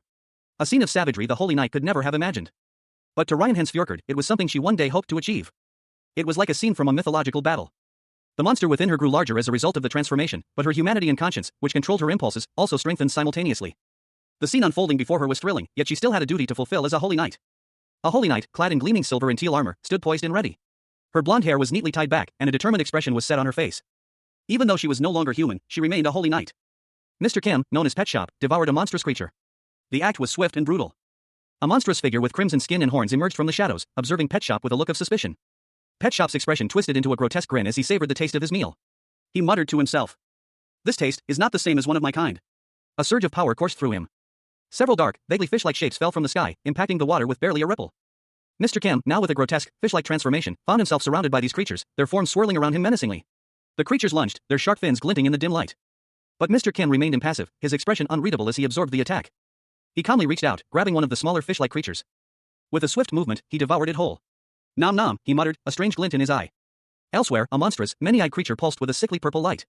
A figure, seemingly human, clung to the edge of a structure above it, fear etched on their face. My ability, no, they whispered, their voice barely audible. The creature below spoke, its voice a low growl. I say, those guys' abilities, he's developing them after eating my flesh. Mr. Kim, now even more monstrous in appearance, considered the implications. It might become dangerous the longer I drag this on, he mused, a hint of concern in his voice. Suddenly, more of the fish-like creatures attacked, their speed and ferocity increased. Mr. Kim braced himself for another meal. A monstrous creature, its skin like molten rock and horns like jagged obsidian, lunged forward, its massive claws aimed at Pet Shop. A wave of searing heat emanated from its body. But Pet Shop was ready. He braced himself, his eyes narrowed in concentration. A burst of fiery energy erupted from him, propelling him upward in a dazzling display of power. He soared through the air, dodging the creature's attack with impossible speed and grace, and retaliated with a swift, powerful blow. The ground trembled under the force of the impact, sending the monster crashing into the earth, leaving a massive crater in its wake. Pet Shop landed gracefully, his body radiating heat. He watched as the monster struggled to rise, its movements sluggish and weak. A nearby observer commented, looks like these guys' abilities aren't working on him. Then, the force of which obliterated the monster completely. A monstrous creature, its skin a patchwork of ragged flesh and exposed muscle, crashed to the ground. Its eyes glowed with a malevolent red intensity as it let out a guttural roar. A thought occurred to Mr. Kim, he should try the classic method. A grotesque creature, part man, part scorpion, part lion, scuttled across the barren landscape. Its movements were jerky, almost desperate. From above, a figure descended, a blur of motion and crimson energy. The creature, startled, braced itself for impact. As the descending figure landed with a thunderous crash, he glared at the creature, his eyes burning with intensity. I'll get rid of that annoying tail first, he muttered, a grim determination etched on his face. With a swift, precise movement, he drew his weapon. A blinding flash of light erupted as his blade sliced through the air, severing the scorpion tail with ease, leaving the creature stunned and vulnerable. He lunged forward, ready to finish the fight. The creature's face contorted into a grotesque grin, its eyes glowing with malevolent energy. He stared, his eyes wide with shock and dawning horror. Mr. Kim, also known as Pet Shop, found himself in a precarious situation. Having consumed a creature, he was undergoing a bizarre transformation, his body contorting into a monstrous form with reptilian features and sharp spines erupting from his skin. A horrifying metamorphosis that left him breathless and disoriented. His eyes widened, reflecting a mixture of fear and astonishment as he muttered, "What?" Suddenly, a monstrous claw reached out from the shadows, its sharp talons glinting menacingly. The creature's owner, a grotesque figure with gray skin, purple gloves, and a bird-like arm, loomed over Pet Shop. Pet Shop, in his new monstrous form, reacted instinctively, his powerful tail lashing out. The force of the blow created a small crater where he landed. Pet Shop, seizing the opportunity, lunged forward, his clawed hand tearing into the creature's chest, ripping out a pulsating, purple organ. He clutched the strange organ tightly. The creature, surprised by Pet Shop's unexpected power, hissed, "You got an ability from me?" Pet Shop, examining the organ, realized he could separate parts of his body at will. The creature scoffed, "You could separate your body like this? What a boring ability." Pet Shop, the man known as the Pet Shop, found himself in a dire situation. His opponent was a formidable creature, a 1,000-year-old organism whose ability to adapt and acquire new skills far surpassed his own. He realized, with a grim acceptance, that he was outmatched in terms of sheer adaptability. However, Pet Shop was not one to give up easily. A flicker of determination ignited within him. He faced his opponent, a monstrous figure with gray hair and sharp claws, who sneered, "No, but you should give that back." Pet Shop lunged forward, unleashing a powerful attack. A flurry of blows that sent shockwaves rippling through the air. The force of the assault impacting his opponent with brutal efficiency. The monstrous opponent staggered back, coughing up blood. His eyes widened in surprise and pain. Pet Shop seized the opportunity, his movements swift and precise as he prepared to consume his foe. Tearing off a piece of flesh and devouring it. A surge of power coursed through him as he absorbed the creature's abilities. Mr. Kim, also known as Pet Shop, found himself in a desperate struggle against a monstrous creature.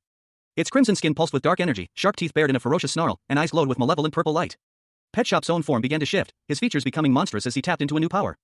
A terrifying transformation that mirrored his opponent's ferocity. His own teeth sharpened, his eyes blazed with the same ominous purple light, and his body seemed to writhe with newfound strength. As two beings locked in a brutal clash of power. A beam of intense energy shot across the dark sky, a testament to the raw power unleashed in their confrontation. A blinding flash of light erupted, signaling the culmination of their struggle. The sheer force of their battle shook the very ground beneath them.